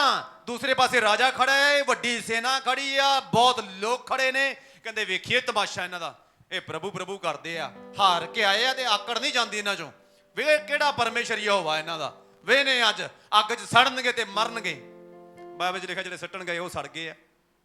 3 ਜਣਿਆਂ ਦਾ ਤਮਾਸ਼ਾ ਇਹ ਲੋਕ ਵੇਖਣਾ ਚਾਹੁੰਦੇ ਨੇ, ਪਰ ਬਾਈਬਲ ਦੇ ਵਿੱਚ ਲਿਖਿਆ ਏ ਯਹੋਵਾ ਪਰਮੇਸ਼ਰ ਅੱਗ ਦੇ ਵਿੱਚ ਆ ਜਾਂਦਾ ਏ। 3 ਜਣਿਆਂ ਤੋਂ ਮਹਿਮਾ ਸਾਰੇ ਦੇਸ਼ ਦੇ ਵਿੱਚ ਭਰ ਜਾਂਦੀ ਹੈਗੀ। ਉਸ ਤਰੀਕੇ ਨਾਲ ਪਰਮੇਸ਼ਰ ਤੁਹਾਡੇ ਜੀਵਨ 'ਚ ਵੀ ਕਰਨਾ ਚਾਹੁੰਦਾ ਏ, ਤੁਹਾਨੂੰ ਵੀ ਐਵੇਂ ਦਾ ਹੀ ਬਣਾਉਣਾ ਚਾਹੁੰਦਾ ਹੈਗਾ ਏ। ਜੇ 3 ਜਣੇ ਪੂਰੇ ਦੇਸ਼ ਨੂੰ ਪਰਮੇਸ਼ਰ ਦੀ ਮਹਿਮਾ ਦੇ ਵੱਲ ਲੈ ਕੇ ਜਾ ਸਕਦੇ ਨੇ, ਮੈਨੂੰ ਇਹ ਦੱਸੋ ਤੁਸੀਂ ਕਾਰਨ ਬਣ ਸਕਦੇ ਹੋ ਕਿ ਨਹੀਂ ਬਣ ਸਕਦੇ ਹੋ? ਬਣ ਸਕਦੇ ਹੋ ਕਿ ਨਹੀਂ ਬਣ ਸਕਦੇ ਹੋ? ਕਿਵੇਂ ਬਣੋਗੇ? ਸਵਾਲ ਹੈ, ਕਿਵੇਂ ਬਣੋਗੇ? ਕਿਵੇਂ ਬਣਾਂਗੇ ਅਸੀਂ? ਕਿਵੇਂ ਪਰਮੇਸ਼ਰ ਦੀ ਮਹਿਮਾ ਹੋਏਗੀ ਸਾਡੇ ਜੀਵਨ ਦੇ ਵਿੱਚੋਂ? ਉਦੋਂ ਮਹਿਮਾ ਹੋਏਗੀ ਜਦੋਂ ਪ੍ਰਭੂ ਦੇ ਵਚਨ ਨੂੰ ਚੌਕਸੀ ਦੇ ਨਾਲ ਅਸੀਂ ਮੰਨਾਂਗੇ। ਚੌਕਸੀ ਕਦੋਂ ਹੋਏਗੀ? ਉਸ ਸਮੇਂ ਨਹੀਂ। ਚੌਕਸੀ ਉਸ ਸਮੇਂ ਨਹੀਂ ਹੈ ਜਦੋਂ ਭੀੜ ਦੇ ਵਿੱਚ ਬੈਠੇ ਆ, ਗਵਾਂਢੀ ਨੇ ਹੱਥ ਖੜਾ ਕੀਤਾ, ਮੈਂ ਵੀ ਹੱਥ ਖੜਾ ਕਰਤਾ, ਉਹ ਚੌਕਸੀ ਨਹੀਂ। ਲੇਕਿਨ ਉਸ ਸਮੇਂ ਵੀ ਚੌਕਸੀ ਜਦੋਂ ਅਸੀਂ ਇਕੱਲੇ ਹੈਗੇ ਆ, ਕੋਈ ਸਾਨੂੰ ਨਹੀਂ ਦੇਖ ਰਿਹਾ। ਪ੍ਰਭੂ ਦਾ ਵਚਨ ਉਦੋਂ ਵੀ ਇਮਾਨਦਾਰੀ ਨਾਲ ਮੰਨ ਰਹੇ ਹਾਂ ਅਸੀਂ। ਤੁਹਾਨੂੰ ਪਤਾ ਪੌਲਸ ਕਿਉਂ ਕਹਿੰਦਾ ਹੈਗਾ ਹਰੇਕ ਉੱਚੀ ਗੱਲ, ਉਹ ਕਲਪਨਾ ਜਿਹੜੀ ਵਿਅਰਥੀ, ਬਹੁਤ ਉੱਚੀ ਪਹਾੜ ਵਾਂਗੂ, ਕਹਿੰਦੇ ਉਹਦਾ ਅਸੀਂ ਖੰਡਨ ਕਰਦੇ ਹਾਂ, ਵਿਰੋਧ ਕਰਦੇ ਹਾਂ। ਕਹਿੰਦੇ ਅਸੀਂ ਉਹਦਾ ਅਸੀਂ ਵਿਰੋਧ ਕਰਦੇ ਹਾਂ ਤੇ ਉਹਨੂੰ ਕੈਦ ਕਰਕੇ ਪ੍ਰਭੂ ਦਾ ਆਗਿਆਕਾਰੀ ਬਣਾ ਦਿੰਦੇ ਆ। ਮੈਨੂੰ ਇਹ ਦੱਸੋ, ਉੱਚੀ ਗੱਲ ਕਿਹਾ ਗਿਆ ਕਿ ਗਹਿਰਾਈ ਵਾਲੀ ਨੀਵੀਂ ਗੱਲ ਕਿਹਾ ਗਿਆ? ਓਕੇ, ਅਫਸੀਆਂ ਦੀ ਕਿਤਾਬ ਘਰੇ ਆ ਕੇ ਪੜ੍ਹਿਓ, 6ਵਾਂ ਅਧਿਆਇ 12 'ਚ ਲਿਖਿਆ, ਕਹਿੰਦੇ ਸਾਡੀ ਲੜਾਈ ਸਰੀਰਕ ਨਹੀਂ ਹੈਗੀ, ਪਰ ਸਾਡੀ ਲੜਾਈ ਪ੍ਰਧਾਨਤਾਵਾਂ ਦੇ ਨਾਲ, ਅੰਧਕਾਰ ਦੀਆਂ ਆਤਮਿਕ ਸੈਨਾਵਾਂ ਦੇ ਨਾਲ, ਜਿਹੜੀਆਂ ਕਿੱਥੇ ਹੈਗੀਆਂ ਨੇ? ਅਸਮਾਨ ਦੇ ਵਿੱਚ ਹੈਗੀਆਂ ਨੇ। ਹਾਲੇਲੂਇਆ। ਮੈਨੂੰ ਇਹ ਦੱਸੋ, ਜਦੋਂ ਅਸਮਾਨ ਦੇ ਵਿੱਚ ਸਾਡੀ ਲੜਾਈ ਹੈਗੀ ਆ, ਅਸਮਾਨ 'ਚ ਕਿਵੇਂ ਜਾਵਾਂਗੇ? ਜਹਾਜ਼ ਤੇ ਬਹਿ ਕੇ ਜਾਵਾਂਗੇ ਕਿ ਪੌੜੀ ਲਾ ਕੇ ਜਾਵਾਂਗੇ? ਆਤਮਾ ਦੇ ਵਿੱਚ ਜਾਣਾ ਪਏਗਾ ਕਿ ਨਹੀਂ ਜਾਣਾ ਪਏਗਾ? ਕਲਪਨਾਵਾਂ ਦੇ ਜ਼ਰੀਏ ਪਹੁੰਚ ਸਕਦੇ ਉੱਥੇ ਕਿ ਨਹੀਂ ਪਹੁੰਚ ਸਕਦੇਗੇ? ਤੇ ਕਲਪਨਾਵਾਂ ਹੀ, ਪਹਿਲੀ ਗੱਲ ਤਾਂ ਅਸੀਂ ਨੀਂਹ ਗਲਤ ਰੱਖੀ ਕਲਪਨਾਵਾਂ ਦੀ, ਵਿਅਰਥੀਆਂ ਗੱਲਾਂ ਉਹ ਲਾ ਲਾ ਕੇ, ਢੇਰ ਲਾ ਲਾ ਕੇ ਤਾਂ ਜਾਈ ਜਾਂਦੇ ਆਕਾਸ਼ ਦੇ ਵਿੱਚ। ਫਿਰ ਲੜਨ ਤਾਂ ਅਸੀਂ ਪ੍ਰਭੂ ਦੀ ਲੜਾਈ ਚੱਲੇ ਆ, ਤੇ ਉੱਥੇ ਜਾ ਕੇ ਜਦੋਂ ਸਾਡੀ ਨੀਂਹ ਚੈੱਕ ਕੀਤੀ ਜਾਣੀ, ਨੀਂਹ ਤਾਂ ਹੈਗੀ ਸਾਡੀ ਸ਼ੈਤਾਨੀ ਕੰਮਾਂ ਦੀ, ਤੇ ਉੱਥੇ ਪ੍ਰਭੂ ਦੇ ਨਾਲ ਅਸੀਂ ਮਿਲ ਕੇ ਸਵਰਗੀ ਰਾਜ ਦੇ ਲਈ ਲੜਾਈ ਲੜਾਂਗੇ ਜਾਂ ਸ਼ੈਤਾਨ ਦੇ ਮਦਦਗਾਰ ਸਾਬਤ ਹੋਵਾਂਗੇ ਉੱਥੇ ਅਸੀਂ? ਤਾਂ ਹੀ ਪੌਲੁਸ ਕਹਿੰਦਾ ਲੜਾਈ ਤਾਂ ਤੁਸੀਂ ਆਤਮਿਕ ਲੜਨੀ ਆ, ਪ੍ਰਭੂ ਦੇ ਵੱਲੋਂ ਲੜਨੀ ਹੈਗੀ ਆ। ਨੀਂਹ ਚੈੱਕ ਕਰ ਲਿਓ ਜੇ ਕਹਿੰਦਾ ਵਿਅਰਥੀਆਂ ਗੱਲਾਂ ਲਾ ਲਾ ਕੇ ਤਾਂ ਨਾ ਚੜ ਜਾਓ ਜੇ। ਜਦੋਂ ਉੱਥੇ ਜਾ ਕੇ ਪਤਾ ਲੱਗੇ ਵੋਟਾਂ ਸਾਡੇ ਵੱਲ ਹੁਣ ਸ਼ੈਤਾਨ ਵਾਲੀਆਂ ਜ਼ਿਆਦਾ, ਆਦਤਾਂ ਸਾਡੇ ਅੰਦਰ ਹੁਣ ਸ਼ੈਤਾਨ ਵਾਲੀਆਂ ਜ਼ਿਆਦਾ, ਤੇ ਲੜਾਈ ਅਸੀਂ ਪ੍ਰਭੂ ਵਾਲੀ ਲੜਨ ਚੱਲੇ ਆ। ਤਾਂ ਹੀ ਕਹਿੰਦਾ ਜਿਹੜੀ ਉੱਚੀ ਗੱਲ ਹੈਗੀ ਨਾ, ਕਹਿੰਦੇ ਚੈੱਕ ਕਰ ਲਿਓ ਜੇ ਪਹਿਲਾਂ। ਕਹਿੰਦੇ ਜੇ ਪ੍ਰਭੂ ਦੀ ਇੱਛਾ ਦੇ ਵਿਰੋਧ ਚ ਨਾ ਉਹ ਗੱਲਾਂ, ਕਹਿੰਦੇ ਖੰਡਨ ਕਰੋ ਜੇ, ਉਹਨਾਂ ਦਾ ਵਿਰੋਧ ਕਰੋ ਜੇ, ਆਗਿਆਕਾਰੀ ਬਣਾਓ ਜੇ ਪ੍ਰਭੂ ਦਾ। ਕਿਉਂਕਿ ਸਵਰਗ ਦੇ ਵਿੱਚ ਲੜਾਈ ਹੈਗੀ, ਤਾਂ ਤੱਕ ਪਹੁੰਚਣ ਦੇ ਲਈ ਪ੍ਰਭੂ ਦੇ ਵਚਨ ਦੇ ਅਨੁਸਾਰ ਸਾਨੂੰ ਉੱਪਰ ਜਾਣਾ ਪਏਗਾ। ਬੈਬੀਲੋਨ ਵਾਂਗੂ ਬਿਲਡਿੰਗ ਬਣਾ ਕੇ ਉੱਪਰ ਜਾਵਾਂਗੇ ਨਾ, ਪ੍ਰਭੂ ਨੂੰ ਪਸੰਦ ਨਹੀਂ ਆਏਗਾ। ਬੈਬੀਲੋਨ ਵਾਲੇ ਲੋਕਾਂ ਨੇ ਬਿਲਡਿੰਗ ਬਣਾਈ ਸੀ, ਕਹਿੰਦੇ ਸਵਰਗ ਨਾਲ ਗੱਲਾਂ ਕਰਿਓ ਤਾਂ ਜਾਵਾਂਗੇ। ਨਵੇਂ ਨਿਯਮ 'ਚ ਪ੍ਰਭੂ ਕਹਿੰਦਾ ਤੁਸੀਂ ਤਾਂ ਜਾ ਕੇ ਲੜਾਈ ਲੜਨੀ ਹੈਗੀ ਆਤਮਾ ਦੇ ਵਿੱਚ, ਪਰ ਪ੍ਰਭੂ ਦੀ ਇੱਛਾ ਦੇ ਅਨੁਸਾਰ ਉੱਪਰ ਜਾਣਾ ਹੈਗਾ ਏ। ਬੈਬੀਲੋਨ ਦੇ ਲੋਕ ਕਹਿੰਦੇ ਭਾਸ਼ਾ ਇੱਕ, ਇਕੱਠੇ ਰਹਿੰਦੇ, ਟੌਰ ਨਾਲ ਮਜ਼ੇ ਕਰਦੇ ਹੈਗੇ, ਪ੍ਰਭੂ ਨੂੰ ਪਸੰਦ ਨਹੀਂ ਆਇਆ। ਇੱਕ ਗੱਲ ਯਾਦ ਰੱਖੋ, ਜਦੋਂ ਚਰਚ ਵਿੱਚੋਂ ਜਾਂਦੇ ਹੋ ਪ੍ਰਭੂ ਦਾ ਵਚਨ ਸੁਣ ਕੇ, ਸਾਰੇ ਲੋਕਾਂ ਨਾਲ ਸਾਡਾ ਆਚਾਰ ਵਿਹਾਰ ਅਗਰ ਲਗਾਤਾਰ ਵਧੀਆ ਬਣਿਆ ਰਹਿੰਦਾ ਨਾ, ਜਿਹੜੇ ਲੋਕ ਚਰਚ ਨਹੀਂ ਆ ਰਹੇ, ਗੜਬੜੀ 'ਚ ਹੈਗੇ ਨੇ, ਪਾਪ 'ਚ ਨੇ, ਇਹਦਾ ਮਤਲਬ ਚਰਚ ਦੇ ਅੰਦਰ ਆ ਕੇ ਸਾਡੇ ਜੀਵਨ 'ਚ ਕੁਝ ਅੱਛਾ ਗਿਆ ਹੀ ਨਹੀਂ ਹੈ। ਤੁਹਾਨੂੰ ਮੈਂ ਸੱਚੀ ਦੱਸਦਾ ਹੈਗਾ, ਕਿਉਂਕਿ ਅਗਰ ਚਰਚ ਵਿੱਚ ਆ ਰਹੇ ਹਾਂ, ਕੁਝ ਗੱਲਾਂ ਪਰਮੇਸ਼ਰ ਸਾਨੂੰ ਜੋ ਠੀਕ ਨਹੀਂ ਹਨ ਉਹਨਾਂ ਨੂੰ ਸੁਣਨ ਤੋਂ ਰੋਕੇਗਾ। ਜੇ ਬੋਲਾਂਗੇ ਨਹੀਂ, ਸੁਣਨ ਤੋਂ ਜ਼ਰੂਰ ਰੋਕੇਗਾ। ਗਲਤ ਸੰਗਤੀ 'ਚ ਜਾਵਾਂਗੇ ਨਾ, ਉਹ ਗਲਤ ਗੱਲਾਂ ਸੁਣ ਕੇ ਵੀ ਸਾਡਾ ਉਹਨਾਂ ਦਾ ਆਚਾਰ ਵਿਹਾਰ ਵਧੀਆ ਹੈ, ਇਹਦਾ ਮਤਲਬ ਸੁਣਨ ਵਾਲੀ ਆਦਤ ਅਸੀਂ ਠੀਕ ਨਹੀਂ ਕੀਤੀ। ਤਾਂ ਹੀ ਬਾਈਬਲ ਕਹਿੰਦੀ ਸੁਚੇਤ ਰਹੋ, ਸੁਣਦੇ ਕੀ ਹੈਗੇ ਆ। ਕਿੰਨੇ ਜਣੇ ਨੂੰ ਅੱਜ ਦਾ ਵਚਨ ਸਮਝ ਆਏਗਾ? ਪ੍ਰਭੂ ਦੀ ਬੁਲਾਹਟ ਸਮਝਣਾ ਜ਼ਰੂਰੀ ਹੈ। ਪ੍ਰਭੂ, ਉਹਨੂੰ ਮੈਂ ਨਹੀਂ ਚੁਣਿਆ, ਪ੍ਰਭੂ ਨੇ ਮੈਨੂੰ ਚੁਣਿਆ ਹੈ। ਅਗਰ ਉਹਨੇ ਚੁਣਿਆ ਨਾ, ਕੁਝ ਤਾਂ ਕੰਮ ਉਹ ਕਰਵਾਏਗਾ ਨਾ ਮੇਰੇ ਤੋਂ, ਕੁਝ ਨਾ ਕੁਝ ਕੰਮ ਕਰਨ ਦੇ ਲਈ ਤਾਂ ਮੈਂ ਚੁਣਿਆ ਗਿਆ ਹੀ ਆ ਨਾ। ਹਾਲੇਲੂਇਆ।